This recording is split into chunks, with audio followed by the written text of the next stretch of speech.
സംസ്ഥാനങ്ങളുടെ കടമെടുപ്പുമായിട്ട് ബന്ധപ്പെട്ട ഭരണഘടനയിൽ പ്രതിപാദിച്ചിരിക്കുന്ന അനുച്ഛേദം ഏതാണ്? സംസ്ഥാനങ്ങളുടെ കടമെടുപ്പുമായിട്ട് ബന്ധപ്പെട്ട ഒരു ആർട്ടിക്കിളാണ് ചോദിച്ചിട്ടുള്ളത്. നമ്പർ 11 എച്ച്.സി. മുഖർജിയെ തെരഞ്ഞെടുത്തു. എച്ച്.സി. മുഖർജി വൈസ് പ്രസിഡന്റായി തെരഞ്ഞെടുത്തു.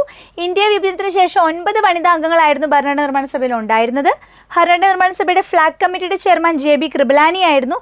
നമസ്കാരം, എൻട്രിയുടെ ക്ലാസ്സിലേക്ക് എല്ലാവർക്കും സ്വാഗതം. നമ്മൾ 10th പ്രിലിംസിൻ്റെ കലാശക്കൊട്ടിലാണ്. എല്ലാവരും എക്സാമിനേഷന് വേണ്ടിയിട്ട് തയ്യാറെടുക്കുകയാണ്.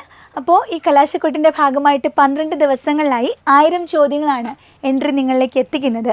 ഈ 1000 ചോദ്യങ്ങൾ തീർച്ചയായിട്ടും നിങ്ങൾക്ക് നല്ലൊരു മുതൽക്കൂട്ടായിരിക്കും. ഇന്നത്തെ ക്ലാസ്സിൽ ഇന്ത്യൻ കോൺസ്റ്റിറ്റ്യൂഷനിലെ 100 ചോദ്യങ്ങളാണ് ഞാൻ നിങ്ങളിലേക്ക് എത്തിക്കുന്നത്. നമ്മൾ പ്രീവിയസ് ഇയേഴ്സിലായിട്ട് PSC ചോദിച്ചിട്ടുള്ള ചോദ്യ പേപ്പറുകളെ റെഫർ ചെയ്തിട്ട് നിങ്ങളിലേക്ക് എത്തിക്കുന്ന 100 ചോദ്യങ്ങളാണ്. നമ്മുടെ സിലബസിലെ ഒട്ടുമിക്ക ഏരിയാസും നമ്മളിതിൽ കവർ ചെയ്യും. അപ്പോൾ ആദ്യം മുതൽ അവസാനം വരെ നിങ്ങൾ ഈ ക്ലാസ് ശ്രദ്ധിച്ച് കേൾക്കുക.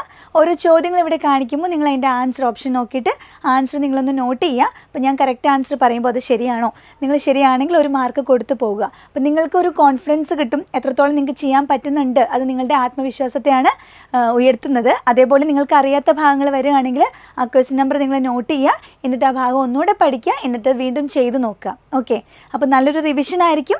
നമുക്ക് ഓവറോൾ നമ്മുടെ സിലബസ് മൊത്തത്തിലൊന്ന് കവർ ചെയ്യാനായിട്ട് പറ്റും. അപ്പോൾ നമുക്ക് ചോദ്യങ്ങളിലേക്ക് കിടക്കാം. റെഡിയാണല്ലോ? ഫസ്റ്റ് ക്വസ്റ്റ്യൻ, ഡോക്ടർ സച്ചിദാനന്ദ സിൻഹയുടെ അധ്യക്ഷതയിൽ ചേർന്ന ഭരണഘടനാ നിർമ്മാണ സഭയുടെ ആദ്യ സമ്മേളനം നടന്നതെന്ന്? നമ്മുടെ കോൺസ്റ്റിറ്റ്യൂവന്റ് അസംബ്ലി ഭരണഘടനാ നിർമ്മാണ സഭ എന്ന ഭാഗത്തെ ഒരു ചോദ്യമാണ്. ഓക്കെ, കോൺസ്റ്റിറ്റ്യൂഷനിലെ ഏറ്റവും ബേസിക്കായിട്ട് നമ്മൾ പഠിക്കുന്ന ഒരു ടോപ്പിക്കാണിത്.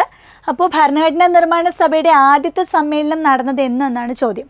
ഓപ്ഷൻസിൽ 1945 മാർച്ച് 2, 1949 ഡിസംബർ 9, 1946 ഡിസംബർ 9, 1947 ഓഗസ്റ്റ് 15. 4 ഓപ്ഷനുണ്ട്. ആൻസർ എല്ലാവരും ഒന്ന് കൊടുത്തോളൂ. ഏതാണ് കറക്റ്റ് ആൻസർ?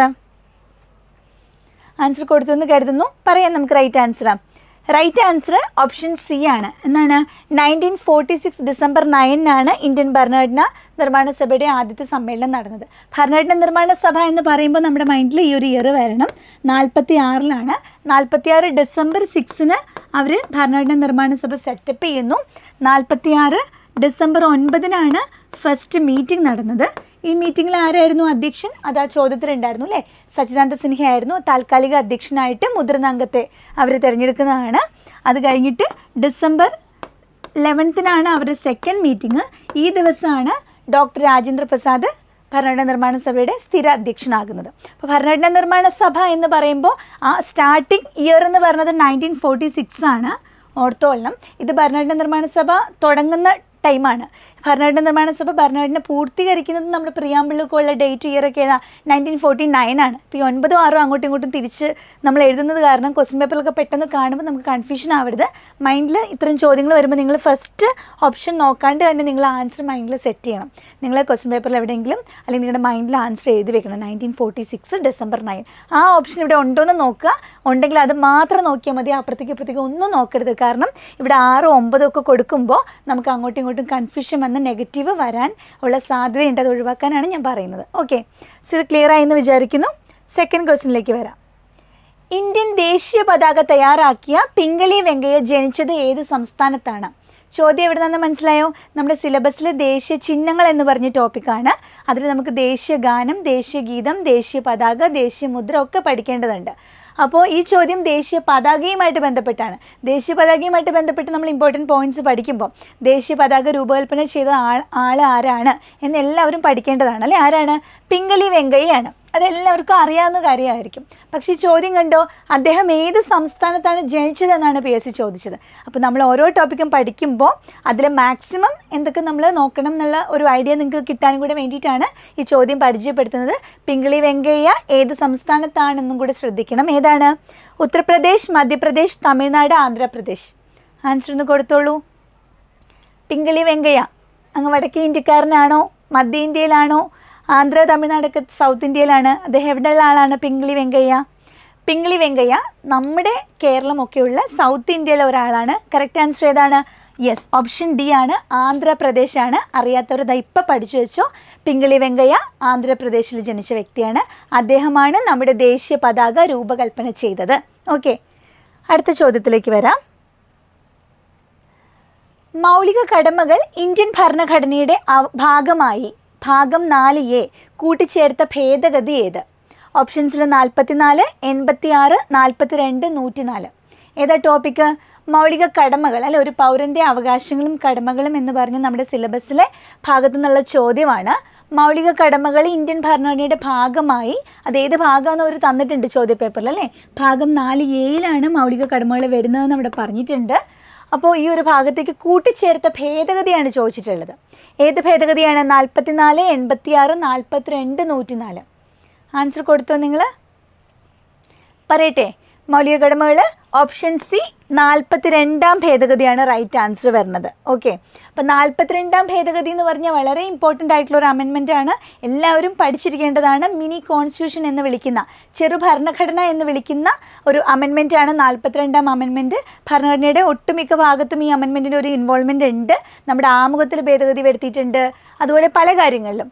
സോ ഈ 42-ാം ഭേദഗതി കൊടുത്തിട്ടുള്ള ഇമ്പോർട്ടൻ്റ് ആയിട്ടുള്ളൊരു കോൺട്രിബ്യൂഷനാണ് ഇന്ത്യൻ ഭരണഘടനയിലേക്ക് മൗലിക കടമകൾ എന്ന് പറഞ്ഞ ഭാഗം. അതിന് മുന്നേ നമുക്ക് മൗലിക കടമകൾ ഇല്ലായിരുന്നു. അപ്പോൾ സ്വരൺ സിംഗ് കമ്മിറ്റിയുടെ റെക്കമെൻഡേഷൻ പ്രകാരം 42-ാം ഭേദഗതി 1900 വർഷം ഏതാണ്? 70, ലാസ്റ്റ് ഡിജിറ്റ് അറിയാൻ വേണ്ടി 4 കൂടെ കൂട്ടിയാൽ മതി അല്ലേ. 42-ാം ഭേദഗതി 76-ലാണ്. 76-ലെ 42-ാം ഭേദഗതിയിലാണ് ഇന്ത്യൻ ഭരണഘടനയിലേക്ക് മൗലിക കടമകൾ ഭാഗം 4A ആയിട്ട് കൂട്ടിച്ചേർത്തത്. ക്ലിയർ ആണല്ലോ? അപ്പോൾ നമ്മൾ അത്രയും കിട്ടി. ഭേദഗതി ഏതാണെന്ന് നമ്മൾ കണ്ടു, അതിൻ്റെ വർഷം കണ്ടു, ഏത് ഭാഗത്താണ് മൗലിക കടമകളെന്ന് നമ്മൾ കണ്ടു. അടുത്ത ചോദ്യത്തിലേക്ക് വരാം. മഹാത്മാഗാന്ധിക്ക് ജയ് എന്ന മുദ്രാവാക്യത്തോടെ ഭരണഘടനാ നിർമ്മാണ സഭ അംഗീകരിച്ച ഭരണഘടനാ വ്യവസ്ഥ ഏത്? ഓപ്ഷൻസിൽ മതസ്വാതന്ത്ര്യം, ഐത്ത നിർമാർജനം, അഭിപ്രായ പ്രകടന സ്വാതന്ത്ര്യം, അവസര സമത്വം. ഏതാണ് ടോപ്പിക്ക്? ടോപ്പിക്ക് ഏതാണെന്ന് ഡയറക്റ്റ്ലി ഇവിടെ മെൻഷൻ ചെയ്തിട്ടില്ലെങ്കിലും ഈ ഓപ്ഷൻസ് കണ്ടാൽ നമുക്ക് മനസ്സിലാവും ഇതൊക്കെ എന്താണ്. മതത്തിനുള്ള, ഇഷ്ടമുള്ള മതത്തിൽ വിശ്വസിക്കാനുള്ള ഒരു സ്വാതന്ത്ര്യം, ഐത്ത നിർമാർജനം, അഭിപ്രായം പ്രകടിപ്പിക്കാനുള്ള സ്വാതന്ത്ര്യം, അവസര സമത്വം എന്നൊക്കെ പറഞ്ഞാൽ എന്താണ്? ഒരു പൗരൻ്റെ മൗലിക അവകാശങ്ങളാണ് അല്ലേ. അപ്പം നമ്മുടെ മൗലിക അവകാശങ്ങൾ എന്ന് പറയുന്ന ടോപ്പിക്കിലുള്ള ഒരു ചോദ്യമാണ്. ഈ എക്സാമിനേഷൻ നിങ്ങൾ ഏറ്റവും ഇമ്പോർട്ടൻ്റ് ആയിട്ട് പഠിക്കേണ്ട ഒരു ടോപ്പിക്കാണ് മൗലിക അവകാശങ്ങൾ.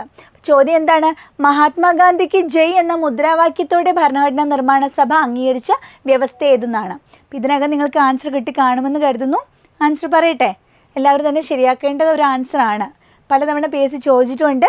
മഹാത്മാഗാന്ധിക്ക് ജയ് എന്ന മുദ്രാവാക്യത്തോടെ ഭരണഘടനാ നിർമ്മാണ സഭ അംഗീകരിച്ച വ്യവസ്ഥ ഇതാണ്. ഓപ്ഷൻ ബി ഐത്ത നിർമാർജനമാണ്. ഐത്ത നിർമാർജനമാണ്. ഐത്ത നിർമാർജനത്തിൻ്റെ ആർട്ടിക്കിൾ ഏതാണ്? ആർട്ടിക്കിൾ 17 ഐത്ത നിർമാർജനം. ഓക്കെ, അപ്പോൾ ഓരോ മൗലിക അവകാശങ്ങളുടെ ആർട്ടിക്കിളും നമ്മൾ നോക്കി പോകണം. മതസ്വാതന്ത്ര്യം ഏതാണ് ആർട്ടിക്കിൾ?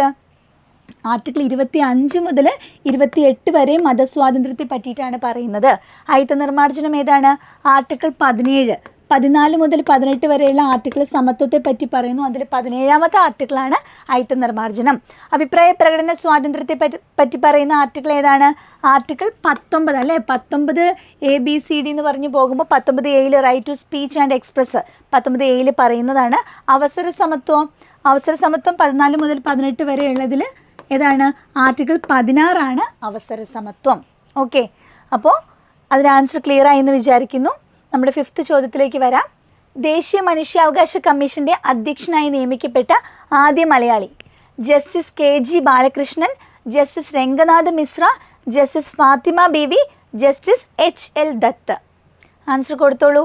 മനുഷ്യാവകാശ കമ്മീഷൻ്റെ അധ്യക്ഷനായി നിയമിക്കപ്പെട്ട ആദ്യ മലയാളിയാണ് ചോദ്യം. ടോപ്പിക് ഏതാണ്? മനുഷ്യാവകാശ കമ്മീഷൻ എന്ന് പറയുന്ന ടോപ്പിക്കാണ് നമ്മുടെ സിലബസിലെ ഇമ്പോർട്ടൻ്റ് ആയിട്ടുള്ള ഒരു ടോപ്പിക്കാണ്.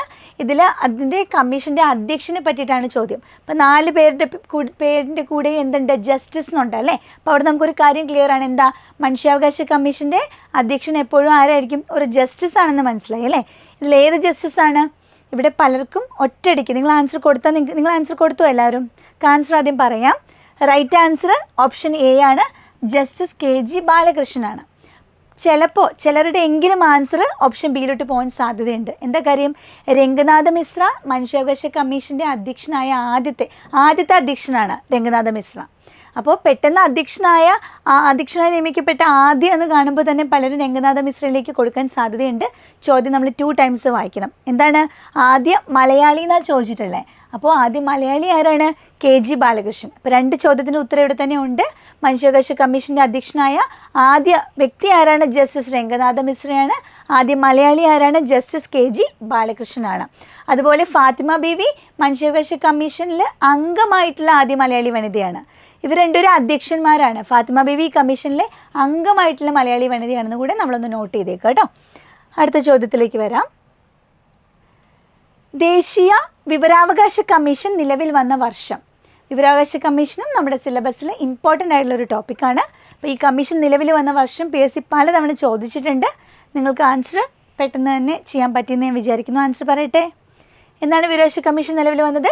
2005 2005 വിവരാവകാശ കമ്മീഷൻ നിലവിൽ വരുന്നത്. 2005 ഡേറ്റ് അറിയാമോ? വിവരാവകാശ നിയമം പാർലമെൻറ്റ് പാസ്സാക്കിയത് 2005 ജൂൺ മാസം 15 ഒരു 5-15 അല്ലേ, ജൂൺ 15 അത് നിലവിൽ വന്നതോ 2005 ഒക്ടോബർ മാസം 12 ഈ ഒരു കമ്മീഷൻ നിലവിൽ വരുന്നത്. ഒക്ടോബർ 12. സോ 2005 എന്നുള്ള വർഷം വിവരാവകാശവുമായിട്ട് എപ്പോഴും കണക്ട് ചെയ്ത് വെച്ചേക്കുക. മനുഷ്യാവകാശ കമ്മീഷൻ്റെ വർഷം ഓർമ്മയുണ്ടോ? മനുഷ്യാവകാശ കമ്മീഷനും വിവരാവകാശ കമ്മീഷനും രണ്ടും നമ്മുടെ സിലബസിലുണ്ട്. അപ്പോൾ ഇത് രണ്ടും നിങ്ങൾ കമ്പയർ ചെയ്ത് പഠിക്കണം. കാരണം രണ്ടിന്നും ചിലപ്പോൾ നമുക്ക് ചോദ്യം ഉണ്ടാവും. അപ്പോൾ അങ്ങോട്ടും ഇങ്ങോട്ടും മാറിപ്പോരുത്. മനുഷ്യാവകാശ കമ്മീഷൻ 1993 വന്നത്. 1993 വരുന്നത്. ഇത് 2005. നല്ല വ്യത്യാസമുണ്ട്. ആദ്യം മനുഷ്യൻ, പിന്നെ അല്ലേ വിവരം അല്ലേ. അപ്പം അങ്ങനെയൊക്കെ ഓർത്ത് വെച്ചോണം. കണക്ട് ചെയ്യാനും ഒക്കെ നിങ്ങൾ കണക്ട് ചെയ്ത് പഠിക്കുക, പ്രത്യേകിച്ച് ഇയേഴ്സൊക്കെ വരുമ്പോൾ കേട്ടോ. Next question. പ്രസിദ്ധമായ വന്ദേ മാതരം എന്ന ഗാനം അടങ്ങിയിട്ടുള്ള ആനന്ദമഠം എന്ന നോവൽ എഴുതിയത് ആര്? ഓപ്ഷൻസിൽ രവീന്ദ്രനാഥ ടാഗോർ, ബങ്കിം ചന്ദ്ര ചാറ്റർജി, മുഹമ്മദ് ഇക്ബാൽ, ദീനബന്ധു മിത്ര. ആരാണ്? വന്ദേ മാതരം എല്ലാവർക്കും അറിയായിരിക്കും അല്ലേ. വന്ദേ മാതരം നമ്മുടെ സിലബസിലെ എഗെയിൻ ദേശീയ ചിഹ്നങ്ങൾ എന്ന് പറഞ്ഞ ഭാഗത്ത് ദേശീയ ഗീതം എന്ന് പറഞ്ഞ ടോപ്പിക് എന്നാണ്. വന്ദേ മാതരം നമ്മുടെ ദേശീയ ഗീതമാണ്. ജനഗണമന നമ്മുടെ ദേശീയ ഗാനമാണ്. അത് അങ്ങോട്ടും ഇങ്ങോട്ടും മാറിപ്പോവരുത്. ദേശീയഗാനം എല്ലാവർക്കും അറിയാം. പക്ഷെ ദേശീയഗീതം കേൾക്കുമ്പോൾ പെട്ടെന്ന് വന്ദേ മാതരം ആണെന്ന് കണക്ട് ചെയ്യാനായിട്ട് പഠിച്ചാലേ പറ്റുള്ളൂ അല്ലേ. ദേശീയഗീതം ഏതാണ്? വന്ദേ മാതരമാണ്. അത് എഴുതിയിട്ടുള്ള ആളാരാണ്? അത് എഴുതിയിട്ടുള്ളത് ബങ്കിം ചന്ദ്ര ചാറ്റർജിയാണ്. റൈറ്റ് ആൻസർ ഓപ്ഷൻ B ആണ്. ബങ്കിം ചന്ദ്ര ചാറ്റർജിയാണ്. അദ്ദേഹത്തിൻ്റെ ഏത് കൃതിയിൽ നിന്നാണ് എടുത്തിട്ടുള്ളത്? വന്ദേ മാതരം ആനന്ദമഠം എന്ന് പറഞ്ഞ നോവലിൽ നിന്നാണ് വന്ദേ മാതരം എടുത്തിട്ടുള്ളത്. ഓക്കെ. അപ്പോൾ ഇവിടെ ഈ മുഹമ്മദ് ഇക്ബാൽ സാരേ ജഹാം സെ അച്ച എന്ന ദേശഭക്തി ഗാനം എഴുതിയിട്ടുള്ള ആളാണ്. ടാഗോർ ദേശീയ ഗാനം എഴുതിയിട്ടുള്ളതാണ്. അപ്പോൾ അങ്ങോട്ടും ഇങ്ങോട്ടും ഒന്നും മാറിപ്പോവരുത്. വന്ദേ മാതരം നമ്മുടെ ബങ്കിം ചന്ദ്ര ചാറ്റർജിയുടെ ആനന്ദമഠം എന്ന നോവലിൽ നിന്നാണ്. ആനന്ദമഠം എന്ന നോവൽ ഏത് കലാപവുമായിട്ട് ബേസ് ചെയ്തിട്ടാന്ന് ഓർമ്മയുണ്ടോ? സന്യാസി കലാപത്തിൻ്റെ പശ്ചാത്തലത്തിൽ, സന്യാസി കലാപത്തിനെ അടിസ്ഥാനപ്പെടുത്തിക്കൊണ്ട് ബങ്കിം ചന്ദ്ര ചാറ്റർജി എഴുതിയതാണ് ആനന്ദമഠം. ആനന്ദമഠത്തിലെ ഒരു ഭാഗമാണ് നമ്മുടെ വന്ദേ മാതരം. ഓക്കെ. അടുത്ത ചോദ്യം. പൗരന്മാരെ നിയമവിരുദ്ധമായി തടങ്കലിൽ വയ്ക്കുന്നതിനെതിരായി സുപ്രീം കോടതിയും ഹൈക്കോടതികളും പുറപ്പെടുവിക്കുന്ന ഉത്തരവ്. പൗരന്മാരെ നിയമവിരുദ്ധമായി തടങ്കലിൽ വയ്ക്കുന്നതിനെതിരായി സുപ്രീം കോടതിയും ഹൈക്കോടതികളും പുറപ്പെടുവിക്കുന്ന ഉത്തരവ് ഏതാണ്? Habeas corpus, prohibition, certiorari, mandamus. അപ്പം ഇത് 4 എന്താണ്? 4 റിറ്റുകളാണ്. ആൻസർ നിങ്ങൾ കൊടുക്കൂ. ആൻസർ ഏതാണ്? Right answer. റൈറ്റ് ആൻസർ പറയട്ടെ. ഇത് ഏത് ഭാഗത്തുനിന്നാണ് ഈ ചോദ്യം ചോദിച്ചിട്ടുള്ളത്? ഇത് റിറ്റുകളാണ്. റിറ്റ് എവിടെയാണ് നമ്മുടെ സിലബസിൽ വരുന്നത്? നമ്മുടെ സിലബസിലെ മൗലിക അവകാശങ്ങളിൽ അല്ലേ, ആർട്ടിക്കിൾ 32 വരുമ്പോഴേക്കും ഭരണഘടനാപരമായ പരിഹാരം കാണാനുള്ള അവകാശമാണ്. ഏറ്റവും ഇമ്പോർട്ടൻ്റ് ആയിട്ടുള്ള ഒരു മൗലികാവകാശം തന്നെയാണ്.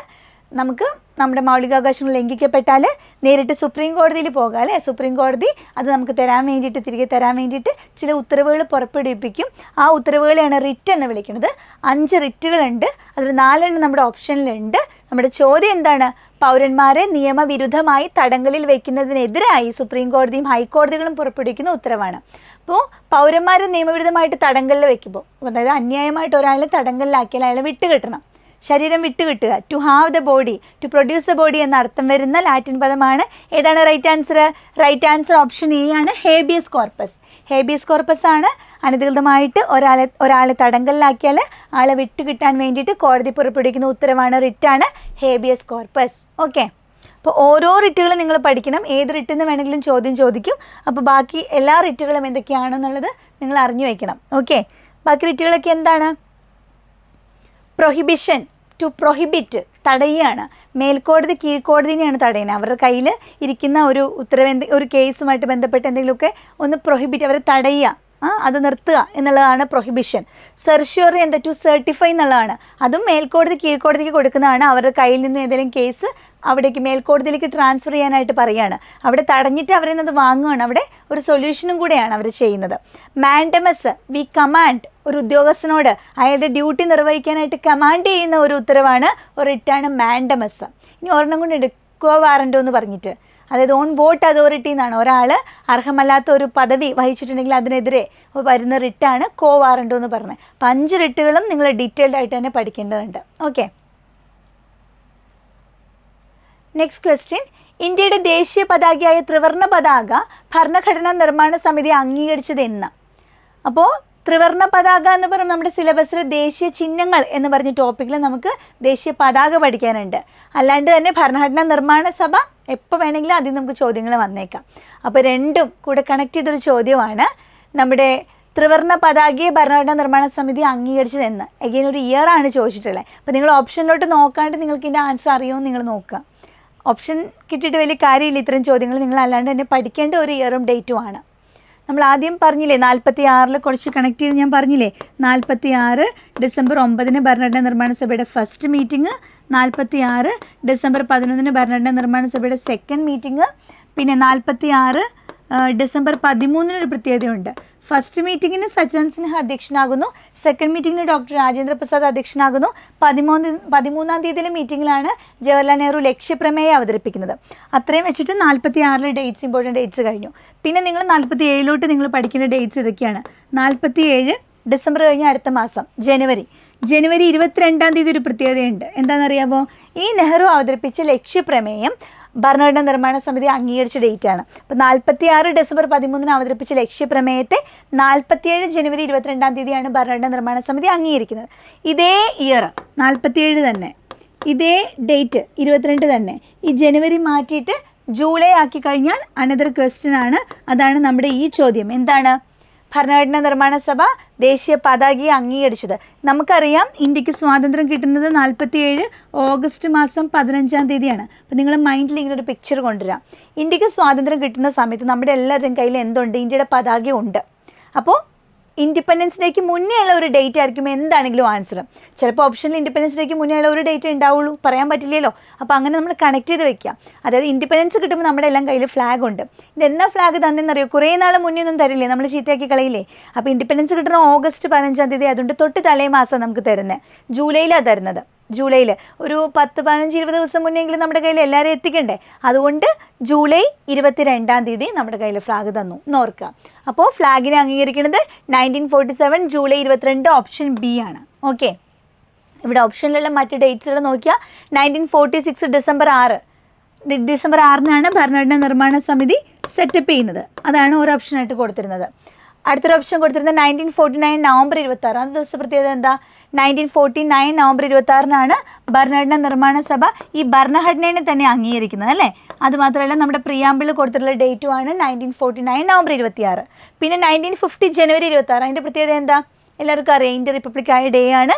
ഭരണഘടന നിലവിൽ വന്ന ദിവസമാണ് 1950 ജനുവരി 26. ഓക്കെ, അപ്പോൾ 4 ഓപ്ഷനും ഓരോ ചോദ്യങ്ങളുടെ ആൻസറാണ്. നമ്മുടെ ചോദ്യത്തിൻ്റെ ഉത്തരം 1947 ജൂലൈ മാസം 22 ഓപ്ഷൻ ബി ആണ്.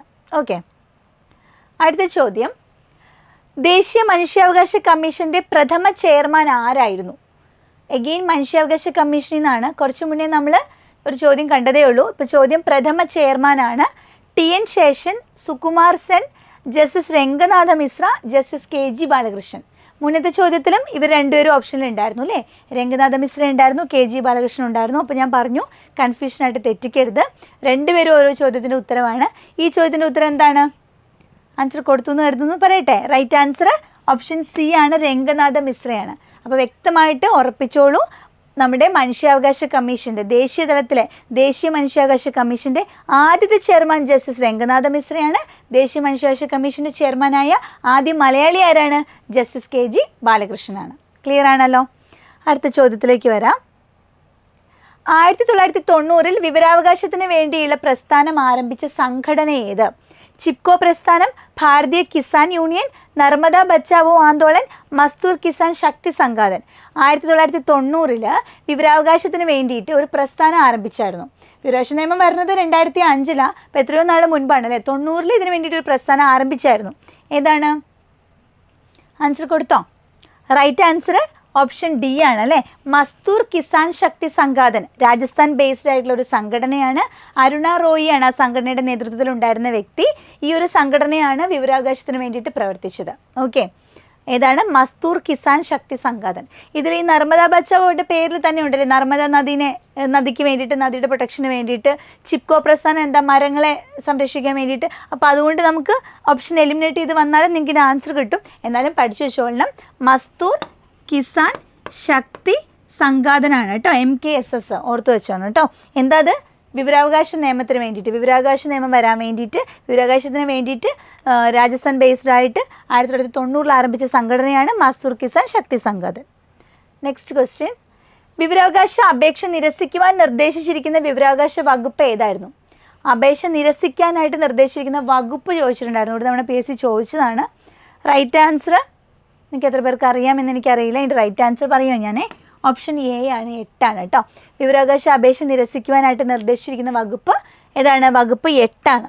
ഓക്കെ, ഇനി 13ാമത്തെ ചോദ്യം, സംസ്ഥാന മനുഷ്യാവകാശ കമ്മീഷൻ എന്നത് ഒരു ചെയർപേഴ്സണും 2 അംഗങ്ങളും, ഒരു ചെയർപേഴ്സണും 3 അംഗങ്ങളും, ഒരു ചെയർപേഴ്സണും 5 അംഗങ്ങളും, ഒരു ചെയർപേഴ്സണും 4 അംഗങ്ങളും. ചോദ്യം 2 ടൈംസ് വായിക്കണം. ഏത് കമ്മീഷനാണ്? മനുഷ്യാവകാശ കമ്മീഷനാണ്. ഒന്നുകൂടെ വായിക്കുക. ഇത് ദേശീയ തലത്തിലാണോ സംസ്ഥാന തലത്തിലാണോ? സംസ്ഥാന തലത്തിലാണ്. സംസ്ഥാന മനുഷ്യാവകാശ കമ്മീഷൻ്റെ ആണ് നമ്മളോട് ചോദിക്കുന്നത് അംഗസംഖ്യ. വിവരാവകാശ കമ്മീഷനും മനുഷ്യാവകാശ കമ്മീഷനും പഠിക്കുമ്പോൾ നിങ്ങൾ രണ്ടും കമ്പയർ ചെയ്ത് പഠിക്കണം. ഒപ്പം ദേശീയ മനുഷ്യാവകാശ കമ്മീഷൻ പഠിക്കുമ്പോൾ പാരലലി സംസ്ഥാന മനുഷ്യാവകാശ കമ്മീഷനും കൂടെ നോക്കി പോകുക. ഓക്കെ, റൈറ്റ് ആൻസർ പറയട്ടെ. റൈറ്റ് ആൻസർ ഒരു ചെയർപേഴ്സണും 2 അംഗങ്ങളും എന്ന ഓപ്ഷൻ എ ആണ് റൈറ്റ് ആൻസർ.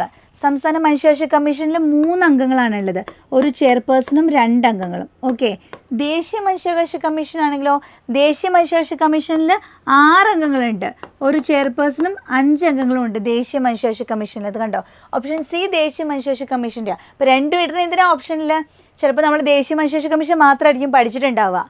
അപ്പോൾ നമ്മൾ സംസ്ഥാന മനുഷ്യാവകാശ കമ്മീഷൻ അറിയില്ല, പക്ഷെ നോക്കുമ്പോൾ ഓപ്ഷനിൽ നമ്മൾ പഠിച്ചത് കാണുന്നു. അപ്പോൾ ഒരു നെഗറ്റീവ് പോകും അത് കൊടുത്തു കഴിഞ്ഞാൽ. അപ്പോൾ പഠിക്കുമ്പോൾ രണ്ടും പഠിക്കണം, കമ്പയർ ചെയ്ത് പഠിക്കണം. മിക്ക കമ്മീഷൻ്റെയോ എല്ലാ കമ്മീഷനും തന്നെ ദേശീയ തലത്തിലെ അംഗസംഖ്യയും സംസ്ഥാനത്തിലെ അംഗസംഖ്യയും തമ്മിലൊക്കെ വ്യത്യാസമുണ്ട്. അപ്പോൾ അത് ഓരോ കമ്മീഷൻ പഠിക്കുമ്പോൾ നിങ്ങൾ കമ്പയർ ചെയ്ത് പഠിക്കണം. അപ്പോൾ സംസ്ഥാന മനുഷ്യാവകാശ കമ്മീഷന് ഒരു ചെയർപേഴ്സണും 2 അംഗങ്ങളും, ഒരു 3 അംഗ സമിതി അല്ലെങ്കിൽ 3 അംഗ കമ്മീഷനാണ് കേട്ടോ സംസ്ഥാന തലത്തിലെ മനുഷ്യാവകാശ കമ്മീഷൻ. അതിൻ്റെ ഇരട്ടിയാണ് ദേശീയ തലത്തിൽ. അപ്പോൾ ദേശീയ തലത്തിൽ 6 പേര്, സംസ്ഥാന തലത്തിൽ 3 പേര്. അത് ഓർത്ത് വെച്ചാണ്. നെക്സ്റ്റ്, ചുവടെ നൽകിയിരിക്കുന്നതിൽ ഏതാണ് മൗലികാവകാശങ്ങൾ ഉൾപ്പെടാത്തത്? മൗലികാവകാശങ്ങളിൽ നിന്നുള്ള ചോദ്യമാണ്. മതസ്വാതന്ത്ര്യത്തിനുള്ള അവകാശം, സ്വത്തവകാശം, ചൂഷണത്തിനെതിരെയുള്ള അവകാശം, സമത്വാവകാശം. മൗലികാവകാശങ്ങൾ ഏതൊക്കെയാണെന്ന് കൃത്യമായിട്ട് അറിയണം. നമ്മൾ എന്താണെങ്കിലും മൗലികാവകാശങ്ങൾ നമുക്ക് ചോദ്യപേപ്പറിൽ ഉണ്ടാകും. അപ്പോൾ നിങ്ങൾ ഓരോ മൗലികാവകാശങ്ങളും പഠിക്കണം, ആർട്ടിക്കിൾസും പഠിക്കണം. ഓക്കെ, അപ്പോൾ ഇതിലേതാണ് റൈറ്റ് ആൻസർ? ആൻസർ കൊടുത്തോ? റൈറ്റ് ആൻസർ പറയാണ് ഓപ്ഷൻ ബി, സ്വത്തവകാശമാണ് മൗലികാവകാശങ്ങൾ ഉൾപ്പെടാത്തത്. കാരണം നമുക്കറിയാം സ്വത്തവകാശം ആദ്യമേ മൗലികാവകാശങ്ങൾ ഉണ്ടായിരുന്നു, അതെടുത്ത് മാറ്റിയല്ലേ 1978 44-ാം ഭേദഗതിയിലൂടെ. ഇപ്പോൾ 44-ാം ഭേദഗതി 4-4 കാണുമ്പോൾ സ്വത്ത് ഡിവൈഡ് ചെയ്യുന്നതെന്ന് ഓർക്കുക. 4-4 തുല്യമായിട്ട് വീതിക്കുന്നു സ്വത്ത് എന്നൊക്കെ ഒന്ന് കണക്ട് ചെയ്യുക. 44-ാം ഭേദഗതിയിലൂടെ സ്വത്തവകാശത്തെ എടുത്ത് മാറ്റി മൗലികാവകാശങ്ങളിൽ നിന്ന്. ഓക്കെ, മതസ്വാതന്ത്ര്യം മൗലികാവകാശമാണ്. ചൂഷണത്തിനെതിരെയുള്ള അവകാശം ഏത് ആർട്ടിക്കിൾ? ചൂഷണത്തിനെതിരെയുള്ളത് 23-ഉം 24-ഉം ചൂഷണത്തിനെതിരെയുള്ള അവകാശങ്ങളാണ്. ഓക്കെ, അതുപോലെ സമത്വാവകാശം ആർട്ടിക്കിൾ 14 മുതൽ 18 വരെ സമത്വത്തിനുള്ള അവകാശമാണ്. മതസ്വാതന്ത്ര്യം ആർട്ടിക്കിൾ 25 മുതൽ 28 വരെ മതസ്വാതന്ത്ര്യമാണ്. സ്വത്തവകാശം എവിടെ കിടക്കണേ? സ്വത്തവകാശം 300A മാറ്റി. ഇപ്പോൾ നമ്മുടെ മൗലികാവകാശങ്ങളുടെ കൂടെ പാർട്ട് 3 ഇല്ല. So right answer option B. Okay, സ്വത്തവകാശം ഇപ്പോൾ ഒരു നിയമാവകാശമാണ്. നെക്സ്റ്റ് ക്വസ്റ്റ്യൻ, ഇന്ത്യൻ ഭരണഘടനയുടെ ഏത് അനുച്ഛേദത്തിലാണ് വിദ്യാഭ്യാസ അവകാശം ഉൾപ്പെടുത്തിയിരിക്കുന്നത്? വിദ്യാഭ്യാസ അവകാശം ആർട്ടിക്കിൾ 20, അനുച്ഛേദം 21A, അനുച്ഛേദം 16, അനുച്ഛേദം 19. അപ്പോൾ ഇവിടെ നമ്മളോട് ചോദിച്ചിരിക്കുന്ന ആർട്ടിക്കിളാണ്. മൗലികാവകാശങ്ങളുമായിട്ട് ബന്ധപ്പെട്ട ആർട്ടിക്കിൾസ് എല്ലാം പഠിക്കണമെന്ന് ഞാൻ പറഞ്ഞു. ചോദ്യം വിദ്യാഭ്യാസ അവകാശം ഉൾപ്പെടുത്തിയിട്ടുള്ളത് ഏതിലാണെന്നാണ്. വിദ്യാഭ്യാസം അനുച്ഛേദം 20 ആണോ 21A ആണോ 16 ആണോ 19 ആണോ? വിദ്യാഭ്യാസം എന്ന് പറയുന്നത് ഓർത്തോണം, നമ്മുടെ മൗലികാവകാശങ്ങൾ ആദ്യമേ ഉണ്ടായിരുന്നതല്ല. 86-ാം അമെൻമെൻറ്റ് 2002 86-ാം അമെൻമെൻറ്റ് വഴി കൂട്ടിച്ചേർത്തതാണ് 6 വയസ്സ് മുതൽ 14 വയസ്സിലുള്ള കുട്ടികൾക്ക് വിദ്യാഭ്യാസം കൊടുക്കണമെന്നുള്ളത്. അപ്പോൾ അത് അമെൻഡ് ചെയ്ത് വന്നതുകൊണ്ട് തന്നെ പെട്ടെന്ന് ഇതിൻ്റെ ആൻസർ നോക്കിയാൽ മനസ്സിലാകും. ഒരെണ്ണേ ഉള്ളൂ അമെൻഡ് ചെയ്തിട്ടുള്ള ആർട്ടിക്കിളിൽ. ഏതാണ്? അനുച്ഛേദം 21A ആണ്. നമുക്ക് ജീവിക്കാനും വ്യക്തി സ്വാതന്ത്ര്യത്തിനുള്ള അവകാശം പറയുന്ന ആർട്ടിക്കിൾ 21 കഴിഞ്ഞിട്ട് അവിടെയാണ് ഇത് ആഡ് ചെയ്തത്. വിദ്യാഭ്യാസത്തിനുള്ള അവകാശം 21A. അറിയാത്തവർ ഇപ്പോൾ ഈ ആർട്ടിക്കിൾ പഠിച്ചു വെച്ചു. 21A ആണ് കേട്ടോ. അടുത്ത ചോദ്യം, താഴെ പറയുന്നതിൽ ഏത് തത്വമാണ് 42-ാം ഭേദഗതി പ്രകാരം ഇന്ത്യൻ ഭരണഘടനയുടെ ആമുഖത്തിൽ കൂട്ടിച്ചേർത്തത്? ആമുഖത്തിൽ നിന്നുള്ളൊരു ചോദ്യം. റിപ്പബ്ലിക്, ജനാധിപത്യം, പരമാധികാരം, സോഷ്യലിസം.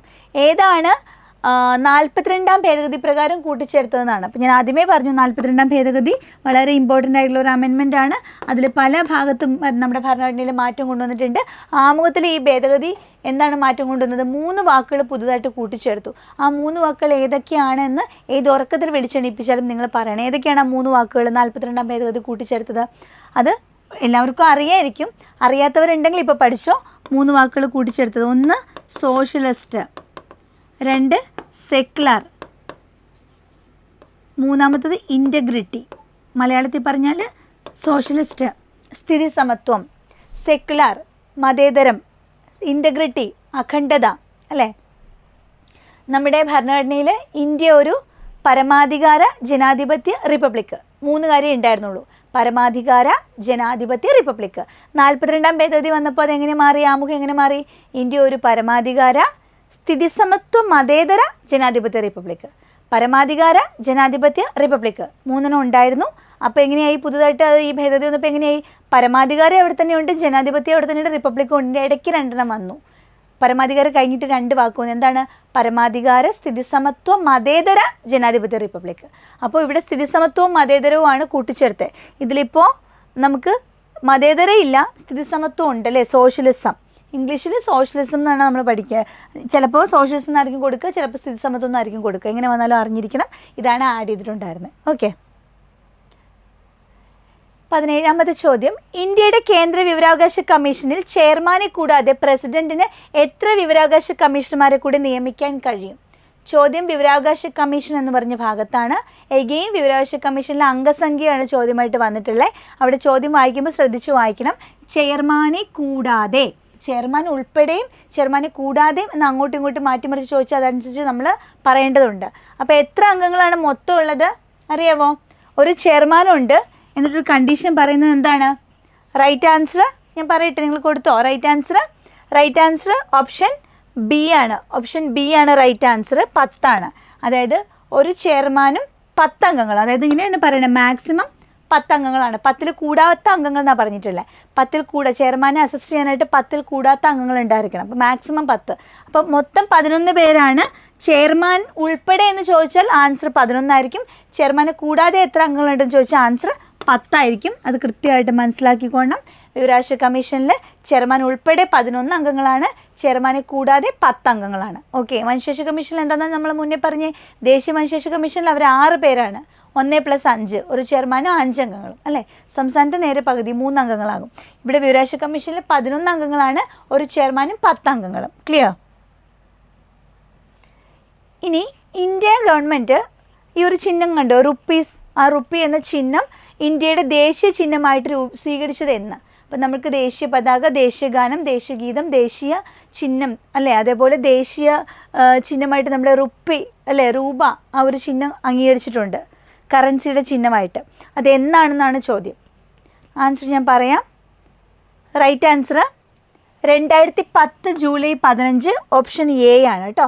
2010 ജൂലൈ 15 ഇന്ത്യ ഗവൺമെൻറ് ഈ ഒരു ചിഹ്നം, നമ്മുടെ കറൻസിയുടെ ചിഹ്നമായിട്ട് ഈ ഒരു റുപ്പി എന്നുള്ള ചിഹ്നം അംഗീകരിച്ചത് 2010 ജൂലൈ മാസം 15-ാം തീയതി. ക്ലിയർ? 19-ാമത്തെ ചോദ്യം നോക്കാം. മൗലിക കടമകൾ ഏത് വിദേശ ഭരണഘടനയിൽ നിന്നാണ് ഇന്ത്യൻ ഭരണഘടന കടമെടുത്തിട്ടുള്ളത്? മൗലിക കടമകൾ കടമെടുത്തിട്ടുള്ളത് ഏത് രാജ്യത്തിൻ്റെ ഭരണഘടനയിൽ നിന്നാണെന്ന്? മൗലിക കടമകൾ നമ്മുടെ സിലബസ് ടോപ്പിക്കാണ്. മൗലിക കടമകൾ ഏത് ഭാഗത്താണ്, അതിൻ്റെ ആർട്ടിക്കിൾ ഏതാണ്, എത്ര മൗലിക കടമകളുണ്ട്, അത് ഏതൊക്കെയാണ്, ഏത് രാജ്യത്തു നിന്നാണ് കടമെടുത്തത്? Each and every point may be a question. Okay. So ഇവിടെ മൗലിക കടമകൾ കടമെടുത്തിട്ടുള്ളത് ഏത് രാജ്യത്തു നിന്നാണ്? റീസെൻ്റ്ലി നടന്ന LGS എക്സാമിനേഷൻ ചോദ്യം ഉണ്ടായിരുന്നു. മൗലിക കടമകൾ എടുത്തിട്ടുള്ളത് ഓപ്ഷൻ സി ആണ്, സോവിയറ്റ് യൂണിയനിൽ നിന്നാണ് എടുത്തിട്ടുള്ളത്. സോവിയറ്റ് യൂണിയനിൽ നിന്നാണ് മൗലിക കടമകൾ എടുത്തിട്ടുള്ളത് ഇന്ത്യ. അടുത്ത ചോദ്യം, അപ്പോൾ മൗലിക കടമകൾ ഏത് ഭാഗത്താണ്? പാർട്ട് 4A ആണ്, മറക്കരുത്. 4Aയിലാണ് മൗലിക കടമകൾ. ഏതാണ് അമെൻമെൻറ്റ്? 42 അമെൻമെൻറ്റ് സ്വരൺ സിംഗ് കമ്മിറ്റിയുടെ റെക്കമെൻഡേഷൻ പ്രകാരമാണ് വന്നത്. എത്ര മൗലിക കടമകളുണ്ട്? എത്ര മൗലിക കടമകളുണ്ടെന്നുള്ളത് നിങ്ങളൊന്ന് കമൻറ്റ് ചെയ്യുമോ? എത്ര മൗലിക കടമകൾ ഇപ്പോൾ നിലവിൽ നമ്മുടെ കോൺസ്റ്റിറ്റ്യൂഷനിൽ എത്ര മൗലിക കടമകളുണ്ടെന്നുള്ള എല്ലാവരും കമൻറ്റ് ചെയ്യണേ. അപ്പോൾ ഏതൊക്കെയാണെന്നും കൂടി നിങ്ങൾ പഠിക്കേണ്ടതുണ്ട്. അപ്പോൾ ഇതെങ്കിലും നിങ്ങൾ കമൻറ്റ് ചെയ്യണം കേട്ടോ, എത്ര മൗലിക കടമകളുണ്ടെന്നുള്ളത്. അടുത്ത ചോദ്യം, കേന്ദ്ര വിവരാവകാശ കമ്മീഷനുമായിട്ട് ബന്ധപ്പെട്ട് ശരിയല്ലാത്ത പ്രസ്താവന ഏത്? ചോദ്യം വീണ്ടും വിവരാവകാശ കമ്മീഷനിൽ നിന്നാണ്. ഒരു ടോപ്പിക്കിൽ തന്നെ എങ്ങനെയൊക്കെയാണ് ചോദ്യങ്ങൾ വരുന്നത്, ഏതൊക്കെ രീതിയിലാണെന്നുള്ളത് നിങ്ങൾക്കൊരു ഐഡിയ ഈ ഒരു സെഷൻ കഴിയുമ്പോഴേക്കും നിങ്ങൾക്ക് മനസ്സിലാകും. അപ്പോൾ ആ ഒരു ടോപ്പിക്കിൽ എന്തൊക്കെയാണ് നിങ്ങൾ ഇമ്പോർട്ടൻസ് കൊടുത്ത് പഠിക്കേണ്ടതെന്ന് നിങ്ങൾക്ക് കൃത്യമായിട്ടുള്ള ധാരണ കിട്ടും. അപ്പോൾ ഈ ഒരു പോയിന്റ് ഞാൻ നോക്കിയിട്ടില്ലെങ്കിൽ അയ്യോ ഇതും പഠിക്കണമായിരുന്നല്ലോ നിങ്ങൾക്ക് മനസ്സിലാവും. അപ്പോൾ അതനുസരിച്ച് നിങ്ങൾക്ക് ഇനിയുള്ള സമയം മാക്സിമം നിങ്ങളുടെ പ്രിപ്പറേഷൻ സെറ്റാക്കാൻ വേണ്ടി പറ്റും. അപ്പോൾ ചോദ്യം നോക്കിക്കോളൂ. 2005 വിവരാവകാശ നിയമത്തിൻ്റെ അടിസ്ഥാനത്തിൽ രൂപീകരിച്ചു. ചെയർമാനെയും കമ്മീഷണർമാരെയും പ്രധാനമന്ത്രി നിയമിക്കുന്നു. 2005 ഒക്ടോബർ 24 നിലവിൽ വന്നു. ഇതിൽ നമ്മളോട് ചോദിച്ചിരിക്കുന്നത് ശരിയല്ലാത്ത പ്രസ്താവനയാണ്. അപ്പോൾ ഇത്തരം ചോദ്യങ്ങൾ വരുമ്പോൾ നിങ്ങൾ ശരിയല്ലാത്ത അല്ലെങ്കിൽ ശരിയായത് അത് നമ്മൾ ആദ്യമേ അണ്ടർലൈൻ ചെയ്യണം. ചിലപ്പോൾ ശരിയായതായിരിക്കും ചോദിക്കുന്നത്, ശരിയല്ലാത്തതായിരിക്കാം. നമ്മൾ ചിലപ്പം അങ്ങോട്ടും ഇങ്ങോട്ടും ചെറിയ ശ്രദ്ധക്കുറവിൽ നമ്മുടെ മാർക്ക് പോകും. അപ്പം അങ്ങനെ പോകരുത്, ശരിയല്ലാത്തതാണ് കേട്ടോ. അപ്പോൾ നമുക്ക് രണ്ട് രീതിയിലെടുക്കാം. ഒന്നല്ലെങ്കിൽ നമ്മൾ ശരിയല്ലാത്ത ഒരെണ്ണം വേഗം കണ്ടുപിടിക്കുക, അല്ലെങ്കിൽ ശരിയായത് ഒരെണ്ണം നിങ്ങൾ വേഗം കണ്ടുപിടിക്കുക. ഏതാ നിങ്ങൾക്ക് ആദ്യം കണ്ടുപിടിക്കാൻ പറ്റുക? ആദ്യത്തെ സ്റ്റേറ്റ്മെൻറ്റ് വായിച്ചോ. 2005 വിവരാവകാശ നിയമത്തിൻ്റെ അടിസ്ഥാനത്തിൽ രൂപീകരിച്ചു. ശരിയാണോ അല്ലയോ? ശരിയാണ്, അത് ശരിയാണ്. 2005 അല്ലേ. അപ്പോൾ നമ്മളോട് ചോദിച്ചാൽ ശരിയല്ലാത്തതാണ്. എലിമിനേഷൻ എങ്ങനെയാണെന്ന് ഞാൻ കാണിച്ചു തരാം. പ്രത്യേകിച്ച് ബിഗിനേഴ്സ് ആരെങ്കിലും ഉണ്ടെങ്കിൽ എങ്ങനെയാണ് എലിമിനേഷനിലൂടെ ആൻസർ ഇട്ട് വരണതെന്ന് ഞാൻ കാണിച്ചു തരാം. ശരിയല്ലാത്ത എന്ന് ചോദിക്കുമ്പോൾ നമുക്ക് ഇത് ശരിയാണെന്നറിയാം. ഓപ്ഷൻ 1 ശരിയാണ്. നമ്മളോട് എന്താ കണ്ടുപിടിക്കാൻ പറഞ്ഞേക്കണേ? ശരിയല്ലാത്തതാണ്. അപ്പോൾ നമ്മുടെ ഓപ്ഷൻ 1 നമ്മുടെ ആൻസറിൽ വരുമോ? ഓപ്ഷൻ 1 ആൻസറിൽ വേണ്ട, കാരണം അത് ശരിയാണ്. നമുക്കിവിടെ തെറ്റാണ് വേണ്ടത്. നമുക്ക് തെറ്റ് ഏതാണെന്ന് കണ്ടുപിടിക്കേണ്ടത്. ഇവിടെ ഒരെണ്ണം ശരിയായിരിക്കും, അവൻ നമ്മൾ ഒഴിവാക്കണം. ശരീനെ ഒഴിവാക്കണം. അപ്പോൾ ഒന്നിനെ നമ്മൾ ഒഴിവാക്കും, എലിമിനേറ്റ് ചെയ്യും. അതാണ് എലിമിനേഷൻ മെത്തേഡ്. ഒന്നുള്ള സ്റ്റേറ്റ്മെൻറ്റ്സ് ഒക്കെ നമ്മൾ കട്ട് ചെയ്ത് കളയും. ഓപ്ഷൻ എയിൽ ഒന്നുണ്ട്, നമ്മൾ കട്ട് ചെയ്തു. മുകളിലുള്ള എല്ലാം എന്ന് പറഞ്ഞുകൊടുത്ത് നമ്മൾ എന്ത് ചെയ്തു? ഒന്നുള്ളതുകൊണ്ട് കട്ട് ചെയ്തു. അപ്പോൾ നമുക്ക് 50-50 ചോയ്സായി. ഐദർ ഓപ്ഷൻ ബി ആയിരിക്കും ഓർ ഓപ്ഷൻ ഡി ആയിരിക്കും. അടുത്ത സെൻറ്റൻസ്, അടുത്ത സ്റ്റേറ്റ്മെൻറ്റ്, ചെയർമാനെയും കമ്മീഷണർമാരെയും പ്രധാനമന്ത്രി നിയമിക്കുന്നു. ശരിയാണോ? പ്രധാനമന്ത്രിയാണോ നിയമിക്കുന്നത് ചെയർമാനെയും കമ്മീഷണർമാരെയും? വിവരാവകാശ കമ്മീഷൻ്റെയും മനുഷ്യാവകാശ കമ്മീഷൻ്റെയും ഒക്കെ ചെയർമാനെയും അംഗങ്ങളെയൊക്കെ നിയമിക്കുന്ന ആരാ? ഒരു കാര്യം മനസ്സിലാക്കണം, ഇമ്പോർട്ടൻ്റ് ആയിട്ടുള്ള കമ്മീഷൻസിൻ്റെ ഒന്നും അപ്പോയിൻമെൻറ്റ് പ്രധാനമന്ത്രി അല്ല ചെയ്യുന്നത്, രാഷ്ട്രപതിയാണ് ചെയ്യുന്നത്, പ്രസിഡൻ്റാണ്. അപ്പോൾ നിയമിക്കുന്ന ആൾ പ്രധാനമന്ത്രി എന്ന് പറഞ്ഞ് വന്നാൽ അത് തെറ്റായിരിക്കും. ഓക്കെ, അപ്പോൾ ഇത് തെറ്റാണ്. അപ്പോൾ തെറ്റ് നമ്മൾ മാർക്ക് ചെയ്താൽ നമുക്ക് എന്താ വേണ്ടത്? നമുക്ക് തെറ്റുള്ളതാണ് വേണ്ടത്. നമുക്ക് കണ്ടുപിടിക്കേണ്ട തെറ്റുള്ള ആൻസർ, ശരിയല്ലാത്തതാണ് വേണ്ടത്. അപ്പോൾ ഇത് നമ്മുടെ ആൻസറിൽ വരണം. 2 നമ്മുടെ ആൻസറിൽ വരണം. ഇവിടെ 2 ഉണ്ട്. ഇതെന്താ പറയുന്നത്? മുകളിലുള്ള ഒന്നുമല്ലെന്ന് എന്ന് വെച്ചാൽ ഇതൊന്നും തെറ്റല്ലെന്നാണോ? ഇത് തെറ്റ് നമ്മൾ ഓൾറെഡി കണ്ടുപിടിച്ചു. അപ്പോൾ ഈ ഓപ്ഷൻ അല്ല. സോ അവിടെ നിന്ന് നമുക്ക് റൈറ്റ് ആൻസർ വന്നു കഴിഞ്ഞു. 2ഉം 3ഉം തെറ്റായിരിക്കും. 3 എന്താണ്? 2005 ഒക്ടോബർ 24 ആണോ? കുറച്ച് മുന്നേ ഞാൻ പറഞ്ഞാലേ, ഒക്ടോബർ 24 ഈ 12ൻ്റെ ഇരട്ടി അവർ കൊടുത്തേക്കണേ. ഒക്ടോബർ 12 ഇത് നിലവിൽ വന്നിരിക്കുന്നത്. സോ അതും തെറ്റാണ്. 2ഉം 3ഉം തെറ്റാണ്. ക്ലിയർ ആയല്ലോ? അടുത്ത ചോദ്യം, ഇന്ത്യൻ ഭരണഘടനയിലെ മൗലികാവകാശങ്ങളുമായിട്ട് ബന്ധപ്പെട്ട പ്രസ്താവനകളാണ് ചുവടെ നൽകിയിരിക്കുന്നത്. ശരിയായവ തിരഞ്ഞെടുക്കുക. 1. ഭാഗം 3 ഉൾപ്പെടുത്തിയിരിക്കുന്നു. റഷ്യൻ ഭരണഘടനയിൽ നിന്നും കടം കൊണ്ടത് ന്യായവാദാർഹമായത് സ്വത്തവകാശത്തെ ഒഴിവാക്കി. ചോദ്യം, ഇന്ത്യൻ ഭരണഘടനയിലെ മൗലികാവകാശവുമായിട്ട് ബന്ധപ്പെട്ട പ്രസ്താവനകളിൽ ശരിയായവ. നമുക്ക് വേണ്ടത് കറക്റ്റാണ്. നമുക്ക് വേണ്ടത് ഒന്നല്ലെങ്കിൽ നമ്മൾ എന്ത് ചെയ്യുക? കറക്റ്റ് കണ്ടുപിടിച്ചിട്ട് ഓപ്ഷനിലുണ്ടോ നോക്കണം, അല്ലെങ്കിൽ കറക്റ്റ് അല്ലാത്തത് കണ്ടുപിടിച്ചിട്ട് എലിമിനേറ്റ് ചെയ്യണം. ആദ്യത്തെ നോക്കാം. ഭാഗം 3 ഉൾപ്പെടുത്തിയിരിക്കുന്നു. ശരിയാണോ? മൗലികാവകാശം ഭാഗം 3 ആണ് അല്ലേ? മൗലികാവകാശങ്ങൾ ഭാഗം 3 നിങ്ങൾക്ക് തന്നെ ചെയ്ത് നോക്കേണ്ടവർ പോസ് ചെയ്തിട്ട് ആൻസർ എഴുതി വെച്ചിട്ട് ഞാൻ പറയുന്ന എക്സ്പ്ലനേഷൻ കേൾക്കാവുള്ളൂ കേട്ടോ. ഭാഗം 3 അത് ശരിയാണ്. അപ്പോൾ ആൻസറിൽ എന്ത് വേണം? ഫസ്റ്റ് സ്റ്റേറ്റ്മെൻറ്റ് വരണം. 1 ആൻസറിൽ വരണം. ഒന്നില്ലാത്തതുണ്ടെങ്കിൽ കട്ട് ചെയ്യാം. പക്ഷേ ഇവിടെ ഒന്നുണ്ട്, ഇവിടെ ഒന്നുണ്ട്, ഇവിടെ ഒന്നുണ്ട്, ഇവിടെ ഒന്നുണ്ട്. നമുക്ക് എലിമിനേറ്റ് ചെയ്യാൻ ഒന്നുമില്ല. റഷ്യൻ ഭരണഘടനയിൽ നിന്നാണ് കടം കൊണ്ടത്. നമ്മുടെ മൗലികാവകാശങ്ങൾ എവിടെ നിന്നാണ് കടം കൊണ്ടിരിക്കുന്നത്? ഒരിക്കലും മറക്കരുത്, നമ്മുടെ മൗലികാവകാശം USA എന്നാണ്, അമേരിക്കയിൽ നിന്നാണ് എടുത്തിട്ടുള്ളത്, റഷ്യ എന്നല്ല. അതുകൊണ്ട് തന്നെ നമ്മൾ ഇത് കളയാണ്. ഇത് തെറ്റാണ്. നമ്മൾ ആളെ ഒഴിവാക്കും. കാരണം നമുക്ക് ശരിയുള്ളതാണ് വേണ്ടേ, തെറ്റിന് നമ്മൾ എലിമിനേറ്റ് ചെയ്യും. അതായത് 2 ഉള്ളതൊക്കെ നമ്മൾ കട്ട് ചെയ്ത് കളയും ഓപ്ഷനിൽ. എവിടെയൊക്കെ 2 ഉണ്ട്? ഓപ്ഷൻ എയിലും 2 ഉണ്ട്, ഓപ്ഷൻ എയിൽ മാത്രമേ 2 ഉള്ളൂ അല്ലേ. അപ്പോൾ നമുക്ക് വേറെ കട്ട് ചെയ്യാനൊന്നുമില്ല.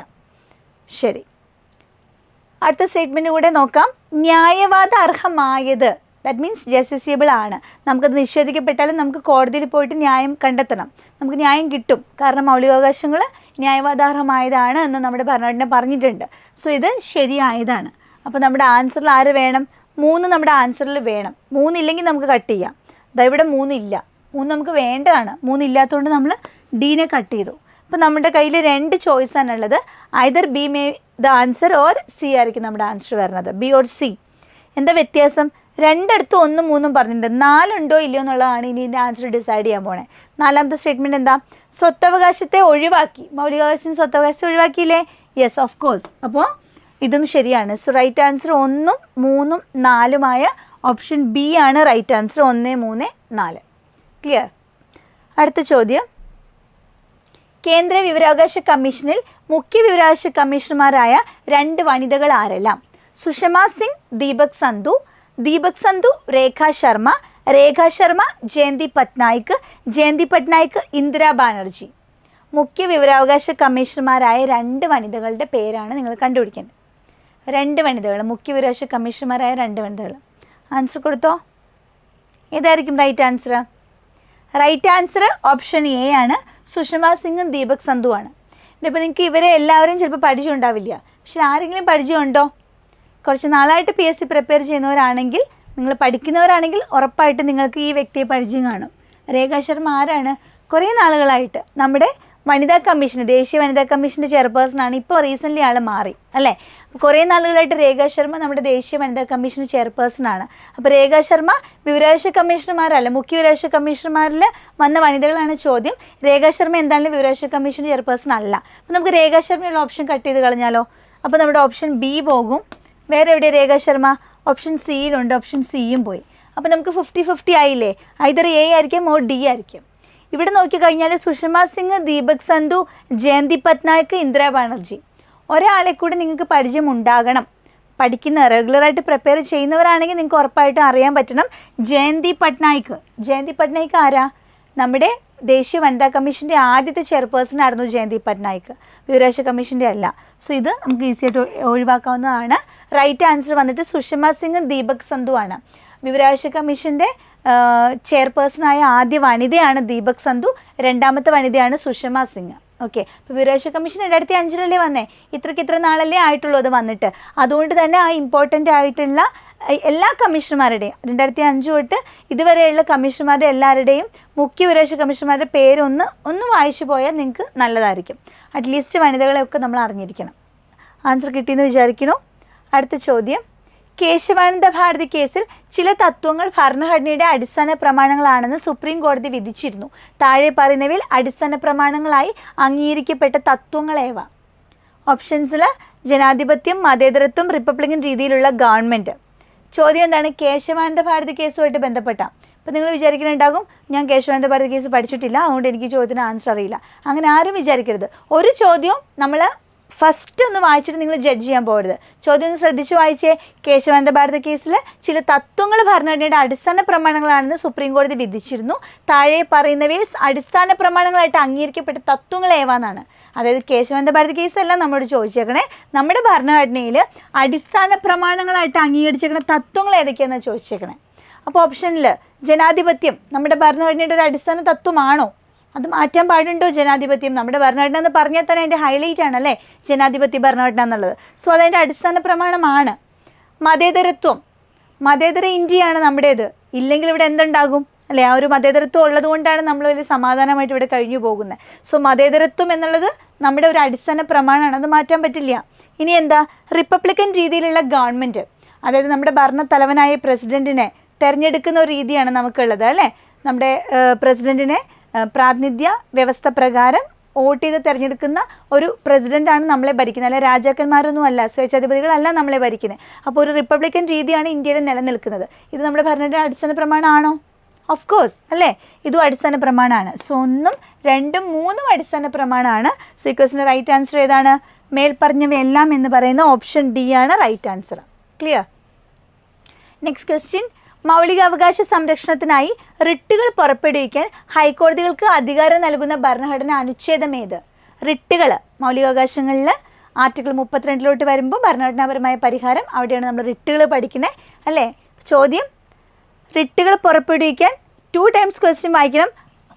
ഹൈക്കോടതികൾക്ക് അധികാരം നൽകുന്ന ഭരണഘടന അനുച്ഛേദമാണ്. റിട്ട് എന്ന് പറയുമ്പോഴേ നമ്മുടെ മൈൻഡിൽ വരും ആർട്ടിക്കിൾ 32. ആ ആർട്ടിക്കിളാണെങ്കിൽ ഇവിടെ ഓപ്ഷനിൽ കൊടുത്തിട്ടുമുണ്ട്. ചാടിക്കയറി കൊടുക്കരുത്. അപ്പോൾ നിങ്ങൾ വിചാരിക്കും ഇതെന്തിനാ ഇങ്ങനെ പറയുന്നത്, ഞങ്ങൾക്ക് ഷുവറാണ് എന്ന് വിചാരിക്കും. പക്ഷേ അങ്ങനെയൊന്നും വിചാരിച്ചിട്ട് കാര്യമില്ല. നമ്മൾ എത്ര പഠിച്ചെന്ന് പറഞ്ഞാലും എക്സാമിനേഷൻ ഹോളിൽ ആ എക്സാമിനേഷൻ എഴുതുന്ന സമയത്ത് നമുക്ക് പല പല കാര്യങ്ങളും നമ്മളെ എഫക്റ്റ് ചെയ്യും. ഇപ്പോൾ പല ആളുകളും ഇപ്പോൾ ക്വസ്റ്റ്യൻ പേപ്പറിൽ ആദ്യത്തെ 10 ചോദ്യം വായിച്ചു, 10 നമുക്ക് അറിയില്ല എന്ന് വെച്ചോ, പിന്നെ നമ്മൾ അറിയാണ്ട് നമ്മുടെ ഉള്ളിൽ ഒരു മാനസിക ഒരു പിരിമുറുക്കുണ്ടാകും. ആ ഒരു ടെൻഷനോട് കൂടിയിട്ടാണ് നമ്മൾ 11ാമത്തെ ചോദ്യം വായിക്കുന്നതെന്നുണ്ടെങ്കിൽ എത്ര അറിയുന്നവരാണെങ്കിലും ചിലപ്പോൾ നമുക്ക് മറന്നു പോകാം, അല്ലെങ്കിൽ നമുക്ക് കൺഫ്യൂഷൻ വരാം, അങ്ങനെ പല പല കാര്യങ്ങളും സംഭവിക്കും.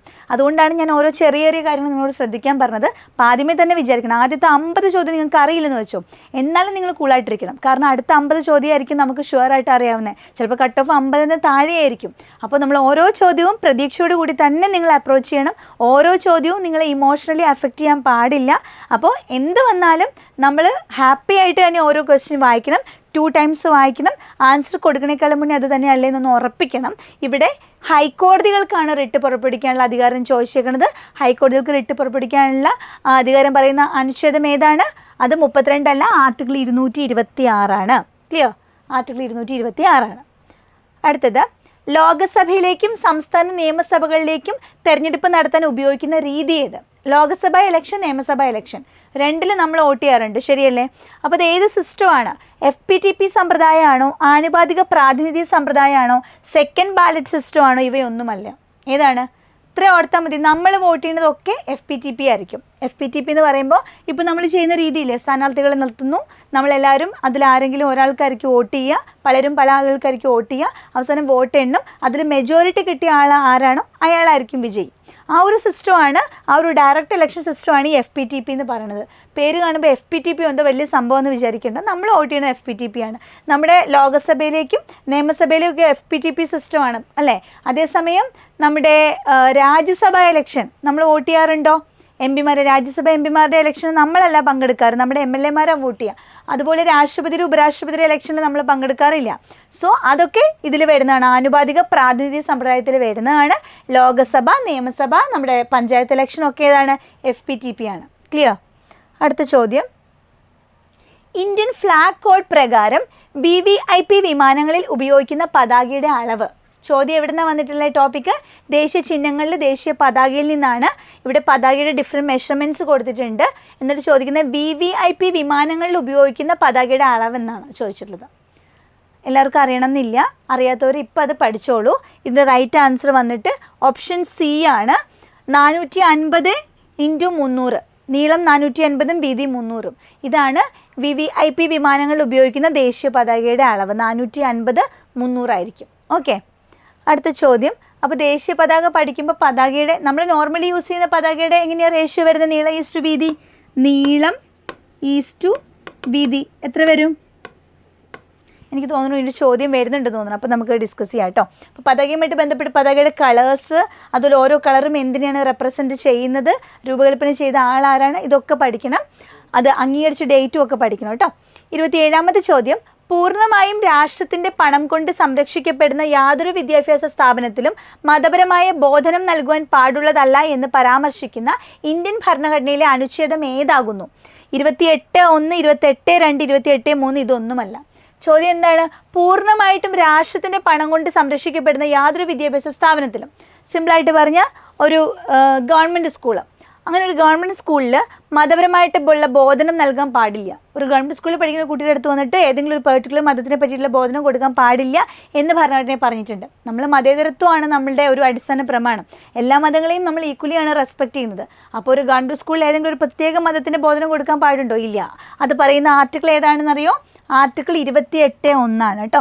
അപ്പോൾ ആർട്ടിക്കിൾ 25 മുതൽ 25, 26, 27, 28 4 മതസ്വാതന്ത്ര്യമാണ് പറയണേ. ഇഷ്ടമുള്ള മതത്തിൽ വിശ്വസിക്കാനും ആ മതത്തിനെ പ്രചരിപ്പിക്കാനും ആ മതത്തിൻ്റെ ആചാരങ്ങളൊക്കെ ചെയ്യാനും ഒക്കെയുള്ള അധികാരം, അതിനുള്ള അവകാശം നമുക്ക് തരുന്ന ആർട്ടിക്കിൾ 25. അതുപോലെ 27 വരുമ്പോൾ നിങ്ങൾ ഈ ഒരു 7 ഉണ്ടല്ലോ, ഈ 7 കാണുമ്പോഴേക്കും എന്താ ടാക്സ് എന്ന് ഓർക്കുക. ഈ 7 ഇങ്ങനെ എക്സ് ചെയ്ത ടി ആവില്ലേ. അപ്പം മതത്തിൻ്റെ പേരിൽ ടാക്സ് പിരിക്കാൻ പാടില്ല എന്നാണ് 27 പറയണേ. അതുപോലെ 28 എന്താ ഇപ്പോൾ പറയേണ്ടത്? പൂർണ്ണമായിട്ട് രാഷ്ട്രത്തിൻ്റെ പണം കൊണ്ട് സംരക്ഷിക്കപ്പെടുന്ന ദിവസമനത്തിലൊന്നും മതപരമായിട്ടുള്ള ബോധനം കൊടുക്കാൻ പറ്റില്ല. അപ്പം മതവും വിദ്യാഭ്യാസ സ്ഥാപനവുമായിട്ട് കണക്ട് ചെയ്യണം 28 പോണേ. 26 അവർക്ക് എന്താ പറയുക, ഈ മതപരമായ സ്ഥാപനങ്ങൾ അവിടെ ഭരണം നടത്താനുള്ള അധികാരമൊക്കെയാണ് 26 പറയുന്നത്. അപ്പോൾ ഓരോന്നും നിങ്ങൾ പഠിക്കണം കേട്ടോ.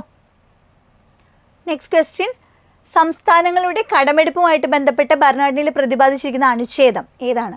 സംസ്ഥാനങ്ങളുടെ കടമെടുപ്പുമായിട്ട് ബന്ധപ്പെട്ട ഒരു ആർട്ടിക്കിളാണ് ചോദിച്ചിട്ടുള്ളത്. ആൻസർ കൊടുത്തോ? സംസ്ഥാനങ്ങളുടെ കടമെടുപ്പുമായിട്ട് ബന്ധപ്പെട്ടത് ആൻസർ ഓപ്ഷൻ ബി ആണ്. ആർട്ടിക്കിൾ 293 സംസ്ഥാനങ്ങളുടെ കടമെടുപ്പുമായിട്ട് ബന്ധപ്പെട്ട ഭരണഘടനയിൽ പറഞ്ഞിട്ടുള്ള ആർട്ടിക്കിളാണ് 293. ഓക്കെ. നെക്സ്റ്റ് ക്വസ്റ്റ്യൻ, ദേശീയഗാനവുമായിട്ട് ബന്ധപ്പെട്ട പ്രസ്താവനകളിൽ ശരിയല്ലാത്തവ ഏതാണ്? ദേശീയഗാനവുമായിട്ട് ബന്ധപ്പെട്ട പ്രസ്താവനകളില്ല. ഭാഗ്യവിധാത എന്നതായിരുന്നു ആദ്യത്തെ നാമം. ആദ്യമായിട്ട് ആലപിച്ചത് സരള ദേവി ചൗധരാണിയാണ്. 26 ജനുവരി 1950 ജനഗണമനയെ ദേശീയഗാനമായിട്ട് അംഗീകരിച്ചത്. മദൻ മോഹൻ മാളവ്യയുടെ അധ്യക്ഷതയിലുള്ള INC സമ്മേളനത്തിലാണ് ദേശീയഗാനം ആദ്യമായിട്ട് ആലപിക്കപ്പെട്ടത്. നോക്കിക്കോളൂ ഏതാണെന്ന്. എന്നിട്ട് നിങ്ങളൊന്ന് ആൻസർ കൊടുത്തു നോക്കിക്കേ. ആൻസർ കൊടുത്തോ? ഏതാണ് ഇതിൽ നിങ്ങൾക്ക് ഷുവർ ആയിട്ടുള്ളത്? ഏതാ? ആദ്യമായിട്ട് ദേശീയഗാനം ആലപിച്ചത് സരളാദേവി ചൗധരാണിയാണോ? യെസ്, സരളാദേവി ചൗധരാണിയാണ് ആദ്യമായിട്ട് ദേശീയഗാനം INC സമ്മേളനത്തിൽ ആലപിക്കുന്നത്. ഇത് ശരിയാണ്. നമ്മളോട് ശരിയല്ലാത്തേ ചോദിച്ചേക്കണേ. അപ്പോൾ ശരിയായത് നമ്മൾ എന്ത് ചെയ്യണം? ഒഴിവാക്കണം അല്ലേ, എലിമിനേറ്റ് ചെയ്യണം. അപ്പോൾ 2 അങ്ങോട്ട് എലിമിനേറ്റ് ചെയ്യാം. 2 വരുന്ന ഓപ്ഷൻ സി കളഞ്ഞു, 2 വരുന്ന ഓപ്ഷൻ ബിയും കളഞ്ഞു കേട്ടോ.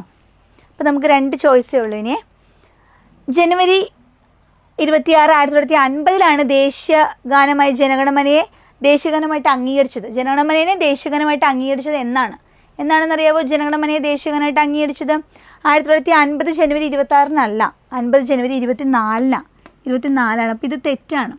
അപ്പോൾ തെറ്റായത് ഓർമ്മ നമുക്ക് കിട്ടി. നമുക്ക് ആൻസറിൽ വേണം അല്ലേ? 3 നമ്മുടെ ആൻസറിൽ വേണം. കാരണം തെറ്റാണ് നമുക്ക് കണ്ടുപിടിക്കേണ്ടത്.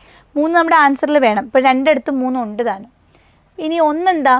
ഭാഗ്യവിധാത എന്നതായിരുന്നു ആദ്യ നാമം. ഭാരത ഭാഗ്യവിധാത എന്നുള്ളതാണ് ആദ്യത്തെ നാമം. അത് ശരിയാണ്. ഭാരത ഭാഗ്യവിധാത എന്നുള്ളതാണ് ദേശീയഗാനത്തിൻ്റെ ആദ്യത്തെ നാമം. അപ്പോൾ 1 ശരിയാണ്. ഓക്കെ. 4-മത്തെയോ? മദൻ മോഹൻ മാളവ്യയുടെ അധ്യക്ഷതയിലുള്ള സമ്മേളനത്തിലാണ് ആദ്യമായിട്ട് ആലപിക്കപ്പെട്ടത്. ആദ്യമായിട്ട് ദേശീയഗാനം ആലപിക്കുന്ന സമയത്ത് INC അധ്യക്ഷൻ മദൻ മോഹൻ മാളവ്യ ആയിരുന്നു? അല്ല, മദൻ മോഹൻ മാളവ്യ അല്ലായിരുന്നു. അത് തെറ്റാണ്. സോ 4 തെറ്റാണ്. അപ്പോൾ ഏതായിരിക്കും ആൻസർ വരുന്നത്? ശരി അല്ലാത്തതാണ്. അപ്പോൾ 4 നമുക്ക് വേണോ അല്ലേ? 4 വേണം. അപ്പോൾ 1 നമുക്ക് അറിയാം, 1 ശരിയാണെങ്കിൽ പിന്നെ നമുക്ക് തെറ്റുള്ളത് ഏതൊക്കെയാണ്? 3 4 മാത്രമാണ്. സോ റൈറ്റ് ആൻസർ വന്നിട്ട് ഓപ്ഷൻ ഡി ആണ് കേട്ടോ. ഓപ്ഷൻ ഡി ആണ് റൈറ്റ് ആൻസർ വന്നിട്ട്. ഓക്കെ.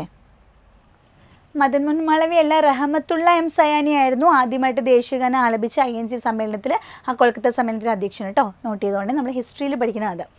ഇനി 30-മത്തെ ചോദ്യം, ശരിയായ ജോഡി ഏതെന്നുള്ളതാണ്.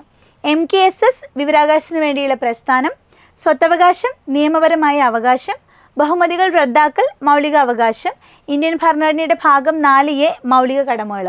ഇതിൽ ശരിയായ ജോഡി കണ്ടെത്താൻ നമ്മളോട് പറഞ്ഞിരിക്കണേ. ആദ്യത്തേത് MKSS വിവരാവകാശത്തിന് വേണ്ടിയിട്ടുള്ള ഒരു പ്രസ്ഥാനം. ശരിയാണോ? MKSS ഞാൻ കുറച്ച് മുന്നേ പറഞ്ഞതാണല്ലേ, മസൂർ കിസാൻ ശക്തി സംഘാതന വിവരാവകാശത്തിന് വേണ്ടിയിട്ടാണ്. അത് ശരിയാണ്. സ്വത്തവകാശം നിയമപരമായ അവകാശമാണ്. അതും കുറച്ച് മുന്നേ ഞാൻ പറഞ്ഞു അല്ലേ. സ്വത്തവകാശം ഇപ്പം മൗലികാവകാശമല്ല, നിയമപരമായ അവകാശമാണ്. അതും ശരിയാണ്. ഇനി ബഹുമതികൾ റദ്ദാക്കൽ, അത് നമ്മുടെ മൗലികാവകാശങ്ങളിൽ ഒന്നാണോ? ബഹുമതി പാടില്ല, ടൈറ്റിൽ പാടില്ല. അതായത് നമുക്കിപ്പോൾ എഡ്യൂക്കേഷനുമായിട്ട് ബന്ധപ്പെട്ട് PhD എടുത്ത ആൾ ഡോക്ടർ എന്നൊക്കെ വെച്ചിട്ട് പറയാം, കുഴപ്പമില്ല. ഇപ്പോൾ പട്ടാളക്കാർ മേജർ മുകുന്ദ് അല്ലേ, കേണൽ എന്നൊക്കെ പറയാം, ക്യാപ്റ്റൻ മുകുന്ദ് എന്നൊക്കെ പറയാം, അതിനൊന്നും കുഴപ്പമില്ല. അപ്പോൾ മിലിറ്ററി പരമായിട്ടോ എഡ്യൂക്കേഷൻ പരമായിട്ടോ ഉള്ള ബഹുമതികൾ ഒഴികെയുള്ള മറ്റ് ബഹുമതികൾ ലൈക്ക് രാജ അല്ലെങ്കിൽ റാവു ബഹദൂർ എന്നൊക്കെ പറയുന്നത്, അങ്ങനെയുള്ള മറ്റ് ബഹുമതികളൊന്നും പാടില്ല എന്ന് നമ്മുടെ മൗലികാവകാശങ്ങൾ സമത്വത്തിൻ്റെ ഭാഗമായിട്ട് ആർട്ടിക്കിൾ 18 പറഞ്ഞിട്ടുണ്ട്. ഓക്കെ. 18 ടൈറ്റിൽ പാടില്ല. 8 ടൈറ്റിൽ, ട്ട് ഒന്ന് നിങ്ങൾ കണക്ട് ചെയ്ത് വെച്ചത് ഓർത്ത് വയ്ക്കാം. ആർട്ടിക്കിൾ 18 ടൈറ്റിൽ പാടില്ല എന്ന് പറഞ്ഞതാണ്. അപ്പോൾ അത് ബഹുമതികൾ പാടില്ല മൗലികാവകാശമാണോ? Yes, it is our fundamental right. ഇനി ഇന്ത്യൻ ഭരണഘടനയുടെ ഭാഗം 4A മൗലിക കടമകൾ, അതിപ്പോൾ പല നമ്മൾ പറഞ്ഞു കഴിഞ്ഞു അല്ലേ. മൗലിക കടമകളുടെ ആർട്ടിക്കിളാണ് 4A എന്നുള്ളത്. സോ ഇതെല്ലാം തന്നെ ശരിയല്ലേ? സോ എല്ലാം ശരിയാണ്. നമുക്കിവിടെ ശരിയായ ജോഡി എന്ന് പറഞ്ഞാൽ എല്ലാം ശരിയാണ്.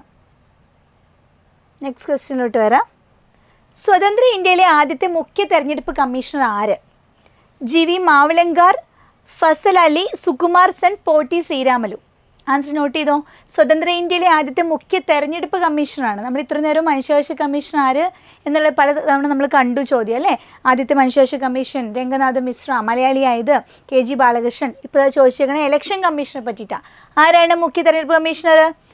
That is Sukumar Sen. സുകുമാർ സെൻ ആണ് ആദ്യത്തെ മുഖ്യ തെരഞ്ഞെടുപ്പ് കമ്മീഷണർ കേട്ടോ. സ്വതന്ത്ര ഇന്ത്യയിലെ ആദ്യത്തേത് സുകുമാർ സെൻ ആണ്. Okay, next question. താഴെ പറയുന്നവയിൽ കൺകറന്റ് ലിസ്റ്റിൽ പെടുന്ന വിഷയങ്ങൾ ഏവ? വിദ്യാഭ്യാസം, ജയിൽ, വനം, ബാങ്കിങ്. 3 ലിസ്റ്റുകളുണ്ട് നമുക്ക്. Union list, state list, concurrent list. അതിൽ കൺകറന്റ് ലിസ്റ്റിൽ പെടുന്ന വിഷയങ്ങൾ ഏവ എന്നുള്ളതാണ്. ഇപ്പോൾ കൺകറന്റ് ലിസ്റ്റിലെ, സ്റ്റേറ്റ് ലിസ്റ്റിലെ, യൂണിയൻ ലിസ്റ്റിലെ പ്രധാനപ്പെട്ട വിഷയങ്ങൾ നിങ്ങൾ പഠിക്കേണ്ടതുണ്ട്. അല്ലാതെ തന്നെ നമ്മൾ നമ്മുടെ ഇമ്പോർട്ടൻ്റ് ആയിട്ടുള്ള അമെൻമെൻറ്റ്സ് പഠിക്കുമ്പോൾ 42ാം അമെൻമെൻറ്റ് ഞാൻ എപ്പോഴും പറയുന്നതാണ്, വളരെ ഇമ്പോർട്ടൻ്റ് ആയിട്ടുള്ള അമെൻമെൻ്റ് ആണ്. പ്രിയാമ്പിളിൽ മാറ്റം വരുത്തി, മൗലിക കടമകൾ കൂട്ടിച്ചേർത്തു. അതുപോലെ തന്നെ അതേ അമെൻമെൻറ്റിൽ സ്റ്റേറ്റ് ലിസ്റ്റിൽ നിന്ന് 5 വിഷയങ്ങൾ കൺകറന്റ് ലിസ്റ്റിലോട്ട് മാറ്റിയിട്ടുണ്ട്. ആ 5 വിഷയങ്ങൾ കൃത്യമായിട്ട് അറിയാവുന്നവർക്കും ഈ ചോദ്യത്തിന് ഉത്തരം കറക്റ്റ് കൊടുക്കാൻ പറ്റും. കാരണം വിദ്യാഭ്യാസം സ്റ്റേറ്റിൽ നിന്ന് കൺക്ലൂഷനിലോട്ട് മാറ്റിയതാണ്, വനം അങ്ങനെ മാറ്റിയതാണ്. അപ്പോൾ 1ഉം 3ഉം ആൻസറിൽ വരണം. 1ഉം 3ഉം വരുന്നത് നമുക്ക് 2 ഓപ്ഷനുള്ളത് A അല്ലെങ്കിൽ C ആയിരിക്കും. ബാക്കി 2ഉം പിന്നെ ലാസ്റ്റ് D ആവാനുള്ള പോസിബിലിറ്റി ഉണ്ട് അല്ലേ. ഇനി ഇത് നോക്കുക, ജയിൽ, ബാങ്കിങ്. ഇതിലേതെങ്കിലും നിങ്ങൾക്ക് ഉറപ്പുണ്ടോ കൺകറന്റ് ലിസ്റ്റ് അല്ലാന്ന്? ജയിൽ വന്നിട്ട് സ്റ്റേറ്റ് ലിസ്റ്റാണ്, കൺകറന്റ് ലിസ്റ്റ് അല്ല. നമുക്ക് 2 കട്ട് ചെയ്ത് കളയാം. അങ്ങനെയാണെങ്കിൽ നമുക്ക് ഇവയെല്ലാം പോയി കിട്ടും അല്ലേ, Aയും പോയി കിട്ടും. സോ റൈറ്റ് ആൻസർ 1ഉം 3ഉം ആണ്. ബാങ്കിങ് യൂണിയൻ ലിസ്റ്റിൽ വരുന്നതാണ്. സോ 1ഉം 3ഉം ആണ്. വിദ്യാഭ്യാസവും വനവുമാണ് കൺകറന്റ് ലിസ്റ്റിൽ വരുന്ന വിഷയങ്ങൾ. വിദ്യാഭ്യാസം, വനം, മൃഗങ്ങളുടെയും പക്ഷികളുടെയും സംരക്ഷണം, അളവ് തൂക്ക സമ്പ്രദായം, നീതിന്യായ ഭരണം. ഇങ്ങനെയാണ് 5 വിഷയങ്ങൾ സ്റ്റേറ്റ് ലിസ്റ്റിൽ നിന്ന് കൺകറന്റ് ലിസ്റ്റിലിട്ട് മാറ്റിയിട്ടുള്ളത് കേട്ടോ. അടുത്ത ചോദ്യം. 1989 തദ്ദേശ സ്വയംഭരണ സ്ഥാപനങ്ങൾക്ക് ഭരണഘടനാ സാധുത നൽകണമെന്ന് നിർദ്ദേശിച്ച കമ്മിറ്റി ഏത്? PK Thungon committee, Balwant Rai Mehta committee, Ashok Mehta committee, Sarkaria committee. ഇത് ആക്ച്വലി നമ്മുടെ പഞ്ചായത്ത് രാജുമായിട്ട് ബന്ധപ്പെട്ട ഒരു ചോദ്യമാണ്. അപ്പോൾ ചിലപ്പോൾ നിങ്ങളുടെ മെയിൻസിൻ്റെ സിലബസിലുള്ള ചില കാര്യങ്ങൾ ഇതിൽ വന്നിട്ടുണ്ടാകാം. എന്നാലും നമുക്ക് ജനറലായിട്ട് അടിസ്ഥാന വിവരങ്ങൾ എന്ന രീതിയിൽ നമുക്ക് ചോദ്യങ്ങൾ വന്നേക്കാം കേട്ടോ. അപ്പോൾ ശ്രദ്ധിക്കണം. തദ്ദേശ സ്വയംഭരണ സ്ഥാപനങ്ങൾക്ക് ഭരണഘടനാ സാധുത വേണമെന്ന് റെക്കമെൻഡ് ചെയ്ത കമ്മിറ്റി എന്ന് പറഞ്ഞത് PK തുങ്കൻ കമ്മിറ്റിയാണ്. ഭരണഘടനാ സാധുത കൊടുക്കണമെന്ന് പറഞ്ഞത് PK തുങ്കൻ കമ്മിറ്റിയാണ്. ഭരണഘടനാ നിർമ്മാണ സഭയുമായിട്ട് ബന്ധപ്പെട്ട ചുവടെച്ചേർത്തിട്ടുള്ള പ്രസ്താവനകളിൽ ശരിയേത്? ഭരണഘടനാ നിർമ്മാണ സഭയിലെ അംഗങ്ങളെ പ്രായപൂർത്തി വോട്ടവകാശത്തിൻ്റെ അടിസ്ഥാനത്തിൽ അല്ല തിരഞ്ഞെടുക്കുന്നത്. എല്ലാ മതത്തിലെയും പ്രതിനിധികൾ ഭരണഘടനാ നിർമ്മാണ സഭയിൽ ഉണ്ടായിരുന്നു. രാഷ്ട്രീയ പാർട്ടികളിൽ കോൺഗ്രസ് ആണ് ഭരണഘടനാ നിർമ്മാണ സഭയിൽ ആധിപത്യം സ്ഥാപിച്ചിരുന്നത്. ആൻസർ അറിയാവുന്നവർ കൊടുത്തോളൂ. ഭരണഘടനാ നിർമ്മാണ സഭയിലെ അംഗങ്ങളെ പ്രായപൂർത്തി വോട്ടവകാശത്തിൻ്റെ അടിസ്ഥാനത്തിൽ അല്ല തിരഞ്ഞെടുത്തിരുന്നത്. ആണോ? അറിയില്ലെങ്കിൽ ഇപ്പോൾ ശ്രദ്ധിച്ചോളൂ. ഇത് കറക്റ്റാണ്. അവരെ നമ്മൾ ചെയ്യുന്ന പോലെ പ്രായപൂർത്തി വോട്ടവകാശത്തിൻ്റെ അടിസ്ഥാനത്തിലൊന്നും അല്ല അവർ തിരഞ്ഞെടുത്തിരുന്നത്. അതുപോലെ എല്ലാ മതത്തിലെയും പ്രതിനിധികൾ ഇതിനകത്ത് ഉണ്ടായിരുന്നു. എല്ലാ മതത്തിലെയും പ്രതിനിധികൾ ഈ സഭയിൽ ഉണ്ടായിരുന്നു എന്നുള്ളത് ശരിയാണ്. രാഷ്ട്രീയ പാർട്ടികളിൽ മുന്നിൽ നിന്നിരുന്നത്, ആധിപത്യം സ്ഥാപിച്ചിരുന്നത് കോൺഗ്രസ് ആയിരുന്നു. അന്ന് കോൺഗ്രസും മുസ്ലിം ലീഗും അതേഴ്സുമാണ്.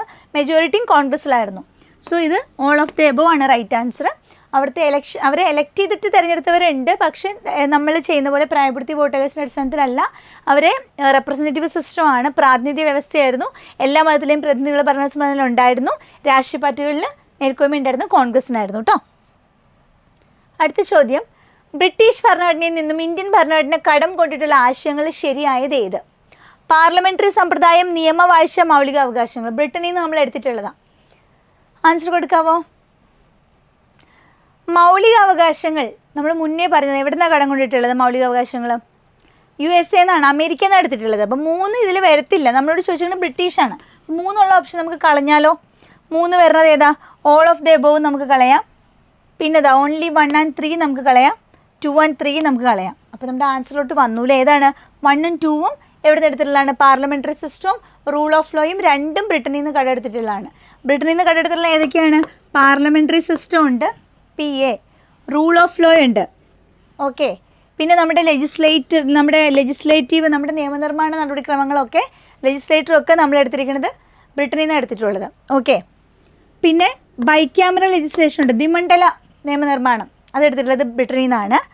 പിന്നെ സിംഗിൾ സിറ്റിസൺഷിപ്പ് എടുത്തിട്ടുള്ളത് ബ്രിട്ടനിൽ നിന്നാണ്. സ്പീക്കർ എടുത്തിട്ടുള്ളതും ബ്രിട്ടനിൽ നിന്നാണ്. സ്പീക്കർ എന്നുള്ള ആശയം ബ്രിട്ടനിൽ നിന്ന് എടുത്തിട്ടുള്ളത്. ക്യാബിനറ്റ് സിസ്റ്റം ബ്രിട്ടനിൽ നിന്നാണ് എടുത്തിട്ടുള്ളത്. ക്യാബിനറ്റ് സിസ്റ്റം ബ്രിട്ടനിൽ നിന്നാണ്. അതുപോലെ റിട്ടുകൾ എടുത്തിട്ടുള്ളത് ബ്രിട്ടനിൽ നിന്നാണ്. പിന്നെ CAG എന്നുള്ള കോൺസെപ്റ്റ് എടുത്തിട്ടുള്ളതും ബ്രിട്ടനിൽ നിന്നാണ്. CAG ബ്രിട്ടനിൽ നിന്നാണ്. പ്രധാനപ്പെട്ട കുറച്ച് കാര്യങ്ങൾ ഞാനിപ്പോൾ പറഞ്ഞു അല്ലേ. CAG, parliamentary system, rule of law, legislator, bicameral registration, single citizenship, speaker, 2S അല്ലേ, സിംഗിൾ സിറ്റിസൺഷിപ്പ്, സ്പീക്കർ, പിന്നെ ക്യാബിനറ്റ് സിസ്റ്റം, റിട്ട്. ഞാൻ ഒരു കോഡ് അവിടെ എഴുതിയിട്ടുള്ളത്. CAGക്ക് പാർലി ബിസ്ക്കറ്റ് ഇഷ്ടം. CAGക്ക് എന്താ ഇഷ്ടം? പാർലി ബിസ്ക്കറ്റ്. ബ്രിട്ടനിൽ നിന്ന് കടമെടുത്തിട്ടുള്ള ആശയങ്ങളാണ്, ഓർക്കാനുള്ള കോഡാണ്. CAGക്ക് പാർലി ബിസ്ക്കറ്റ് ഇഷ്ടം. അപ്പോൾ CAG, parliament, rule of law, legislator, bicameral registration, single citizenship, speaker, cabinet system, writ, ഇതൊക്കെ എഴുതുന്നെടുത്തുള്ളത് ബ്രിട്ടനിൽ നിന്നാണ്. ഓക്കെ, അടുത്ത ചോദ്യം. ചുവടെ ചേർക്കുന്ന പ്രസ്താവനകളുടെ ശരിയേത്? കീഴ്ക്കോടതികൾക്ക് മേൽ ചുമത്തുന്ന പ്രത്യേക ഉത്തരവുകളാണ് പ്രൊഹിബിഷൻ. അറസ്റ്റ് ചെയ്യപ്പെട്ട വ്യക്തിയെ ഹാജരാക്കുവാൻ ഇറക്കുന്ന പ്രത്യേക ഉത്തരവാണ് ഹേബിയസ് കോർപ്പസ്. ഒരു ഉദ്യോഗസ്ഥന് മേൽ ചുമത്തുന്ന പ്രത്യേക ഉത്തരവാണ് മാൻഡമസ്. ഞാൻ മുന്നേ പറഞ്ഞതല്ല റിറ്റിനെ പറ്റിയിട്ട് അല്ലേ. നിങ്ങൾക്ക് ആൻസർ അറിയാവുന്ന നിങ്ങൾ കൊടുത്തോ. റൈറ്റ് ആൻസർ പറയട്ടെ. കീഴ്ക്കോടതികൾക്ക് മേൽക്കോടതികൾ ചുമത്തുന്ന പ്രത്യേക ഉത്തരവുകളാണ് പ്രൊഹിബിഷൻ. യെസ്, പ്രൊഹിബിറ്റ് ചെയ്യും. അവരെ തടയുന്നത് മേൽക്കോടതി കീഴ്ക്കോടതിക്കാണ്. ശരിയാണ്. ഓക്കെ. അറസ്റ്റ് ചെയ്യപ്പെട്ട വ്യക്തിയെ ഹാജരാക്കാൻ വേണ്ടി ഇറക്കുന്ന പ്രത്യേക ഉത്തരവാണ് ഹേബിയസ് കോർപ്പസ് അല്ലെ, അന്യായമായ തടങ്കലിൽ നിന്ന് ആളെ വിട്ടു കിട്ടണം. അത് ശരിയാണ്. ഓക്കെ, ഇനിയോ 12 ശരിയാണ്. ഒരു ഉദ്യോഗസ്ഥന് മേൽ ചുമത്തുന്ന പ്രത്യേക ഉത്തരവാണ് മാൻഡമസ്. കമാൻഡ് ചെയ്യാണ് അല്ലേ. V command, do your duty. അവരുടെ ഒരു ഉദ്യോഗസ്ഥനോട് ജോലി ചെയ്യാനായിട്ടുള്ള ഒരു ഓർഡറാണ്, കമാൻഡാണ്. അപ്പോൾ അതും ശരിയാണ്. അപ്പോൾ 1, 2, 3 എല്ലാം ശരിയാണ്. ഓൾ ഓഫ് ദ എബവ് ആണ് റൈറ്റ് ആൻസർ. വന്നിട്ട് ഓൾ ഓഫ് ദ എബവ് ആണ് കേട്ടോ. So right answer option A ആണ്, ഓൾ ഓഫ് ദ എബവ് ആണ്. ക്ലിയർ? അടുത്ത ചോദ്യത്തിലേക്ക് വരാം. ഇന്ത്യൻ ഭരണഘടനയിലെ അനുച്ഛേദം 19 പ്രകാരമുള്ള സ്വാതന്ത്ര്യങ്ങളിൽ പെടാത്തത് ഏത്? ആർട്ടിക്കിൾ 19 ആണ്. അതിൽ നമുക്ക് കുറച്ച് സ്വാതന്ത്ര്യങ്ങളൊക്കെ പറഞ്ഞിട്ടുണ്ട്. അതിൽ പെടാത്തതാണ് കേട്ടോ. ആവിഷ്കാര സ്വാതന്ത്ര്യം, സംഘടനാ സ്വാതന്ത്ര്യം, വിദ്യാഭ്യാസ സ്വാതന്ത്ര്യം. ആൻസർ കൊടുത്തോ നോക്കിയിട്ട്. ആർട്ടിക്കിൾ 19 വരുന്ന സ്വാതന്ത്ര്യങ്ങളിൽ പെടാത്തത് ഏത്? ആൻസർ കൊടുത്തോ. ഏതാണ് റൈറ്റ് ആൻസർ? ഇന്ത്യൻ ഭരണഘടനയിലെ ആർട്ടിക്കിൾ 19 നമുക്ക് ഏതൊക്കെ സ്വാതന്ത്ര്യം തരുന്നേ? 6 തരം സ്വാതന്ത്ര്യം തരുന്നുണ്ട്. 19A എന്തിനാണ്? Right to speech and express. നമുക്ക് ചിന്തിക്കാനും സംസാരിക്കാനും അഭിപ്രായ പ്രകടനത്തിനും അവിടെയാണ് ഈ ആവിഷ്കാര സ്വാതന്ത്ര്യമൊക്കെ വരുന്നത്. 19B പറഞ്ഞത് നമുക്ക് എന്ത് ചെയ്യാൻ പറ്റും? നമുക്ക് സമ്മേളനം നടത്താം, സമാധാനപരമായിട്ട് നമുക്ക് സമ്മേളനം നടത്താം എന്നാണ് B പറഞ്ഞത്. C എന്താ പറയുന്നതെന്നറിയോ? നമുക്ക് അസോസിയേഷൻസ് ഉണ്ടാക്കാം. നമ്മൾ സമ്മേളനമൊക്കെ നടത്തി കഴിയുമ്പോൾ നമ്മളൊരു അസോസിയേഷൻ ഉണ്ടാക്കുന്നു. ഓക്കെ, അസോസിയേഷൻ കഴിയുമ്പോൾ നമ്മൾ എന്ത് ചെയ്യും? നമ്മൾ ട്രിപ്പ് പോകുന്നു, രാജ്യത്തിനകത്ത് എവിടെ വേണമെങ്കിലും ട്രാവൽ ചെയ്യാം. അതാണ് D പറഞ്ഞത്. ഓക്കെ, ട്രാവലൊക്കെ ചെയ്ത് നമുക്ക് ചില സ്ഥലങ്ങളൊക്കെ ഉണ്ട്. നമുക്ക് ഇവിടെ സെറ്റിൽ ചെയ്താലോ, ഇഷ്ടമുള്ള സ്ഥലത്ത്, നമുക്ക് ഇഷ്ടമുള്ള സ്ഥലത്ത് എവിടെ വേണമെങ്കിലും രാജ്യത്തിനകത്ത് സെറ്റിൽ ചെയ്യാമെന്നാണ് E പറഞ്ഞത്. F എടുത്ത് മാറ്റി, നമ്മുടെ പ്രോപ്പർട്ടി ആയിട്ട് ബന്ധപ്പെട്ട, സ്വത്തുമായിട്ട് ബന്ധപ്പെട്ട എടുത്ത് മാറ്റിയിട്ടുണ്ട്. G എന്താണെന്നറിയോ? സെറ്റിൽ ചെയ്തിട്ട് നമുക്ക് ജീവിക്കാൻ ജോലി വേണ്ടേ? അപ്പോൾ നമുക്ക് ഇഷ്ടമുള്ള തൊഴിൽ ചെയ്യാമെന്ന് പറഞ്ഞാണ് G. അപ്പോൾ നമുക്ക് ഏതൊക്കെ സ്വാതന്ത്ര്യം ഉള്ളത്? നമുക്ക് right to speech and express, സംസാരിക്കാം, അഭിപ്രായം പ്രകടിപ്പിക്കാം, ചിന്തിക്കാം, ആശയപ്രകടനം, അവിടെയാണ് പത്രസ്വാതന്ത്ര്യമൊക്കെ വരുന്നത്, അഭിപ്രായ പ്രകടനമാണല്ലോ. പിന്നെ B എന്താ പറയുക? നമുക്ക് സമാധാനപരമായിട്ട് സമ്മേളനം നടത്താം, നമുക്ക് അസോസിയേഷൻസ് ഉണ്ടാക്കാം, രാജ്യത്തിനകത്ത് എവിടെ വേണമെങ്കിലും നമുക്ക് ട്രാവൽ ചെയ്യാം, നമുക്ക് എവിടെ വേണമെങ്കിലും സെറ്റിൽ ചെയ്യാം, നമുക്ക് ഇഷ്ടമുള്ള ജോലി ചെയ്യാം. ഇതല്ലാത്ത ഏതെങ്കിലും ഉണ്ടെങ്കിൽ അത് നമ്മുടെ ആൻസറാണ്. ഇവിടെ ഏതാ? ആവിഷ്കാര സ്വാതന്ത്ര്യം ഉണ്ട്, 19A ഉണ്ട്. സംഘടനാ സ്വാതന്ത്ര്യം ഉണ്ട്, സംഘടന ഉണ്ടാക്കാം, 19C അല്ലേ. സംഘടനാ സ്വാതന്ത്ര്യം ഉണ്ട്. വിദ്യാഭ്യാസ സ്വാതന്ത്ര്യം പറഞ്ഞിട്ടുണ്ട് ഇതിനകത്ത്? ഇല്ല. സെറ്റിൽ ചെയ്യാൻ, ജോലി എന്ന് പറഞ്ഞു, എഡ്യൂക്കേഷൻ അവിടെ പറഞ്ഞിട്ടില്ല. പറയാത്ത കാര്യം നമുക്ക് അംഗീകരിക്കാൻ പറ്റില്ല. സോ 19 ആരും ഇല്ലാത്തത്? ഓൺലി 3 ആണ് കേട്ടോ. ഓൺലി 3 അല്ലേ. മൂന്നാമത്തെ ഓപ്ഷനാണ് 19 ഇല്ലാത്തത്. So right answer option C ആണ്. ഓക്കെ,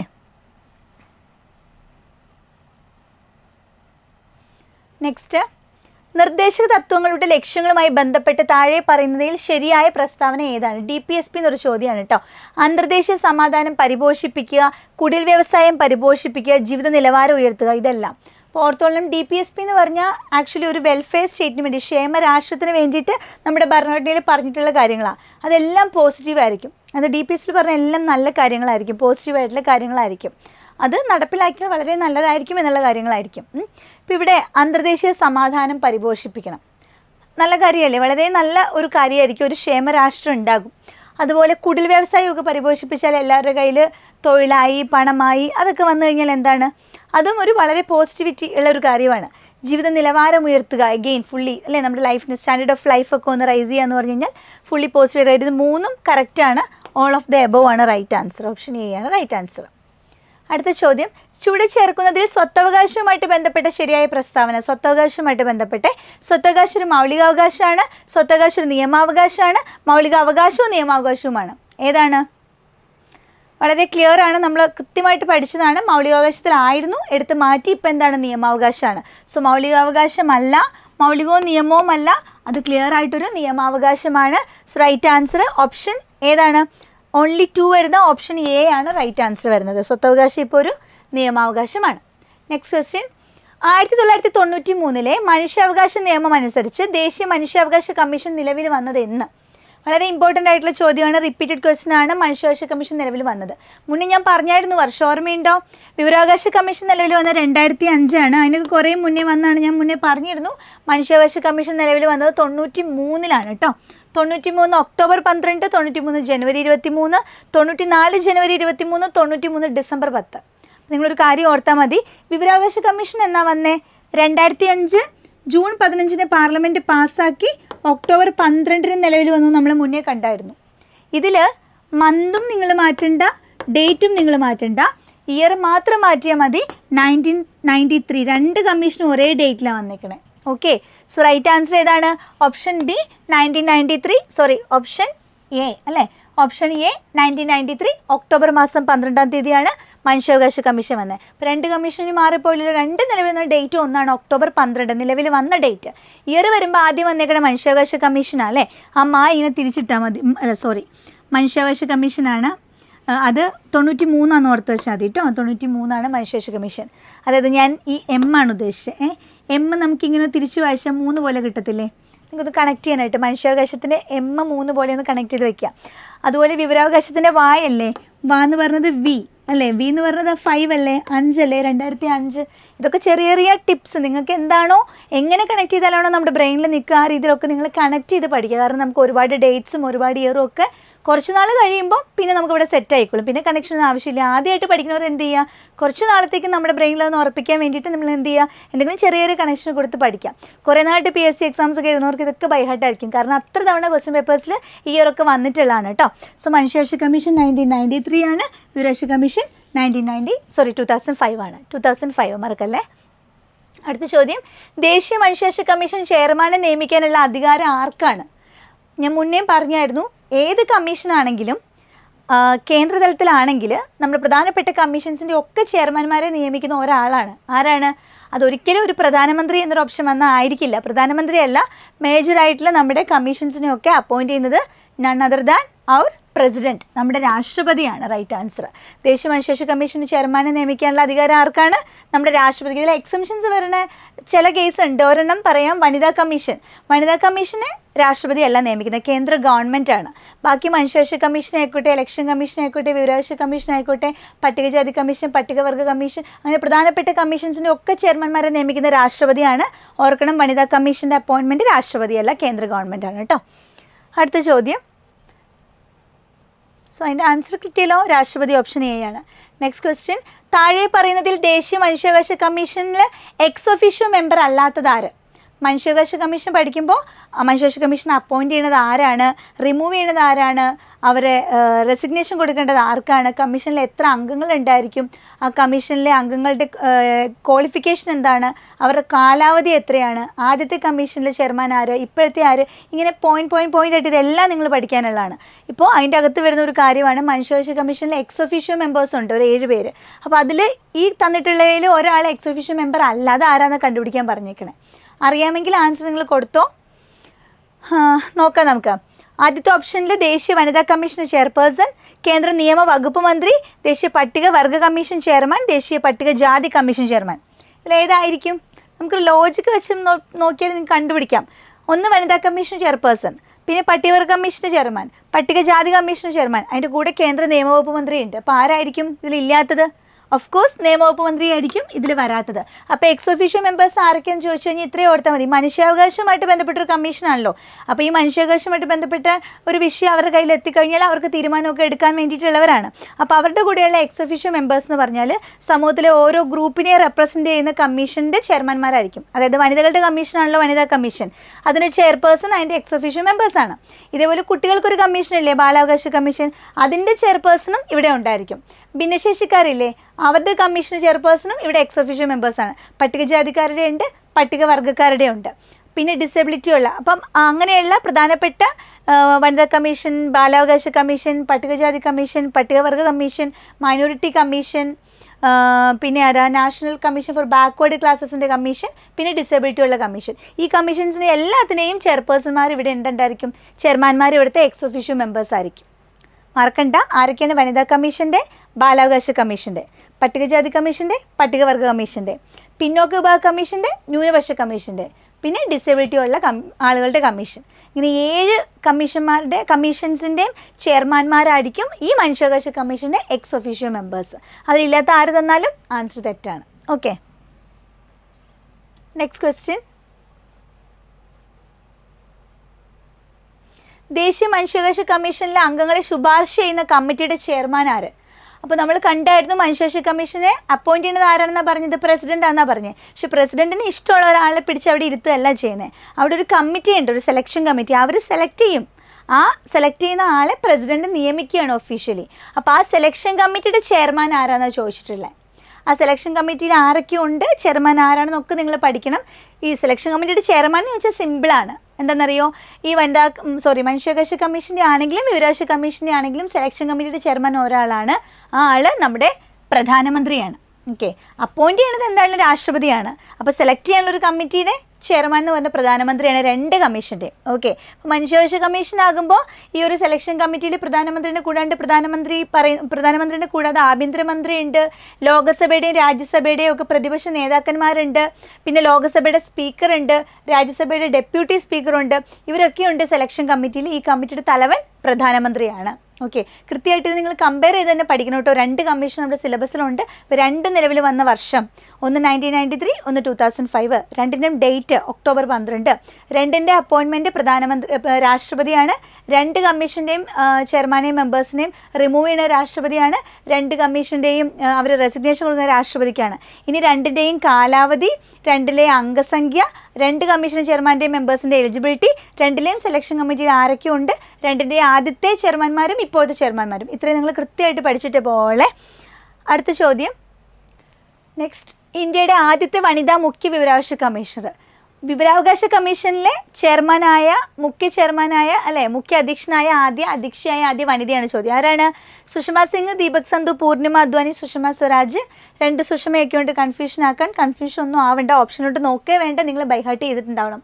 എന്നിട്ട് നിങ്ങൾ അതിവിടെ ഉണ്ടോ എന്ന് നോക്കിയാൽ മതി. ആദ്യത്തെ വനിത എന്ന് പറഞ്ഞത് വേറെ ആരുമല്ല, ദീപക് സന്ധു ആണ് കേട്ടോ, ദീപക് സന്ധു. Next question.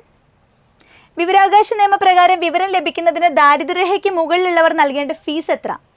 100 രൂപ, 150 രൂപ, 50 രൂപ, ഇതൊന്നുമല്ല. BPLകാർക്ക് വിവരാവകാശ നിയമത്തിന് ആപ്ലിക്കേഷൻ കൊടുക്കുമ്പോൾ ഫീസൊന്നും കൊടുക്കണ്ട. അല്ലാത്തവർക്ക് ഫീസ് കൊടുക്കണം. അത് എത്ര രൂപ കൊടുക്കണം? 100 രൂപയാണോ, 150 രൂപയാണോ, 50 രൂപയാണോ? ഇതൊന്നുമല്ല. ഇതാ റൈറ്റ് ആൻസർ. ഇതൊന്നുമല്ല. പിന്നെ എന്താ ഇതൊന്നും അല്ലാത്ത? എത്ര രൂപയാണ് ഫീസ് കൊടുക്കണ്ടേ? ഫീസ് 10 രൂപയാണ്. വിവരാവകാശ നിയമപ്രകാരം നമുക്ക് വിവരം ലഭിക്കാനായിട്ട് കൊടുക്കേണ്ട ഫീസ് 10 രൂപയാണ്. BPLകാർക്ക് 10 രൂപയും കൊടുക്കണ്ട. ഓക്കെ, അപ്പം 100, 150, 50 ഒന്നും അല്ല. റൈറ്റ് ആൻസർ 10 ആണ്. ജനാധിപത്യത്തിൻ്റെ സൂര്യ തേജസ് എന്നറിയപ്പെടുന്ന നിയമം താഴെ പറയുന്നതിൽ ഏതാണ്? വിവരാവകാശ കമ്മീഷൻ പഠിക്കുമ്പോൾ നമ്മൾ എന്താണ് വിവരാവകാശ നിയമം പറയാറുണ്ട് അല്ലേ? വിവരാവകാശ നിയമം പഠിക്കുമ്പോൾ ആദ്യത്തെ പോയിന്റാണ് ജനാധിപത്യത്തിൻ്റെ സൂര്യ തേജസ് എന്നറിയപ്പെടുന്ന നിയമം ഏതാണ്? അത് വിവരാവകാശ നിയമമാണ്. ജനാധിപത്യത്തിൻ്റെ സൂര്യ തേജസ് ആണ് വിവരാവകാശ നിയമം. നെക്സ്റ്റ്, വിവരാവകാശ നിയമത്തിൽ ഒപ്പുവെച്ച രാഷ്ട്രപതി ആര്? KR Narayanan, Pranab Kumar Mukherjee, APJ Abdul Kalam. ഇവരാരുമല്ല. വിവരാവകാശ നിയമത്തിൽ ഒപ്പുവെച്ചിരിക്കുന്ന ആരാണ്? നല്ല വിവരമുള്ള ഒരു രാഷ്ട്രപതിയാണെന്ന് ഓർക്കുക. ഇതിലാരാണ് ഏറ്റവും കൂടുതൽ നമുക്ക് തോന്നിയിട്ടുള്ള നല്ല വിവരമുള്ള, എല്ലാവർക്കും ഇഷ്ടമുള്ള ഒരു രാഷ്ട്രപതി ഇവിടെ ഉണ്ട്? ആരത്? ഡോക്ടർ APJ അബ്ദുൽ കലാമാണ് വിവരാവകാശ നിയമത്തിൽ ഒപ്പുവെച്ചിരിക്കുന്ന രാഷ്ട്രപതി. ഡോക്ടർ APJ അബ്ദുൽ കലാമാണ്. കേന്ദ്ര മുഖ്യ വിവരാവകാശ കമ്മീഷണറെയും കമ്മീഷണർമാരെയും നിയമിക്കുന്നത് ആര്? രാഷ്ട്രപതി, പ്രധാനമന്ത്രി, സുപ്രീം കോടതി ചീഫ് ജസ്റ്റിസ്. ഇവരാരുമല്ല. നമ്മളിപ്പോൾ ഓൾറെഡി പറഞ്ഞൂലേ കമ്മീഷണർമാരെയൊക്കെ നിയമിക്കുന്ന ആരാണ്? സംശയം വേണ്ട. ഇനി രാഷ്ട്രപതിയാണ്. ഓപ്ഷൻ A രാഷ്ട്രപതിയാണ്. നെക്സ്റ്റ്, സാർവത്രിക പ്രായപൂർത്തി വോട്ടവകാശം അനുസരിച്ച് ഇന്ത്യയിൽ തെരഞ്ഞെടുപ്പ് നടന്ന ആദ്യത്തെ പ്രദേശം? കേരളം, മണിപ്പൂർ, ഗുജറാത്ത്, രാജസ്ഥാൻ. സാർവത്രിക പ്രായപൂർത്തി വോട്ടവകാശം അനുസരിച്ച് ഇന്ത്യയിൽ തെരഞ്ഞെടുപ്പ് നടന്ന ആദ്യത്തെ പ്രദേശം ഏതാണെന്നറിയോ? റൈറ്റ് ആൻസർ പറയുകയാണ് ഓപ്ഷൻ B ആണ്, മണിപ്പൂരാണ് കേട്ടോ ആദ്യത്തേത്. Option B മണിപ്പൂരാണ്. നമ്മൾ ആദ്യത്തെ 50 ചോദ്യങ്ങൾ പിന്നിട്ടിരിക്കുകയാണ്. അപ്പോൾ നിങ്ങൾ ഇതുവരെ കേട്ടുകൊണ്ടിരിക്കുന്നവരാണെങ്കിൽ നിങ്ങൾക്ക് ഇത് ഉപകാരപ്പെടുന്നുണ്ടെന്ന് തോന്നുന്നുണ്ടെങ്കിൽ തീർച്ചയായിട്ടും ഒന്ന് ലൈക്ക് ചെയ്യണം. അതുപോലെ നിങ്ങൾ മാക്സിമം ഇത് ഷെയർ ചെയ്യണം. നിങ്ങൾക്ക് ഉപകാരപ്പെടുന്നുണ്ടെങ്കിൽ നിങ്ങളുടെ അഭിപ്രായങ്ങളൊക്കെ ഒന്ന് കമൻസ് ആയിട്ട് അറിയിക്കണം കേട്ടോ. നമുക്ക് അടുത്ത 51ാമത്തെ ചോദ്യത്തിലേക്ക് കിടക്കാം. 100 വരെ കേട്ടിരിക്കണം. നിങ്ങൾ അറിയേണ്ട തന്നെ ഒരുപാട് കാര്യങ്ങൾ നിങ്ങൾ പഠിക്കും. ചിലപ്പോൾ നമ്മൾ അല്ലാണ്ട് പഠിക്കുമ്പോൾ നോക്കാത്ത പല പോയിന്റ്സും ഇങ്ങനെ ക്വസ്റ്റ്യൻ പേപ്പർ നോക്കുമ്പോഴായിരിക്കും നമുക്ക് മനസ്സിലാവുക. അല്ലെങ്കിൽ ഓപ്ഷൻസ് കാണുമ്പോൾ ഒക്കെ നമുക്ക് കൺഫ്യൂഷൻ ആകാനുള്ള സാധ്യതയൊക്കെ മാറ്റിയെടുക്കാൻ പറ്റുന്ന നല്ലൊരു റിവിഷനായിട്ട് നിങ്ങൾ ഇതിനെ പ്രയോജനപ്പെടുത്തണേ. അടുത്ത ചോദ്യം, താഴെ പറയുന്നവയിൽ മൗലികാവകാശങ്ങളിൽ ഭേദഗതി വരുത്തുവാൻ അധികാരമുള്ളത് ആർക്ക്? മൗലികാവകാശങ്ങളോട് ചോദ്യം കണ്ടോ. നമ്മൾ മൗലികാവകാശത്തിൻ്റെ പാർട്ട് പഠിക്കുന്നു, ഏത് രാജ്യത്തിനാണ് കടമെടുത്തത്, ആർട്ടിക്കിൾസ് ഒക്കെ പഠിക്കുന്നു. ഇപ്പോൾ ചോദ്യം അതൊന്നും അല്ല ചോദിച്ചത്. എന്താ ചോദിച്ചേക്കണേ? മൗലികാവകാശങ്ങളിൽ ഭേദഗതി വരുത്താൻ അധികാരമുള്ള ആർക്കാണ്? ഗവർണർക്ക്, ഉപരാഷ്ട്രപതിക്ക്, പാർലമെൻറ്റിന്, പ്രധാനമന്ത്രിക്ക്. ആർക്കാണ്? ഓർത്താൽ മതി, പ്രത്യേകിച്ച് ഓർത്തോണം. ഈ അമെൻമെൻറ്റിനുള്ള അധികാരം പാർലമെൻറ്റിനാണ് കേട്ടോ. പാർലമെൻറ്റിനാണ് ഭേദഗതി വരുത്താനുള്ള അധികാരം. ഓപ്ഷൻ സി ആണ്, പാർലമെൻറ്റാണ്. ഏത് ഭരണഘടനാ ഭേദഗതിയിലൂടെയാണ് സംസ്ഥാന നിയമസഭയ്ക്കും പാർലമെൻറ്റിനും ചരക്ക് സേവന നികുതി GST സംബന്ധിച്ച നിയമനിർമ്മാണത്തിന് അധികാരം നൽകുന്നത്? GSTയുടെ അമെൻമെൻറ്റ് ഏത്? അതാണ് ചോദ്യം അല്ലേ. ലെങ്തി ആയിട്ടൊന്നും വായിക്കേണ്ട കാര്യമില്ല അല്ലേ. നമുക്കൊന്ന് വായിക്കുമ്പോഴേ മനസ്സിലാവും GST ഏത് അമെൻമെൻറ്റാണ്.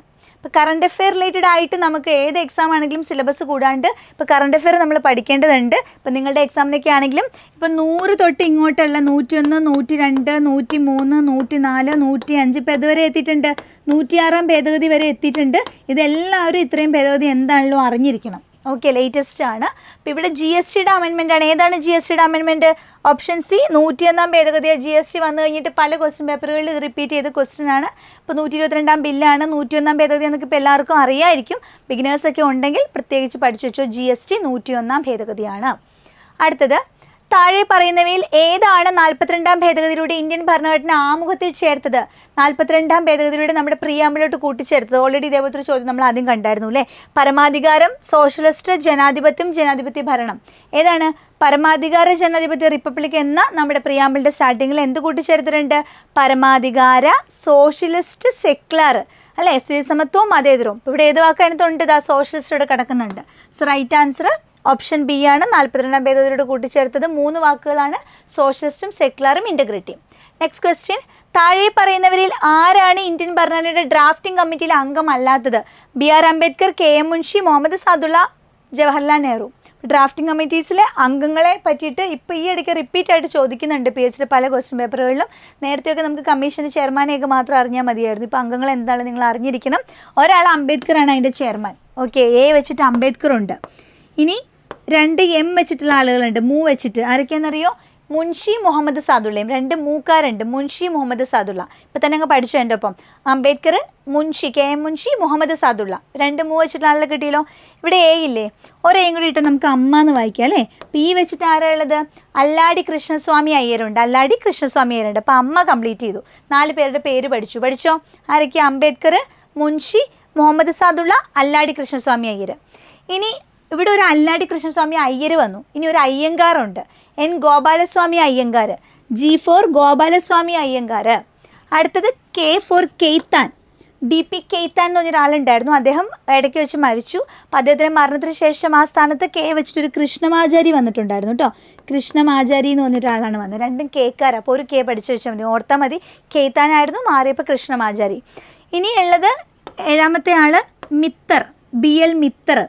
മിത്തർ രാജിവെച്ചു ഇടയ്ക്ക്. അപ്പം വെച്ചിട്ടൊരു മാധവറാവു വന്നിട്ടുണ്ടായിരുന്നു. മിത്തർ മാധവറാവു. ഞാൻ ഇങ്ങനെ എഴുതിയത് എന്താ അറിയോ? അമ്മ GK മിത്തർ. ഒരു കോഡ് പറയാനാണ്. അമ്മയ്ക്ക് GK പഠിക്കാൻ മിച്ചർ വേണം. അമ്മ GK പഠിക്കുക, മിച്ചറൊക്കെ കഴിച്ചിട്ട്. അപ്പോൾ ഇതെന്തിൻ്റെ കൂടെ? ഭരണഘടനാ നിർമ്മാണ സമിതിയിലെ ഡ്രാഫ്റ്റിംഗ് കമ്മിറ്റിയിലെ അംഗങ്ങളെ ഓർത്ത് വെക്കാനാണ്.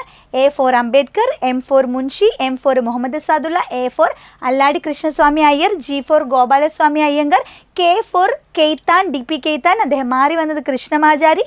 മിത്തർ ആരാണ്? മിച്ചറാണ്. അമ്മയ്ക്ക് GK പഠിക്കാൻ മിച്ചർ വേണം എന്നുള്ളതാണ്. ആ മിച്ചറാണ് ആര്? മിത്തർ എന്ന് പറഞ്ഞത്. ഓക്കെ, മിത്തർ മാറിയിട്ട് വന്ന ആളുടെ പേര് മാധവറാവു എന്നാണ്. ഓക്കെ, അപ്പോൾ ഈ കൂട്ടത്തിൽ അംബേദ്കർ ഉണ്ട്, മുൻഷി ഉണ്ട്, മുഹമ്മദ് സാദുള്ളയും ഉണ്ട്. ജവഹർലാൽ നെഹ്റു നമ്മുടെ ലിസ്റ്റിൽ ഇല്ല. നമുക്കൊരു G ഉണ്ട്, അത് ഗോപാലസ്വാമി അയ്യങ്കാരാണ്. സോ റൈറ്റ് ആൻസർ ഇവിടെ പെടാത്ത ആളാരാണ്? അംഗമല്ലാത്ത ആളാണ് ചോദിച്ചിട്ടുള്ളത്. അത് ജവഹർലാൽ നെഹ്റു ആണ്. ഓക്കെ, അടുത്ത ക്വസ്റ്റ്യൻ, ഭരണഘടനാ ഭേദഗതിയുമായിട്ട് ബന്ധപ്പെട്ട ആർട്ടിക്കിൾ 368 എങ്ങനെ ഭേദഗതി ചെയ്യാം? കേവല ഭൂരിപക്ഷത്തിൽ പ്രത്യേക ഭൂരിപക്ഷത്തോടെ പ്രത്യേക നടപടിക്രമം വഴി മുകളിൽ പറഞ്ഞവയൊന്നുമല്ല. അപ്പോൾ ആർട്ടിക്കിൾ 368 എന്ന് പറഞ്ഞത് എന്താണെന്നറിയാവോ? ആർട്ടിക്കിൾ 368 ഭരണഘടനാ ഭേദഗതിയാണ്. 368 ഈ 368 പ്രകാരം ഒരു അമെൻമെൻറ്റ് ചെയ്യുമ്പോൾ അത് സിമ്പിൾ മെജോറിറ്റി ആണോ, സ്പെഷ്യൽ മെജോറിറ്റി ആണോ, സ്പെഷ്യൽ നടപടിക്രമം വഴിയാണോ എന്താണെന്ന് ചോദിച്ചിട്ടുള്ളത്.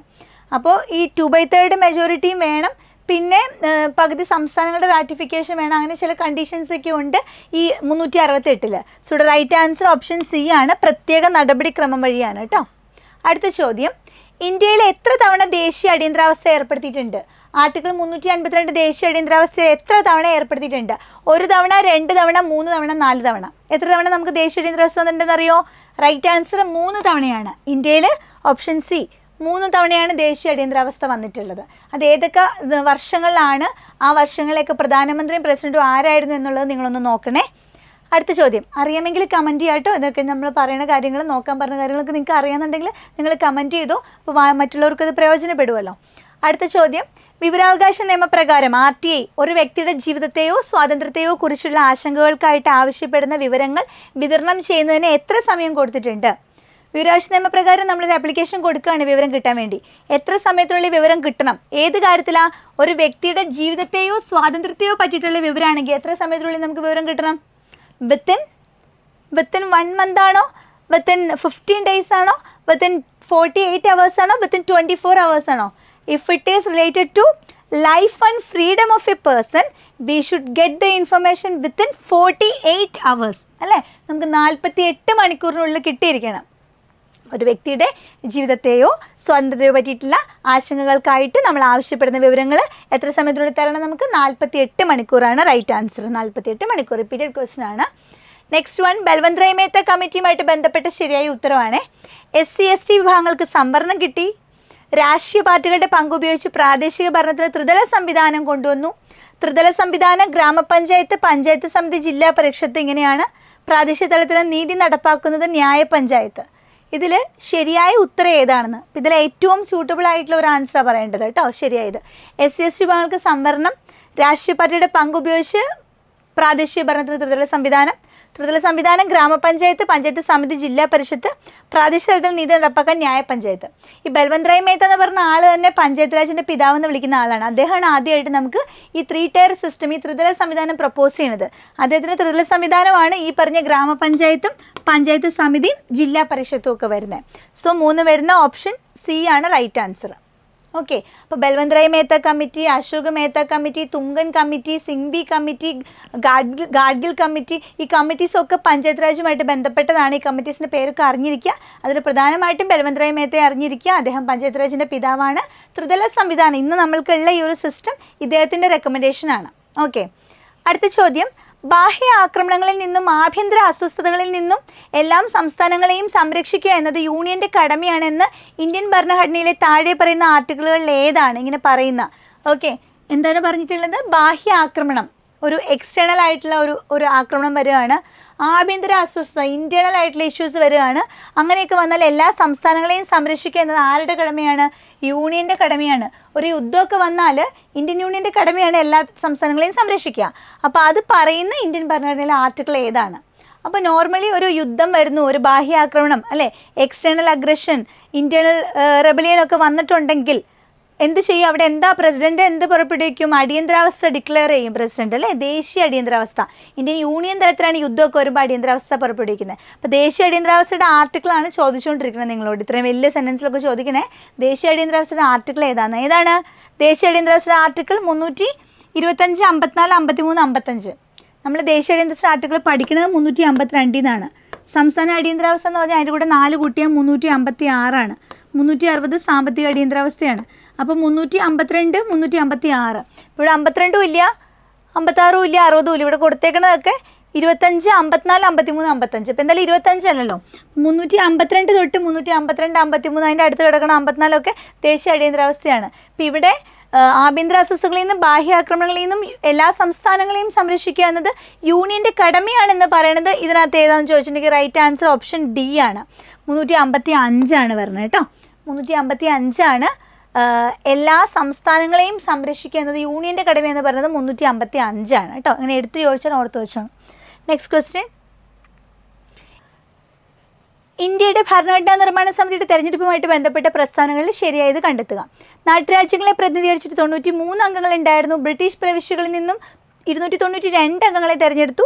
ആനുപാതിക പ്രാതിനിധ്യ വ്യവസ്ഥ അടിസ്ഥാനത്തിലാണ് പ്രവിശ്യകളുടെ തെരഞ്ഞെടുപ്പ് നടന്നത്. ഇന്ത്യ പാക് വിഭജനത്തിന് ശേഷം സമിതിയുടെ അംഗസംഖ്യ 199 ചുരുങ്ങി. അപ്പോൾ ഇതൊക്കെ കൃത്യമായിട്ട് ആൻസർ പഠിച്ചിട്ടുള്ളവർക്ക് ഈ ക്വസ്റ്റ്യൻ ചെയ്യാൻ പറ്റുള്ളൂ. അപ്പോൾ പഠിച്ചിട്ടുള്ളവർ ആൻസർ കൊടുത്തു നോക്കൂ. നമുക്ക് നോക്കാം. ഇതിൻ്റെ ഓപ്ഷൻസ് ഇതാ ഇങ്ങനെയാണ് നമുക്ക് തന്നിട്ടുള്ളത്. ഇതാ ഇങ്ങനെയാണ്. എല്ലാ പ്രസ്താവനകളും ശരിയാണ്. 1, 2, 3 പ്രസ്താവനകൾ മാത്രം ശരിയാണ്. 3, 4 പ്രസ്താവനകൾ തെറ്റാണ്. 1, 4 പ്രസ്താവനകൾ മാത്രം ശരിയാണ്. അപ്പോൾ ഇങ്ങനെയാണ്. ചോദ്യം ഒന്നുകൊണ്ട് ഞാൻ കാണിക്കാം. കോൺസ്റ്റിറ്റ്യൂന്റ് അസംബ്ലിയുമായിട്ട് ബന്ധപ്പെട്ട്. അപ്പോൾ നിങ്ങളത് വായിച്ചിട്ട് നിങ്ങളൊന്ന് ആൻസർ എഴുതിയെടുക്കുക. ഏത് ശരി ഏത് തെറ്റുന്നത്. നാട്ടുരാജ്യങ്ങളെ പ്രതികരിച്ചിട്ട് 93 അംഗങ്ങൾ ഉണ്ടായിരുന്നു. 1 ശരിയാണോ? ബ്രിട്ടീഷ് പ്രവിശ്യകളിൽ നിന്ന് 292 അംഗങ്ങൾ. ആനുപാതിക പ്രാതിനിധ്യ വ്യവസ്ഥയുടെ അടിസ്ഥാനത്തിലാണ് അവിടെ ഇലക്ഷൻ നടക്കുന്നത്. ഇന്ത്യ പാക് വിഭജനത്തിന് ശേഷം സമിതിയുടെ അംഗസംഖ്യ 199 ചുരുങ്ങിയിട്ടുണ്ട്. ഞാൻ ആൻസർ പറയാം. ഇതിൽ ഇന്ത്യ പാക് വിഭജനത്തിന് ശേഷം സമിതിയുടെ അംഗസംഖ്യ ചുരുങ്ങിയിട്ടുള്ളത് 299 ആ 2 മാറ്റി 1 ഇട്ട് നമ്മളെ പറ്റിക്കാൻ നോക്കിയതാണ്. അപ്പോൾ നമുക്ക് മനസ്സിലായത് തെറ്റാണ് എന്ന് മനസ്സിലായി കഴിഞ്ഞാൽ 4 തെറ്റാണെങ്കിൽ നമുക്ക് ഓപ്ഷനിൽ നിന്ന് എന്ത് കളയാം? 4 സ്റ്റേറ്റ്മെൻറ്റ് എലിമിനേറ്റ് ചെയ്യാം. 4 സ്റ്റേറ്റ്മെൻറ്റ് ഏതൊക്കെയാണ്? ഓപ്ഷൻ ഡിയിൽ 4 ഉണ്ട്, ഓപ്ഷൻ സിയിൽ 4 ഉണ്ട്, ഓപ്ഷൻ ഇയിൽ 4 ഉണ്ട്. കണ്ടോ? ബാക്കിയൊന്നും വായിക്കാണ്ട് തന്നെ നമുക്ക് ആൻസറോട്ട് വരാൻ പറ്റി.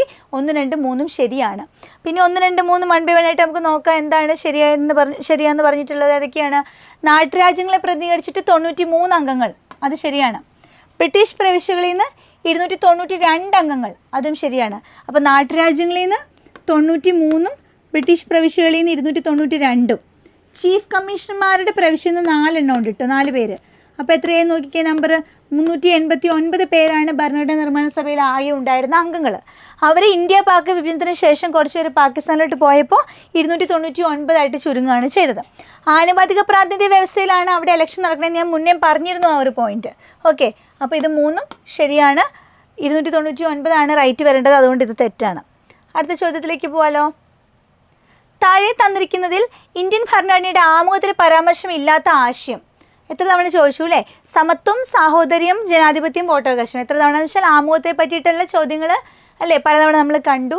ആമുഖം എന്ന് പറയുമ്പോൾ അതിനകത്ത് ആ ആമുഖം പ്രിയാമ്പിൾ നന്നായിട്ട് 2-3 പ്രാവശ്യം വായിച്ചാൽ തന്നെ നമുക്ക് ഏത് ചോദ്യത്തിന് ആൻസർ ചെയ്യാനായിട്ട് പറ്റും. ആമുഖത്തിൽ ഇല്ലാത്തൊരാശയമാണ് നമ്മളോട് ചോദിക്കുന്നത്. സാഹോദര്യം, ഫ്രെറ്റേണിറ്റി എന്നുള്ളൊരു പദം ആമുഖത്തിലുണ്ടോ? ആമുഖത്തിലുണ്ട്. ഫ്രെറ്റേണിറ്റി എന്നൊരു പദം കൊടുത്തിട്ടുണ്ട്. ജനാധിപത്യം എന്ന് കൊടുത്തിട്ടുണ്ടോ? പരമാധികാര ജനാധിപത്യ റിപ്പബ്ലിക് എന്ന് പറയുന്നുണ്ട്. വോട്ടവകാശം എന്നുള്ള പദം ആമുഖത്തിൽ കൊടുത്തിട്ടുണ്ടോ? സമത്വം എന്ന് കൊടുത്തിട്ടുണ്ടോ? Status of equality of status and of opportunity, അതായത് പദവിയിലും അവസരത്തിലുള്ള സമത്വം ആമുഖത്തിൽ പറയുന്നുണ്ട്. ഇല്ലാത്തത് വോട്ടവകാശമാണ്. വോട്ടവകാശത്തെ പറ്റിയിട്ട് ആമുഖത്തിൽ മെൻഷൻ ഇല്ല കേട്ടോ. ഓപ്ഷൻ ഡി ആണ് റൈറ്റ് ആൻസർ. മൗലിക കടമകൾ ഉൾക്കൊള്ളുന്ന ഭരണഘടനാ വകുപ്പ് ഏത്? മൗലിക കടമകൾ സിലബസാണ്, അതിൻ്റെ പാർട്ട് അറിയണം. ഏതൊക്കെ മൗലിക കടമകളുണ്ട്, ഏത് വകുപ്പാണ്, ആർട്ടിക്കിളൊക്കെ അറിയണം. ഇവിടെ ചോദിച്ചേക്കണത് ആർട്ടിക്കിൾ 51A, 32, 101A, 256. ഏതാണ് മൗലിക കടമകളുടെ ഭാഗം വരുന്നത്? 4Aയിലാണ്. അതിൻ്റെ ആർട്ടിക്കിൾ ഏതാ വരുന്നത്? അത് സ്വരൻ സിംഗ് കമ്മിറ്റിയുടെ റെക്കമെൻഡേഷൻ പ്രകാരം 42 അമെൻമെൻറ്റിലൂടെ കൂട്ടിച്ചേർത്തതാണ്. സോ ഓഫ് കോഴ്സ് ഒരു A ഉണ്ടല്ലേ. ഇവിടെ 2A ഉണ്ട്, 101A ഉണ്ട്, 51A ഉണ്ട്. ഇതിൽ ഒരെണ്ണമാണ് ആൻസർ. ഏതാണ്? 51A ആണ് മൗലിക കടമകളുമായിട്ട് ബന്ധപ്പെട്ട ആർട്ടിക്കിൾ. 51A ആണ് കേട്ടോ. ഓപ്ഷൻ എ ആണ് റൈറ്റ് ആൻസർ. 51A ആണ്. നെക്സ്റ്റ് വൺ, ബന്ധപ്പെട്ട തെറ്റായ പ്രസ്താവന അല്ലെങ്കിൽ പ്രസ്താവനകൾ ഏവാന്നാണ്. തെറ്റായതാണ് കേട്ടോ നമ്മുടെ ചോദ്യം. അപ്പോൾ ഏത് ക്വസ്റ്റ്യൻ വായിക്കുമ്പോൾ നിങ്ങൾ ശ്രദ്ധിക്കണേ, ചിലപ്പോൾ ശരിയല്ലാത്തതെന്നായിരിക്കും കൊടുക്കുക. ഈ തെറ്റായതെന്ന് പറഞ്ഞാൽ നമുക്ക് പെട്ടെന്ന് മനസ്സിലാവും. ചിലപ്പോൾ ശരിയല്ലാത്തതെന്ന് കൊടുക്കുമ്പോഴേ നമ്മൾ ചിലപ്പോൾ വായിക്കുമ്പോൾ ശരിയായതെന്നുള്ള രീതിയിലായിരിക്കും നമ്മൾ ചെയ്തുകൊണ്ട് പോകണേ. നിങ്ങൾ എപ്പോഴും അവിടെ ഒരു അണ്ടർലൈൻ ചെയ്തിട്ട് ഉറപ്പിക്കണം. നിങ്ങൾ എലിമിനേഷനൊക്കെ ചെയ്യുകയാണെങ്കിൽ കൃത്യമായിട്ട് ഉറപ്പിക്കണം. ഇവിടെ തെറ്റായ കാര്യമാണ് നമുക്ക് കണ്ടുപിടിക്കേണ്ടത്. തെറ്റാണ് നമുക്ക് വേണ്ടത്. ബറുബാരി കേസിലൂടെ ആമുഖം ഭരണഘടനയുടെ അവിഭാജ്യ ഘടകമല്ല എന്ന് പ്രസ്താവിച്ചു. കേന്ദ്ര ഗവൺമെൻറ്റും LICയും തമ്മിലുള്ള കേസിൽ ആമുഖം ഭരണഘടനയുടെ അവിഭാജ്യ ഘടകമാണെന്ന് പ്രഖ്യാപിച്ചു. ആമുഖത്തിൽ ഗാന്ധിജിയുടെ പേര് ഉൾപ്പെടുത്തിയിരിക്കുന്നു. ആമുഖം ഒരിക്കൽ മാത്രമാണ് ഭേദഗതി ചെയ്തിട്ടുള്ളത്. നിങ്ങൾക്ക് ശരിയുള്ള ഏതൊക്കെയാണെന്ന് പറയാം. നമുക്ക് എലിമിനേറ്റ് ചെയ്ത് കളയാലോ അല്ലേ? നമ്മുടെ തെറ്റല്ലേ ചോദിച്ചത്, അപ്പോൾ ശരി നമുക്ക് കളഞ്ഞൂടെ? ആമുഖം ഒരിക്കൽ മാത്രമാണ് ഭേദഗതി ചെയ്തിട്ടുള്ളത്, ശരിയല്ലേ? 42 അമെൻമെൻറ്റ് മാത്രമേ ഉള്ളൂ. ഒരേ ഒരു തവണയാണ് ആമുഖം ഭേദഗതി ചെയ്തിട്ടുള്ളൂ. 4 ശരിയാണ്. നമുക്ക് 4 ഇവിടുന്ന് എലിമിനേറ്റ് ചെയ്ത് കളയാം. നമ്മുടെ ഓപ്ഷനിൽ 4 പോയാൽ ഓപ്ഷൻ ബി പോയി കിട്ടും. ഇനിയോ, ആമുഖത്തിൽ ഗാന്ധിജിയുടെ പേര് ഉൾപ്പെടുത്തിയിരിക്കുന്നുണ്ടോ? ഗാന്ധിജിയുടെ പേര് ഒരാളുടെയും പേര് ആമുഖത്തിൽ ഇല്ല അല്ലേ? ഒരു ഡേറ്റ് കയറി കൊടുത്തിട്ടുണ്ടെന്നല്ലാണ്ട് പേരൊന്നും ഇല്ല. ഗാന്ധിജിയുടെ പേര് അവിടെ ഇല്ല. അപ്പോൾ അത് നമ്മുടെ ആൻസറിൽ വരണം. തെറ്റായതാണ് നമുക്ക് വേണ്ടത്. 3 നമുക്ക് വേണം. ഇനി അപ്പോൾ 3 ഉള്ള ഓപ്ഷൻ ആയിരിക്കും നമ്മുടെ ആൻസർ. നമുക്ക് അങ്ങനെ നോക്കാം. 3 ഉണ്ടായിരിക്കണം. 3 ഉള്ള ഏതാ? 2 ഓപ്ഷനുള്ളൂ. ഒന്ന് ഓപ്ഷൻ ഡിയും ഒന്ന് ഓപ്ഷൻ ഇയും കണ്ടു. അപ്പോൾ നമുക്ക് 50-50 ചോയ്സ് കിട്ടി. അപ്പോൾ രണ്ടും കൂടെ ശരിയാണെങ്കിൽ മീൻസ് 2 തെറ്റാണെങ്കിൽ ആൻസർ ഓപ്ഷൻ എ ആയിരിക്കും. അപ്പോൾ 2 നോക്കാം. 2 എന്താണ്? കേന്ദ്ര ഗവൺമെൻറ്റും LICയും തമ്മിലുള്ള കേസിൽ ആമുഖ ഭരണഘടനയുടെ അവിഭാജ്യ ഘടകമാണെന്ന് പ്രഖ്യാപിച്ചു. അത് ശരിയാണ്. LICയുമായിട്ടുള്ള കേസിലാണ് ആമുഖം അവിഭാജ്യ ഘടകമാണെന്ന് പറഞ്ഞത്.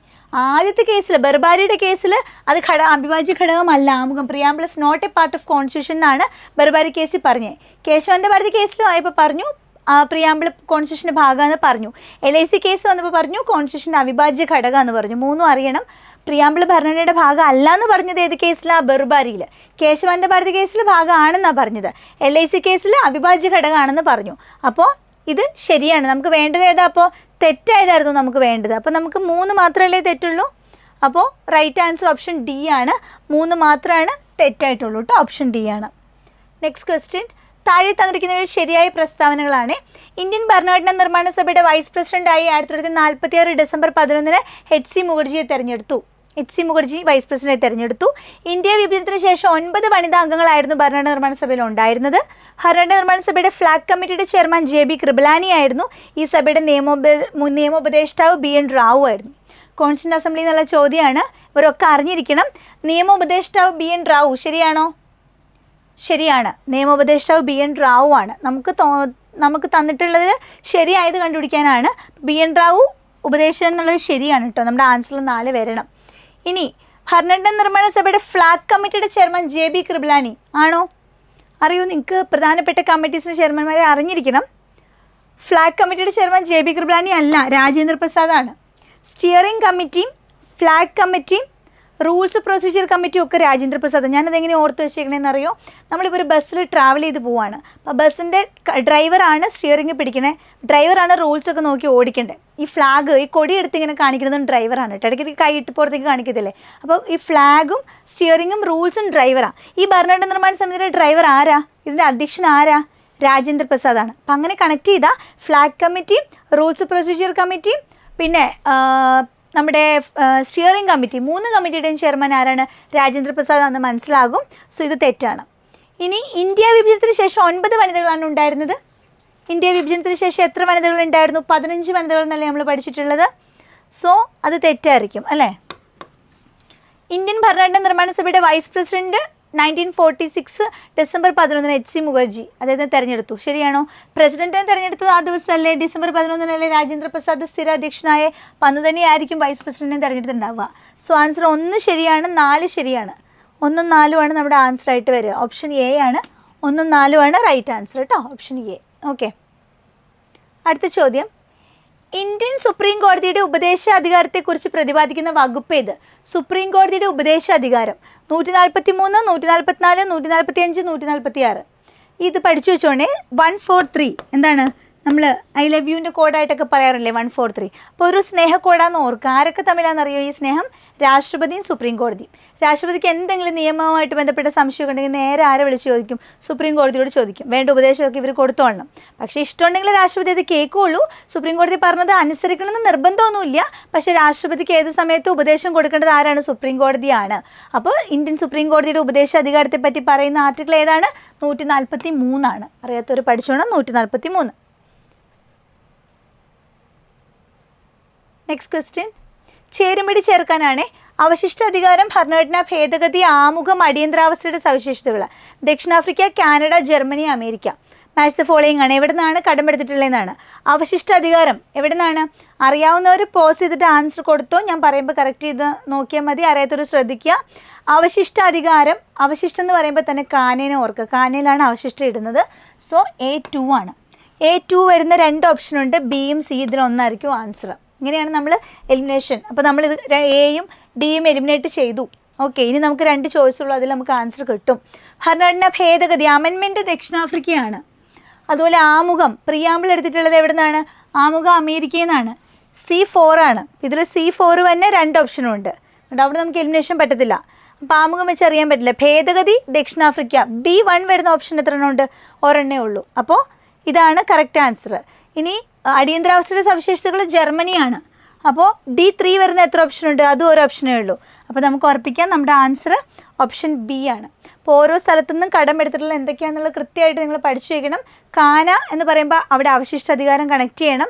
അതുപോലെ ഭേദഗതി ദക്ഷിണാഫ്രിക്കയിൽ നിന്നാണ്, ഒരു തെക്കൻ ഭേദഗതിയാണെന്ന് ഓർത്താൽ മതി. തെക്കെന്നുള്ള ഭേദഗതി, തെക്കൻ ഭേദഗതി ദക്ഷിണാഫ്രിക്ക എന്ന് ഓർക്കുക. അടിയന്തരാവസ്ഥ ജർമ്മനി, അപ്പോൾ എമർജൻസി ജർമ്മനി, ആ ജെർ ഒന്ന് കണക്ട് ചെയ്താൽ മതി. പിന്നെ ആമുഖം അമേരിക്ക, ആമുഖം അമേരിക്ക, അവിടെയും ഒരു കണക്ഷൻ ഉണ്ടല്ലേ, ആമുഖം അമേരിക്ക, ആദ്യത്തെ 2 അക്ഷരങ്ങൾ സെയിമാ. എമർജൻസി ജർമ്മനി, ആമുഖം അമേരിക്ക, അതൊക്കെ നിങ്ങൾക്ക് കണക്ട് ചെയ്യാം. അവശിഷ്ടാധികാരം കാനഡ, അങ്ങനെയെല്ലാം കണക്ട് ചെയ്ത് പഠിക്കുക. അപ്പോൾ നമുക്ക് കൺഫ്യൂഷൻ ഉണ്ടാവില്ല. Next one, Kerala governor Arif Mohammed Khan ജനിച്ചത് ഏത് സംസ്ഥാനത്താണ്? ആർക്കെങ്കിലും അറിയോ നമ്മുടെ ഗവർണർ ജനിച്ച സംസ്ഥാനം? നമ്മുടെ ഗവർണർ ജനിച്ച സംസ്ഥാനം റൈറ്റ് ആൻസർ ഓപ്ഷൻ എ ആണ്. ഉത്തർപ്രദേശുകാരനാണ് അദ്ദേഹം, യു പിക്കാരനാണ്. നോർത്ത് ഇന്ത്യൻ ഗവർണറാണ് സൗത്ത് ഇന്ത്യയിൽ അല്ലേ നമ്മുടെ കേരളത്തിലുള്ളത്. ഓർഡിനൻസ് പുറപ്പെടുവിക്കാനുള്ള അവകാശം നിക്ഷിപ്തമായിരിക്കുന്ന ആർക്കാണ്? ആരാ ഓർഡിനൻസ് പുറപ്പെടുവിക്കാറ്? രാഷ്ട്രപതി ഓർഡിനൻസ് പുറപ്പെടുവിക്കും. നമ്മുടെ ഇവിടെ രാഷ്ട്രപതി എന്നൊരു ഓപ്ഷൻ ഇല്ല. ഈ കൂട്ടത്തിൽ ആരാണ്? സ്പീക്കർ, മുഖ്യമന്ത്രി, നിയമസഭ, ഗവർണർ. ആർക്കാണ് ഓർഡിനൻസ് പുറപ്പെടുവിക്കാൻ അധികാരമുള്ളത്? അവിടെ രാഷ്ട്രപതിക്കുണ്ടെങ്കിൽ ഇവിടെ ആർക്കുണ്ട്? നമ്മുടെ ഗവർണർക്കുണ്ട്. സോ ഓപ്ഷൻ എ ഗവർണറാണ് റൈറ്റ് ആൻസർ. ഓക്കെ, ഗവർണർക്ക് ഓർഡിനൻസ് പുറപ്പെടുവിക്കാനുള്ള ആർട്ടിക്കിൾ അറിയോ? രാഷ്ട്രപതിയുടെ ഓർഡിനൻസ് പുറപ്പെടുവിക്കാനുള്ള ആർട്ടിക്കിളാണ് 123. അതിൻ്റെ കോഡുണ്ട് 1, 2, 3 ഓടിക്കോ അല്ലേ. ഓടാൻ നേരത്ത് നമ്മൾ ഓട്ടോമാറ്റിക്സൊക്കെ തുടങ്ങുമ്പോൾ 1, 2, 3 വരെയില്ലേ. 123 ഓർഡിനൻസ് ഓടിക്കോ, രാഷ്ട്രപതിയുടെ ഓർഡിനൻസ്. അതിൻ്റെ ആ 1, 2, 3 ഒന്ന് ഷഫിൾ ചെയ്ത് 213 ആക്കിയ ഗവർണറുടെ ഓർഡിനൻസ് ആണ് കേട്ടോ 213. PSC ചെയർമാനെയും അംഗങ്ങളെയും നിയമിക്കുന്നത് ആര്? മുഖ്യമന്ത്രി, സ്പീക്കർ, ചീഫ് ജസ്റ്റിസ്, ഗവർണർ. അവിടെ UPSC ചെയർമാനെയും അംഗങ്ങളെ നിയമിക്കുന്നത് രാഷ്ട്രപതിയാണ്. ഇവിടെ PSC ചെയർമാനെയും അംഗങ്ങളെ നിയമിക്കുന്നത് ഗവർണറാണ്. അപ്പോൾ സ്റ്റേറ്റിൻ്റെ പലതും ഗവർണർ അപ്പോയിൻ്റ് ചെയ്യണം. മിക്കവാറും കമ്മീഷൻസിനൊക്കെ ഗവർണറാണ്. UPSCയുടെ രാഷ്ട്രപതിയാണ്, PSCയുടെ അപ്പോയിൻമെൻറ്റ് ഗവർണറാണ്, മറക്കരുത്. ഇന്ത്യയുടെ ദേശീയഗീതമായ വന്ദേ മാതരം ബങ്കിം ചന്ദ്ര ചാറ്റർജിയുടെ ഏത് കൃതിയിൽ നിന്ന് എടുത്തതാണ്?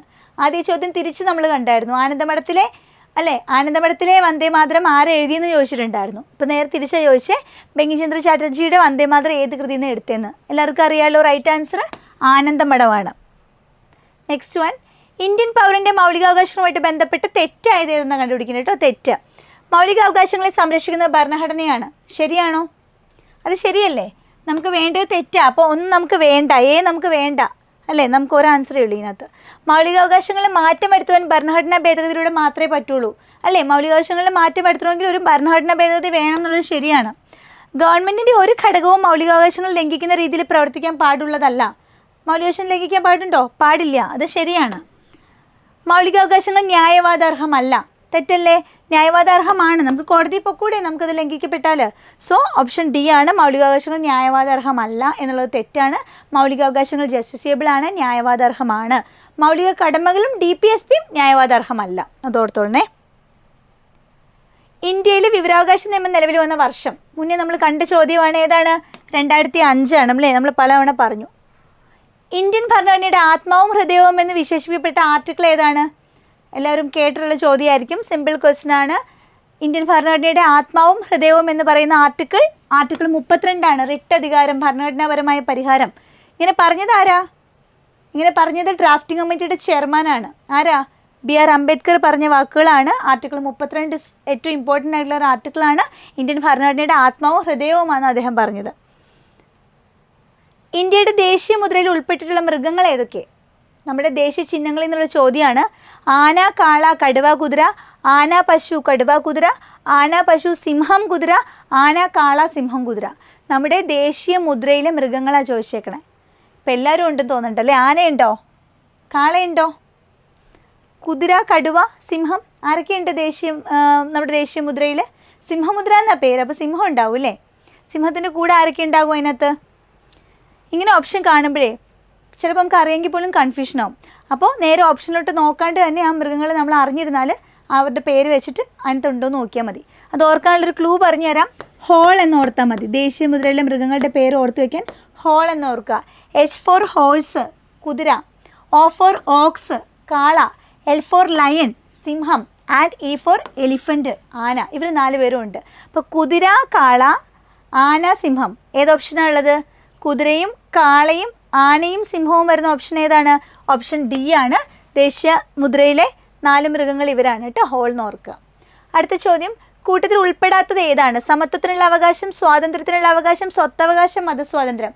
ഇതെല്ലാം നമ്മുടെ മൗലികാവകാശങ്ങളാണ് എക്സെപ്റ്റ് സ്വത്തവകാശം അല്ലേ, എടുത്തു മാറ്റിയത് നമ്മൾ ഓൾറെഡി പറഞ്ഞു കഴിഞ്ഞു. സോ കൂട്ടത്തിൽ പെടാത്തത് സ്വത്തവകാശമാണ്. ത്രിവർണ്ണ പതാകയെ ഇന്ത്യയുടെ ദേശീയ പതാകയായിട്ട് ഭരണഘടനാ സഭ അംഗീകരിച്ചത് എന്ന് ഞാൻ ആദ്യമേ ക്ലൂ തന്നായിരുന്നു. നമ്മൾക്ക് സ്വാതന്ത്ര്യം കിട്ടുമ്പോൾ നമ്മുടെ കയ്യിൽ എന്തുണ്ട്, ഫ്ലാഗ് ഉണ്ട്. നമുക്ക് എന്നാ തന്നെ ആ ഇൻഡിപെൻഡൻസ് ഡേയുടെ ഒരു 10 ദിവസം മുന്നേ തൊട്ട് തലേ മാസം ജൂലൈ മാസം 22-ാം തീയതി എന്നൊക്കെ പറഞ്ഞ് ഓർമ്മയുണ്ടോ? 47 ജൂലൈ 22-നാണ് ദേശീയ പതാകേനെ ഭരണഘടനാ നിർമ്മാണ സഭ അംഗീകരിച്ചത്. നെക്സ്റ്റ് വൺ, ദേശീയഗീതമായ വന്ദേമാതരം ആദ്യമായിട്ട് പാടിയത് കോൺഗ്രസിൻ്റെ ഏത് സമ്മേളനത്തിലാണ്?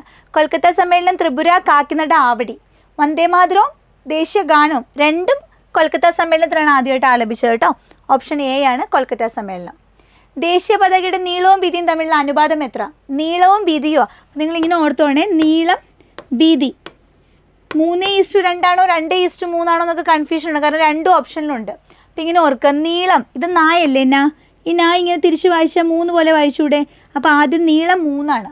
പിന്നെ വീതി നോക്കിക്കുക, ഈ വാ ശരിക്കും ഇങ്ങനെ വായിച്ചാൽ 2 പോലെയല്ലേ ഇരിക്കുന്നത്, ഇത് 2 ആണ്. അപ്പം നീളം ഈസ്റ്റു വീതി ചോദിച്ചാൽ 3:2 ആണ്, വീതി ഈസ്റ്റു നീളം ചോദിച്ചാൽ 2:3 ആണ്. മറക്കരുത്, നീളത്തിന് നായും വീതിക്ക് 2 ആണ് കേട്ടോ. നീളത്തിന് 3 ആണ്, വീതിയുടെ വാ 2 ആണ്. സോ നീളം ഈസ്റ്റു വീതി 3:2 കേട്ടോ. ഓപ്ഷൻ ഡി ആണ് 3:2. നെക്സ്റ്റ് ക്വസ്റ്റ്യൻ, ഇന്ത്യൻ ഭരണഘടനയിലെ മൗലിക കർത്തവ്യങ്ങളെക്കുറിച്ച് പ്രതിപാദിക്കുന്നത് ഏത് ഭാഗത്താണ്? എഗെയിൻ മൗലിക കർത്തവ്യങ്ങളുടെ പാർട്ട് ഏതാണ്? സിമ്പിൾ അല്ലേ, പാർട്ട് 4A. ആർട്ടിക്കിൾ ആണെങ്കിൽ 51A, കടമെടുത്തത് സോവിയറ്റ് യൂണിയനിൽ നിന്നും. ഏതാണ് amendment? 42 amendment, Soren Singh committee recommendation. ഇത്രയും പോയിന്റ്സ് കിട്ടിയില്ലേ? ഞാൻ ആദ്യമേ പറഞ്ഞായിരുന്നു എത്ര മൗലിക കടമകൾ നിലവിലുണ്ടെന്നുള്ളത് കമൻറ്റ് ചെയ്യണം കേട്ടോ. എത്ര മൗലിക കടമകൾ നമുക്ക് ഇപ്പോൾ ഉണ്ടെന്നുള്ളത് നിങ്ങൾ കമൻറ്റ് ചെയ്യാം. നമ്മുടെ 80ാമത്തെ ചോദ്യം, ദേശീയഗാനമായ ജനഗണമന രചിച്ചത് ആര്? സിമ്പിൾ ക്വസ്റ്റ്യൻ അല്ലേ, ആരാണ്? എല്ലാവർക്കും അറിയാം, രവീന്ദ്രനാഥ ടാഗോറാണ്. അപ്പോൾ 80 ചോദ്യങ്ങൾ നമ്മൾ പിന്നിട്ടു, ഇനി 20 ചോദ്യങ്ങൾ കൂടെ ഉള്ളൂ. അതും കൂടി നിങ്ങൾ ശ്രദ്ധിച്ച് കേൾക്കുക, പൂർണ്ണമായിട്ടും ഇത് പ്രയോജനപ്പെടുത്തുക. നിങ്ങൾക്ക് ഉറപ്പായിട്ടും എക്സാമിന് ഇത് ഹെൽപ്ഫുൾ ആയിരിക്കും. അടുത്ത ചോദ്യം നോക്കാം. ഭരണഘടനയെ ഉറപ്പ് നൽകുന്ന 6 തരം മൗലികാവകാശങ്ങളെക്കുറിച്ച് പറയുന്ന വകുപ്പുകൾ നമ്മുടെ മൗലികാവകാശങ്ങളുടെ ആർട്ടിക്കിളാണ്. സിമ്പിൾ, എല്ലാവരും പഠിച്ചിരിക്കേണ്ട ആർട്ടിക്കിളാണ്. എവിടെ തൊട്ട് എവിടെ വരെയാണ് നമ്മുടെ മൗലികാവകാശങ്ങൾ? 5 തൊട്ട് 11 വരെ സമത്വമാണ്, 12 തൊട്ട് 35 വരെയാണ് മൗലികാവകാശം. ഇങ്ങനെ ഒരു ഓപ്ഷൻ ഇവിടെ ഉണ്ടോ? 12 തൊട്ട് 35 വരെ അതിനകത്ത് ഇല്ല അല്ലേ, പക്ഷേ 14 തൊട്ട് 32 വരെ പറഞ്ഞിട്ടുണ്ട്. സമത്വം തൊട്ട് ആ ഭരണഘടനാപരമായ പരിഹാരം വരെ പറയുന്ന അത്രയും കാര്യങ്ങളുണ്ട്. അപ്പോൾ പാർട്ട് 3-ൽ 12 തൊട്ട് 35 വരെയാണ് പാർട്ട് 3. അതിൽ കൃത്യമായിട്ട് മൗലികാവകാശങ്ങൾ എണ്ണി പറയാൻ പറഞ്ഞാൽ 14 മുതൽ 32 വരെയാണ്. അപ്പോൾ അതുകൊണ്ടാണ് അങ്ങനെ കൊടുത്തേക്കുന്നത്. സോ ഓപ്ഷൻ ഡി ആണ് റൈറ്റ് ആൻസർ. നിയമത്തിൻ്റെ അനുമതിയോടെ അല്ലാതെ ജീവനും സ്വത്തിനും അപായം സംഭവിക്കാതിരിക്കാനുള്ള അവകാശത്തെക്കുറിച്ച് പ്രതിപാദിക്കുന്ന അനുച്ഛേദം. നിയമത്തിൻ്റെ അനുമതിയോടെ അല്ലാതെ ജീവനും സ്വത്തിനും അപായം സംഭവിക്കാതിരിക്കാനുള്ള അനുച്ഛേദമാണ് 5, 21, 36, 52. അതായത് സിമ്പിളായിട്ട് പറഞ്ഞാൽ ജീവനും സ്വത്തിനും സംരക്ഷണം വേണം നമുക്ക്. Right to life and personal liberty. ഏത് ആർട്ടിക്കിൾ? ആർട്ടിക്കിൾ 21. വെരി ഇമ്പോർട്ടൻ്റ് ആണ്. ഗോൾഡൻ ട്രയാങ്കിൾസ് എന്നറിയപ്പെടുന്ന 3 ആർട്ടിക്കിൾസ് ഉണ്ട് ഇന്ത്യൻ ഭരണഘടനയിൽ.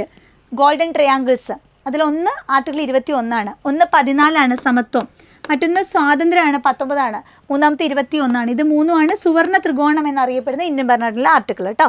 ഇതിൽ ആർട്ടിക്കിൾ 21 റൈറ്റ് ആൻസർ, ജീവിക്കാനുള്ള അവകാശം. മൗലികാവകാശങ്ങളിൽ മൗലികമായത് എന്ന് പറഞ്ഞ അവകാശം ഏതാ? 25, 28, 32, 39. ഏറ്റവും ഇമ്പോർട്ടൻ്റ് ആയിട്ടുള്ള മൗലികാവകാശമാണ്. ഭരണഘടനയുടെ ആത്മാവ് ഹൃദയം എന്ന് അംബേദ്കർ പറഞ്ഞ ആർട്ടിക്കിൾ 32 റിട്ട് അധികാരമാണ് മൗലികാവകാശങ്ങളിൽ മൗലികമായിട്ടുള്ളത് കേട്ടോ. ഗംഗയെ ഇന്ത്യയുടെ ദേശീയ നദിയായിട്ട് പ്രഖ്യാപിച്ചത്. ദേശീയ ചിഹ്നങ്ങളിൽ നമ്മുടെ ദേശീയ നദി വരുന്നുണ്ട്. ദേശീയ നദി ഗംഗയാണ്. ഗംഗയെ ദേശീയ നദിയായിട്ട് പ്രഖ്യാപിച്ചത് അറിയാമോ വർഷം? 2000. ഓപ്ഷൻ സി 2008 ഗംഗയെ ദേശീയ നദിയായിട്ട് പ്രഖ്യാപിച്ചിരിക്കുന്നത് 2008. അടുത്ത ചോദ്യം, കേരള സംസ്ഥാന വനിതാ കമ്മീഷൻ്റെ ആസ്ഥാനം ഓഫ് കോഴ്സ് എവിടെ ആയിരിക്കും? കേന്ദ്രത്തിൻ്റെ ഒക്കെ ന്യൂഡൽഹിയിലാണ്, സംസ്ഥാനത്തിൻ്റെ ഒക്കെ മിക്കവാറും തിരുവനന്തപുരത്താണ് എല്ലാത്തിൻ്റെ അല്ലേ. തിരുവനന്തപുരമാണ് റൈറ്റ് ആൻസർ, ഓപ്ഷൻ ഡി. ന്യൂനപക്ഷങ്ങൾക്ക് അവരുടെ ഭാഷ, ലിപി, സംസ്കാരം എന്നിവയുടെ സംരക്ഷണം ഉറപ്പുവരുത്തുന്ന അവകാശം. ന്യൂനപക്ഷ സംരക്ഷണത്തിനുള്ള അവകാശം ഏതാ പറഞ്ഞത്? മതസ്വാതന്ത്ര്യം, ചൂഷണത്തിനെതിരെ സാംസ്കാരികവും വിദ്യാഭ്യാസപരമായ അവകാശം, സ്വാതന്ത്ര്യത്തിനുള്ള അവകാശം. ഏതാണ് ഇതിൽ? മതസ്വാതന്ത്ര്യം 25 തൊട്ട് 28 വരെയാണ്. പിന്നെ ചൂഷണത്തിനെതിരായിട്ടുള്ള അവകാശം 23, 24. പിന്നെ സാംസ്കാരികവും വിദ്യാഭ്യാസപരമായിട്ടുള്ള അവകാശം 29, 30. മതസ്വാതന്ത്ര്യം പറഞ്ഞു, സ്വാതന്ത്ര്യം പറഞ്ഞത് 19 തൊട്ട് 22 വരെയാണ്. ഇതിൽ ചൂഷണത്തിനെതിരായിട്ടുള്ള അവകാശമല്ല, ഇതിൽ ന്യൂനപക്ഷങ്ങളുടെ ഭാഷ, ലിപി, സംസ്കാരമൊക്കെ വരുന്നത് 29, 30 ഇതാണ് സാംസ്കാരികവും വിദ്യാഭ്യാസപരമായ അവകാശമാണ് അറിയാത്തവർ പഠിച്ചു വെച്ചോണം. ന്യൂനപക്ഷങ്ങളുടെ അവകാശ സംരക്ഷണവുമായിട്ട് ബന്ധപ്പെട്ടത് 2 29 30 29 ന്യൂനപക്ഷങ്ങളുടെ ഭാഷ, ലിപി അതൊക്കെ പ്രൊട്ടക്റ്റ് ചെയ്യണമെന്നാണ് പറയണത്. 30 അവരുടെ വിദ്യാഭ്യാസ സ്ഥാപനങ്ങൾ അവർക്ക് ഫോം ചെയ്യുക, എസ്റ്റാബ്ലിഷ് ചെയ്യാന്നെല്ലാം പറയണതാണ് 30. 29 30 വിദ്യാഭ്യാസപരവും സാംസ്കാരികവുമായ അവകാശമാണ്. ഇത് ന്യൂനപക്ഷങ്ങളെ ഉദ്ദേശിച്ചിട്ടാണ് കേട്ടോ. ന്യൂനപക്ഷങ്ങളെ നമ്മുടെ മൗലികാവകാശങ്ങളിൽ ആദ്യത്തേത് സമത്വമാണ്. സമത്വം. രണ്ടാമത്തെ സ്വാതന്ത്ര്യമാണ്. മൂന്നാമത്തെ ചൂഷണത്തിനെതിരെയുള്ള അവകാശമാണ്. നാലാമത്തത് ഏതാണ്? മതസ്വാതന്ത്ര്യമാണ്. അഞ്ചാമത്തത് വിദ്യാഭ്യാസപരവും സാംസ്കാരികപരമായിട്ടുള്ള അവകാശം. ആറാമത്തത് റിട്ട്. മൗലിക അവകാശങ്ങളിലെ ഏറ്റവും മൗലികമായതാണ്. ഭരണഘടനാപരമായിട്ടുള്ള പരിഹാരം കാണാനുള്ള അവകാശമാണ്. ഇതൊന്ന് സമസ ചുമവിറ ഒന്ന് അഡ്ജസ്റ്റ് ചെയ്ത് കഴിഞ്ഞാൽ ഒന്ന് സമൂസ ചുമ വിറ എന്ന് ഓർക്കാൻ വേണമെങ്കിൽ സമൂസ കഴിച്ചാൽ ചുമയും വിറയും വരുമെന്ന് ചുമ കണക്ട് ചെയ്യാം. മൗലികാവകാശങ്ങളുടെ കോഡാണ്. അപ്പോൾ സമൂ എന്ന് പറയുമ്പോൾ സമത്വം ഒന്നാമത്തത്, സ്വാതന്ത്ര്യം രണ്ടാമത്തത്, ചൂഷണത്തിനെതിരെയുള്ള അവകാശം, മതസ്വാതന്ത്ര്യം, വിദ്യാഭ്യാസവും സാംസ്കാരികപരമായിട്ടുള്ള അവകാശം, റിട്ട് പുറപ്പെടുവിക്കാൻ. മൗലികാവകാശങ്ങൾ നമ്മൾ ഒരുമിച്ച് പഠിച്ചു. സമൂസ ചുമ വിറ ഓർഡറിൽ കിട്ടും. ഓക്കെ. ഇനി ഇന്ത്യൻ ഭരണഘടനയുടെ ആമുഖത്തിൽ പരാമർശിക്കപ്പെടുന്ന തീയതി എല്ലാവർക്കും അറിയാം അല്ലേ? നമ്മുടെ ആമുഖത്തിൽ ഒരു ഡേറ്റേ കൊടുത്തിട്ടുള്ളൂ. ആ ഡേറ്റ് 49 നവംബർ 26 ഈ നവംബർ 26 ഭരണഘടനാ ദിനം, നിയമദിനം. ഭരണഘടനാ നിർമ്മാണ സഭ ഭരണഘടന അംഗീകരിച്ച ഡേറ്റാണ്. നമ്മുടെ പ്രിയാമ്പിളിൽ കൊടുത്തിട്ടുള്ള ഡേറ്റാണ് 49 നവംബർ 26. ഓക്കെ. Next one. ഈ ഭരണഘടനയിലെ ഏറ്റവും പ്രധാനപ്പെട്ട വകുപ്പ് ഏതാണെന്ന് ചോദിച്ചാൽ എൻ്റെ ഉത്തരം ഭരണഘടനാപരമായ പരിഹാരം കാണാനുള്ള അവകാശം എന്നാണ്. ഇത് ഇന്ത്യൻ ഭരണഘടനയുടെ ഹൃദയവും ആത്മാവുമാണ്. ആരുടെ വാക്കുകളാണ്? അപ്പോൾ ഞാൻ 2 തവണ പറഞ്ഞു. ആരുടെയാ? നമ്മുടെ ഡ്രാഫ്റ്റിംഗ് കമ്മിറ്റിയുടെ ചെയർമാനായ ഭരണഘടനയുടെ ശില്പിയായ ഡോക്ടർ BR അംബേദ്കർ ആണ് പറഞ്ഞിട്ടുള്ള ആർട്ടിക്കിൾ 32 ഭരണഘടനയുടെ ഏറ്റവും ഇമ്പോർട്ടൻറ്റ് പാർട്ടെന്ന്. കാരണം എന്താ? നമുക്ക് മൗലികാവകാശങ്ങളൊക്കെ ലംഘിക്കപ്പെട്ടാൽ കോടതിയിൽ പോകാമെന്ന് 32 പറയണേ. അതങ്ങനെ പറഞ്ഞിട്ടില്ലായിരുന്നെങ്കിലോ ഇതിനൊക്കെ എന്തെങ്കിലും വില ഉണ്ടാവുമായിരുന്നു ഈ മൗലികാവകാശങ്ങൾക്ക്? ആ ഒരു ഒറ്റ ആർട്ടിക്കിളാണ് മൗലികാവകാശങ്ങൾ ഇത്രയും സ്ട്രോങ് ആക്കിയിട്ടുള്ളത്. സോ അംബേദ്കർ പറഞ്ഞു ആർട്ടിക്കിൾ 32 എന്താണ്? നമ്മുടെ ഭരണഘടനയുടെ ആത്മാവുമാണ്, ഹൃദയവുമാണെന്ന് പറഞ്ഞു. ഓക്കെ. Next one. കേന്ദ്ര സർവീസിലേക്കും അഖിലേന്ത്യാ സർവീസിലേക്കും ഉദ്യോഗസ്ഥരെ തിരഞ്ഞെടുക്കുന്ന ആരാണ്? കേന്ദ്ര സർവീസ് നമ്മുടെ സെൻട്രൽ സർവീസ്, അഖിലേന്ത്യ all India service. All India service, central service, IAS IPS പോലെയുള്ള പോസ്റ്റിലോട്ടൊക്കെ ഉള്ള സെലക്ഷൻ നടത്തുന്ന ആരാണ്? സ്റ്റേറ്റ് PSC, യൂണിയൻ PSC, യുവജന commission, university grand commission. UPSC ആണ് അല്ലേ? UPSC ആണ്, യൂണിയൻ പബ്ലിക് സർവീസ് കമ്മീഷനാണ് UPSC. ഇന്ത്യൻ ഭരണഘടനയിലെ ഏത് വകുപ്പിനെയാണ് ഇന്ത്യൻ ഭരണഘടനയുടെ ഹൃദയവും ആത്മാവുമെന്ന്? Again same question. ഏതാണ്? ആർട്ടിക്കിൾ 32 അല്ലേ? അംബേദ്കർ വിശേഷിപ്പിച്ചിട്ടുള്ളത് ആർട്ടിക്കിൾ 32. നമ്മുടെ ലാസ്റ്റ് സെറ്റ് ഓഫ് ക്വസ്റ്റ്യൻസ് ആണ്. ഓക്കെ. 91ാമത്തെ ചോദ്യം. ധാരാളം മതങ്ങളുള്ള ഇന്ത്യയിലെ പോലെ ഒരു രാജ്യത്തെ ഗവൺമെൻറ്റിന് ആധുനിക കാലഘട്ടത്തിൽ മതേതരത്വത്തിൽ അധിഷ്ഠിതമായി അല്ലാതെ പ്രവർത്തിക്കാൻ സാധ്യമല്ല. നമ്മുടെ ഭരണഘടന മതേതര സങ്കല്പത്തിൽ അധിഷ്ഠിതമായതും മതസ്വാതന്ത്ര്യം അനുവദിക്കുന്നതുമാണ്. ഇത് ആരുടെ വാക്കുകളാണ്? അപ്പോൾ നമ്മുടെ മതേതര സങ്കല്പത്തെപ്പറ്റി പറയുന്ന, മതസ്വാതന്ത്ര്യത്തെപ്പറ്റി പറയുന്ന ഈ വാക്കുകൾ നമ്മുടെ ആദ്യത്തെ പ്രധാനമന്ത്രിയായ ജവഹർലാൽ നെഹ്റുവിൻ്റെ വാക്കുകളാണെന്ന് അറിഞ്ഞു വെച്ചോളൂ കേട്ടോ. ജവഹർലാൽ നെഹ്റുവിൻ്റെ വാക്കുകളാണ്. അടുത്തത്. നിർദ്ദേശ തത്വങ്ങൾ ഭരണഘടനയുടെ ഏത് ഭാഗത്താണ് ഉൾപ്പെടുത്തിയിട്ടുള്ളത്? നിർദ്ദേശ തത്വങ്ങൾ 1-ലാണോ 2-ലാണോ 3-ലാണോ 4-ലാണോ നിർദ്ദേശ തത്വങ്ങൾ ഉൾപ്പെടുത്തിയിട്ടുള്ളത്? നിർദ്ദേശ തത്വങ്ങൾ ഉൾപ്പെടുത്തിയിട്ടുള്ളത് DPSP ആണ്. പാർട്ട് 1 യൂണിയൻ ടെറിട്ടറി, പാർട്ട് 2 പൗരത്വം, പാർട്ട് 3 മൗലികാവകാശങ്ങൾ, പാർട്ട് 4-ലാണ് DPSP. റൈറ്റ് ആൻസർ ഓപ്ഷൻ 4 ആണ്. ഓപ്ഷൻ D ആണ്. മാർഗനിർദ്ദേശ തത്വങ്ങൾ DPSP പാർട്ട് 4-ലാണ്. 93. ഇനി പറയുന്നവയിൽ ഒന്ന് ഇന്ത്യൻ ഭരണഘടനയുടെ സവിശേഷതയല്ല. അതേതാണ്? നമ്മുടെ ഭരണഘടനയുടെ സവിശേഷതകളിൽ പെടാത്തത്. ഫെഡറൽ ഗവൺമെൻറ് നമ്മുടെ ഭരണഘടനയുടെ സവിശേഷതയാണോ? ഫെഡറൽ ഗവൺമെൻറ്, ഫെഡറൽ സിസ്റ്റം നമുക്കുണ്ട് അല്ലേ? സംസ്ഥാനങ്ങൾക്കൊക്കെ പ്രത്യേകം ഭരണമൊക്കെ ഉണ്ട്, ഫെഡറൽ സിസ്റ്റം ഉണ്ട്, അധികാരം വിഭജിച്ചിട്ടുണ്ട്. ഗവൺമെൻറ്റിൻ്റെ പാർലമെൻ്ററി രൂപം, നമ്മുടെ ഗവൺമെൻറ് പാർലമെൻ്ററി സിസ്റ്റം അല്ലേ? അത് ശരിയാണ്. സ്വതന്ത്ര ജുഡീഷ്യറി, നമ്മുടെ കോടതികൾ സ്വതന്ത്രമാണ് അല്ലേ? അവർക്ക് ഇൻഡിപെൻഡൻ്റ് ആയിട്ട് ഡിസിഷൻ എടുക്കാം.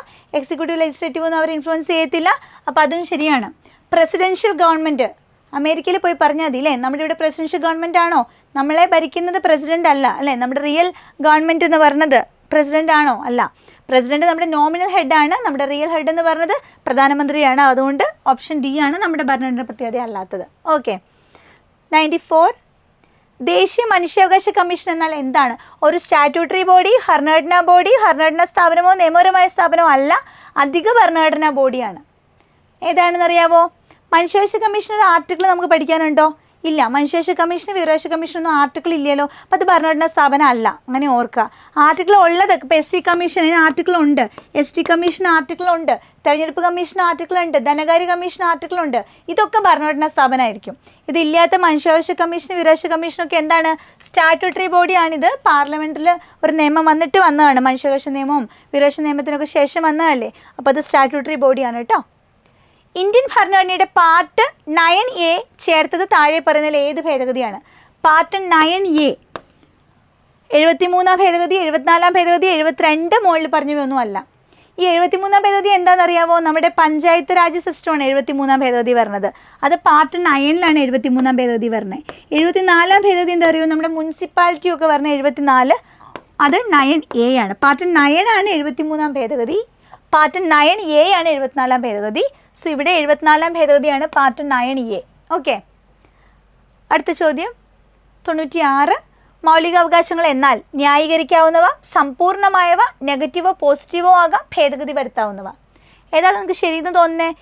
ന്യായീകരിക്കാവുന്നവയാണോ? കോടതി പൊക്കൂടെ ന്യായം കിട്ടില്ലേ? സോ ഇത് ശരിയാണ്. ഒന്ന് ശരിയാണ്. സമ്പൂർണ്ണമാണ്, അബ്സല്യൂട്ടാണോ മൗലികാവകാശം? എക്സംഷൻ ഒന്നും പറ്റില്ല എന്നാണോ പറഞ്ഞത്? പെർഫെക്റ്റ് ആയിട്ട് സമ്പൂർണ്ണമാണോ? അല്ല. പല അവകാശങ്ങളിൽ എക്സംഷൻസ് ഉണ്ട്. ഇപ്പോൾ നിയമത്തിന് മുമ്പിൽ എല്ലാവരും തുല്യരാന്ന് പറഞ്ഞു. പക്ഷേ രാഷ്ട്രപതിനെ ആ പൊസിഷനിൽ എന്തെങ്കിലും തെറ്റ് ചെയ്താൽ അറസ്റ്റ് ചെയ്യാൻ പാടുമോ? ക്രിമിനൽ കുറ്റമൊക്കെ നടത്തിയാലും രാഷ്ട്രപതി ആ പൊസിഷനിൽ ഇരിക്കുമ്പോൾ അറസ്റ്റ് ചെയ്യാൻ പറ്റില്ല.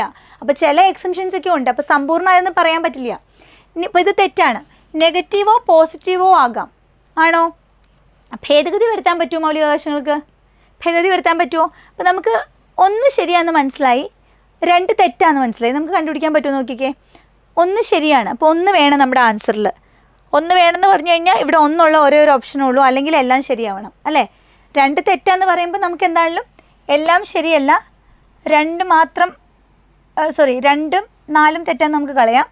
2 മാത്രം തെറ്റാണോ എന്ന് നമുക്ക് പറയാറായിട്ടില്ല. നമുക്ക് 1 ശരിയാണെന്ന് അറിയാം അല്ലേ. അപ്പോൾ നെഗറ്റീവോ പോസിറ്റീവോ ആകാം എന്നുള്ള സ്റ്റേറ്റ്മെൻറ്റിനെ പറ്റി എന്ത് പറയുന്നു? മൗലികാവകാശങ്ങളുടെ സ്വഭാവം നെഗറ്റീവോ പോസിറ്റീവോ ആകാം. ഭേദഗതി വരുത്താം. ഭേദഗതി വരുത്താവോ? മൗലികാവകാശങ്ങളിൽ ഭേദഗതി വരുത്താം. ശരിയാണോ? ഭേദഗതി വരുത്താൻ പറ്റുമോ? ഭേദഗതി വരുത്താമല്ലേ? പാർലമെൻറ്റിൽ ഒരു പ്രത്യേക പ്രൊസീജിയർ വഴി നമുക്ക് വേണമെങ്കിൽ ഭേദഗതി വരുത്താം. റൈറ്റ് ആൻസർ B ആണ് വരുന്നത്. അതായത് 2 മാത്രം തെറ്റെന്നുള്ളതാണ്. കാരണം ഭേദഗതി വരുത്താമെന്നുള്ളത് ശരിയാണ്. പിന്നെ നെഗറ്റീവോ പോസിറ്റീവോ ആകാമെന്ന് ചോദിച്ചാൽ അത് ശരിയാണ്. കാരണം ചില മൗലികാവകാശങ്ങൾക്ക് നമുക്ക് പോസിറ്റീവാണ്, പക്ഷേ ഗവൺമെൻറ്റിന് ചിലതൊക്കെ നെഗറ്റീവാണ്. മൗലികാവകാശങ്ങൾക്ക് അങ്ങനെ ഒരു സ്വഭാവമുണ്ട്. സോ അതുകൊണ്ട് ഇതും ശരിയാണ്. ഇപ്പോൾ ഇവിടെ തെറ്റ് 2 മാത്രം തെറ്റാന്നുള്ളതാണ്. 2 മാത്രം തെറ്റാന്നുള്ളതാണ് കറക്റ്റ് ആൻസർ.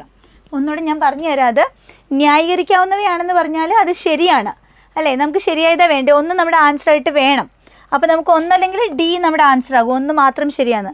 അല്ലെങ്കിൽ പിന്നെ നമുക്ക് എല്ലാം ശരിയാണെന്നുള്ള നമ്മുടെ ആൻസർ ആകും. ഓക്കെ. ഇനി ചാൻസ് ഉള്ള കാര്യമായിട്ടോ പറയണേ. സമ്പൂർണ്ണമായവെന്ന് പറയുമ്പോൾ മൗലികാവകാശങ്ങൾ സമ്പൂർണ്ണം അല്ല. അപ്പോൾ നമ്മൾ അവിടെ 2 തെറ്റാന്ന് പറയുമ്പോൾ നമ്മൾ ഇത് കളഞ്ഞു. എല്ലാം ശരിയായി ആവാൻ സാധ്യതയില്ല. എന്താണേലും ഇതാകാം, D ആകാം. ഓക്കെ. 2 തെറ്റെന്ന് പറഞ്ഞു, 2 മാത്രം തെറ്റെന്നൊരു ഓപ്ഷൻ ഇവിടെ കിടക്കുന്നുണ്ട്. ബാക്കി 2ഉം ശരിയാണെങ്കിൽ 2 മാത്രം തെറ്റാകാൻ സാധ്യതയുണ്ട്. നമുക്കതും വെയിറ്റ് ചെയ്യാം. B-യോ D-യോ ആകാം. നെഗറ്റീവോ പോസിറ്റീവോ ആകാം എന്നുള്ളതും ശരിയാണ്. ഭേദഗതി വരുത്താം എന്നുള്ളതും ശരിയാണ്. അപ്പോൾ 3ഉം 4ഉം ശരിയാണ്. അപ്പോൾ പിന്നെ ഈ ഓപ്ഷനും അല്ല. സോ എന്താണ് നമുക്ക് തെറ്റെന്ന് പറയാനുള്ളത്? 1 മാത്രമേ ഉള്ളൂ. ഏതാ? 2 മാത്രം തെറ്റെന്നുള്ളതാണ്. ഇവിടെ ഇത്രയേ ഉള്ളൂ. ന്യായീകരിക്കാവുന്നതാണെന്ന് പറഞ്ഞതും ശരിയാണ്. ഭേദഗതി വരുത്താമെന്നുള്ളതും ശരിയാണ്. നെഗറ്റീവോ പോസിറ്റീവോ ആകാമെന്നുള്ളതും ശരിയാണ്. സമ്പൂർണ്ണമായവെന്നുള്ളത് മാത്രമാണ് തെറ്റ്. 2 മാത്രമാണ് തെറ്റ് കേട്ടോ. 97. ന്യൂനപക്ഷങ്ങളുടെ അവകാശങ്ങളെക്കുറിച്ച് പ്രതിപാദിക്കുന്ന മൗലികാവകാശം ഏതാണ്? ന്യൂനപക്ഷങ്ങളുടെ അവകാശമാണ്. ഭരണഘടനാപരമായ പരിഹാരം കാണാനുള്ള അവകാശം, സാംസ്കാരികവും വിദ്യാഭ്യാസപരമായ അവകാശം, ചൂഷണത്തിനെതിരെയുള്ള അവകാശം, സ്വാതന്ത്ര്യത്തിനുള്ള അവകാശം. ന്യൂനപക്ഷങ്ങളുടെ അവകാശം ഏതാണ് ഇതിൽ? സാംസ്കാരികവും വിദ്യാഭ്യാസപരമായ അവകാശം ഞാൻ മുന്നേ പറഞ്ഞതല്ലേ, ന്യൂനപക്ഷക്കാരുടെ അവകാശമാണ്. ഓപ്ഷൻ B ആണ് റൈറ്റ് ആൻസർ. ഭരണഘടനയുടെ 352-ാം വകുപ്പ് എന്താ പറയുന്നത്? സംസ്ഥാന ഗവൺമെൻറ്റിനെ പിരിച്ചുവിടാൻ കേന്ദ്ര ഗവൺമെൻറ് കടമെടുക്കുന്നത് അടിയന്തരാവസ്ഥ പ്രഖ്യാപിക്കൽ ഇതൊന്നുമല്ല. മുന്നേ ഞാൻ മെൻഷൻ ചെയ്തായിരുന്നു. 352 ദേശീയ അടിയന്തരാവസ്ഥയാണ്, 56 സംസ്ഥാന അടിയന്തരാവസ്ഥ, 60 സാമ്പത്തിക അടിയന്തരാവസ്ഥ. ഇവിടെ അടിയന്തരാവസ്ഥ പ്രഖ്യാപിക്കുന്നുള്ള ഓപ്ഷൻ C ആണ് 98-ന് കറക്റ്റ് ആൻസർ. 352. ദേശീയ വനിതാ കമ്മീഷൻ നിയമപ്രകാരം അതിൻ്റെ കമ്മീഷൻ രൂപീകരണവുമായിട്ട് താഴെ പറഞ്ഞതിൽ ശരിയായ ഉത്തരം ഏത്? ദേശീയ വനിതാ കമ്മീഷൻ കേട്ടോ. കമ്മീഷൻ അധ്യക്ഷയെ നാമനിർദ്ദേശം ചെയ്യേണ്ടത് കേന്ദ്ര ഗവൺമെൻറ്റാണ്. ഞാൻ പറഞ്ഞു വനിതാ കമ്മീഷൻ ഒഴികെ ബാക്കിയുള്ളതിൻ്റെ അപ്പോയിൻമെൻറ്റ് പ്രസിഡൻ്റാണ്. വനിതാ കമ്മീഷനത് നാമനിർദ്ദേശം കേന്ദ്ര ഗവൺമെൻറ്റാണ്. അത് ശരിയാണ്. നമ്മുടെ ശരിയായ ഉത്തരം ചോദിച്ചേക്കണം കേട്ടോ. കമ്മീഷൻ അംഗങ്ങളിൽ പട്ടികജാതിയിൽ നിന്നും പട്ടികവർഗത്തിൽ നിന്നുള്ള ഓരോ അംഗങ്ങളും ഉണ്ടായിരിക്കണം. കമ്മീഷൻ, അപ്പോൾ അതും ശരിയാണ്.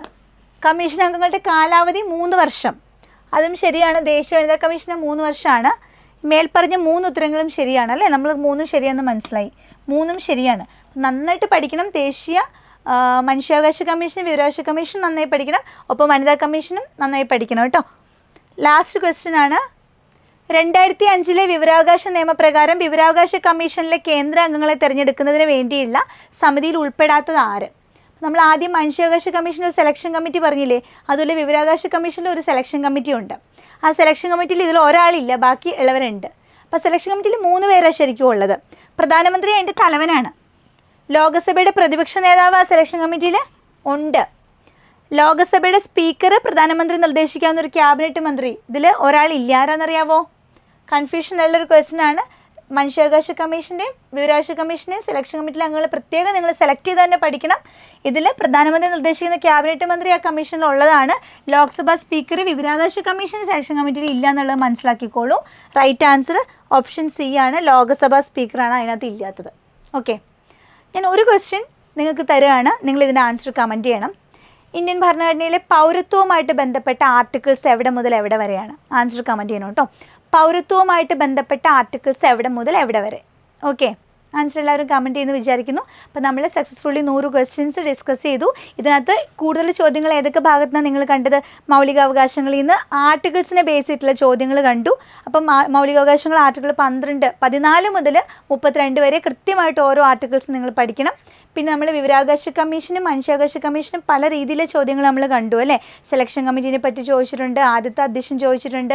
ഇനി കറണ്ട് അഫെയർ റിലേറ്റഡ് ആയിട്ട് ഈ കമ്മീഷൻ്റെ, വിവരാവകാശ കമ്മീഷൻ്റെ ഇപ്പോഴത്തെ അധ്യക്ഷൻ ആരാണ്? കേന്ദ്രത്തിലും സംസ്ഥാനത്തിലും ആരാണെന്നുള്ളത് നിങ്ങൾ നോക്കി വയ്ക്കണം. മനുഷ്യാവകാശ കമ്മീഷൻ ഇപ്പോഴത്തെ അധ്യക്ഷൻ ആരാണ്? കേന്ദ്രത്തിലും സംസ്ഥാനത്തും നിങ്ങൾ നോക്കി വയ്ക്കണം. ഇവരുടെ പേരുകളൊക്കെ നമ്മുടെ ഹീരാലാൽ സമരി ഉണ്ട്, ഹരികുമാർ ഉണ്ട്, പിന്നെ വിജയഭാരതി സയാനി നമ്മുടെ ഒരു ആക്ടിംഗ് ചെയർപേഴ്സൺ ഉണ്ട്, പിന്നെ അലക്സാണ്ടർ തോമസ് അല്ലേ, ഇവരൊക്കെ നമ്മുടെ ഈ കമ്മീഷന്മാരുടെ തലപ്പത്തുണ്ട്. അപ്പോൾ ഓരോ കമ്മീഷൻ്റെയും കേന്ദ്രത്തിൻ്റെയും സംസ്ഥാനത്തിൻ്റെയും തലപ്പത്തിരിക്കണം ആരൊക്കെയാണെന്നുള്ളത് കൃത്യമായിട്ട് നോട്ട് ചെയ്യണം. അതൊക്കെ നിങ്ങൾ ഇങ്ങനെ ടേബിൾ പോലെ ആക്കിയിട്ട്, ഇപ്പോൾ വിവരാവകാശ കമ്മീഷൻ്റെ കേന്ദ്രത്തിലെ ഹീരാലാൽ ആണെങ്കിൽ സംസ്ഥാനത്ത് ഹരികുമാറാണ്. അപ്പോൾ നമ്മുടെ മനുഷ്യാവകാശ കമ്മീഷൻ ഇപ്പോൾ ആക്ടിംഗ് ചെയർപേഴ്സൺ ആണ് നമുക്കുള്ളത്. നമ്മുടെ അരുൺകുമാർ മിശ്ര മാറിയിട്ട് ഇപ്പോൾ ആക്ടിംഗ് ചെയർപേഴ്സൺ ആണ് നമുക്കുള്ളത്. അപ്പോൾ ഓരോരുത്തരുടെയും പേരുകളൊക്കെ നിങ്ങൾ ടേബിളാക്കി നോട്ട് ചെയ്യണം. പിന്നെ ഇവരെ അപ്പോയിൻറ്റ് ചെയ്യുന്നത് ആരാണ്? പ്രസിഡന്റ് അപ്പോയിൻറ്റ് ചെയ്യുന്നു. സെലക്ഷൻ കമ്മിറ്റിയിൽ 2 കമ്മീഷനിലും ആരൊക്കെയാണ്? 2 നിലവിൽ വന്ന വർഷം ഏതാണ്? ഇത് നിങ്ങളിങ്ങനെ ചാർട്ടാക്കണം. 4 ടേബിൾ വേണം നിങ്ങളുടെ കയ്യിൽ. വിവരാവകാശ കമ്മീഷൻ ദേശീയം, സംസ്ഥാനം. മനുഷ്യാവകാശ കമ്മീഷൻ ദേശീയ തലത്തിലും സംസ്ഥാന തലത്തിലും. ഇതെല്ലാം കമ്പയർ ചെയ്ത് പഠിക്കുക. എന്തായാലും അവിടുന്ന് ചോദ്യം ഉണ്ടാവും. പിന്നെ നമ്മുടെ ഭരണഘടനാ നിർമ്മാണ സഭയുമായിട്ട് ബന്ധപ്പെട്ട ചോദ്യങ്ങൾ ഇമ്പോർട്ടൻ്റ് ആണ്. മൗലിക അവകാശങ്ങളും കടമകളും സിലബസിൽ എടുത്ത് പറഞ്ഞിരിക്കണോണ്ട് ഇത് രണ്ടും നന്നായിട്ട് പഠിക്കണം. മൗലിക കടമകൾ എത്ര ഉണ്ടെന്ന് ഞാൻ കമൻറ്റ് ചെയ്യാൻ പറഞ്ഞിരുന്നു, കൃത്യമായിട്ട് കമൻറ്റ് ചെയ്യുക. ഓക്കെ, അപ്പോൾ പിന്നെ ഓരോ രാജ്യത്തു നിന്ന് കടമെടുത്ത ആശയങ്ങളിൽ നിന്നുള്ള ചോദ്യങ്ങൾ ഒക്കെ ചോദിക്കാറുണ്ട്. അപ്പോൾ ഇത്രയൊക്കെ നന്നായിട്ട് സെറ്റ് ചെയ്ത് നിങ്ങൾ പോവുക. നിങ്ങൾക്ക് ഷുവറായിട്ടും ഈ ഭാഗത്തുള്ള ഫുൾ മാർക്ക് സ്കോർ ചെയ്യാൻ പറ്റട്ടെ എന്ന് ഞാൻ ആത്മാർത്ഥമായിട്ട് ആശംസിക്കുകയാണ്, പ്രാർത്ഥിക്കുകയാണ്. ഇതേപോലെ എല്ലാ സബ്ജക്റ്റിൻ്റെയും ഈ ഒരു കലാശക്കൊട്ടിലുള്ള കംപ്ലീറ്റ് ചോദ്യങ്ങൾ നിങ്ങൾ കേൾക്കുക, റിവൈസ് ചെയ്യുക. അങ്ങനെ നല്ലൊരു വിജയം നിങ്ങൾക്ക് എല്ലാവർക്കും ഉണ്ടാകട്ടെ എന്ന് ഹൃദയപൂർവ്വം ആശംസിച്ചുകൊണ്ട് നമുക്ക് വീണ്ടും കാണാം.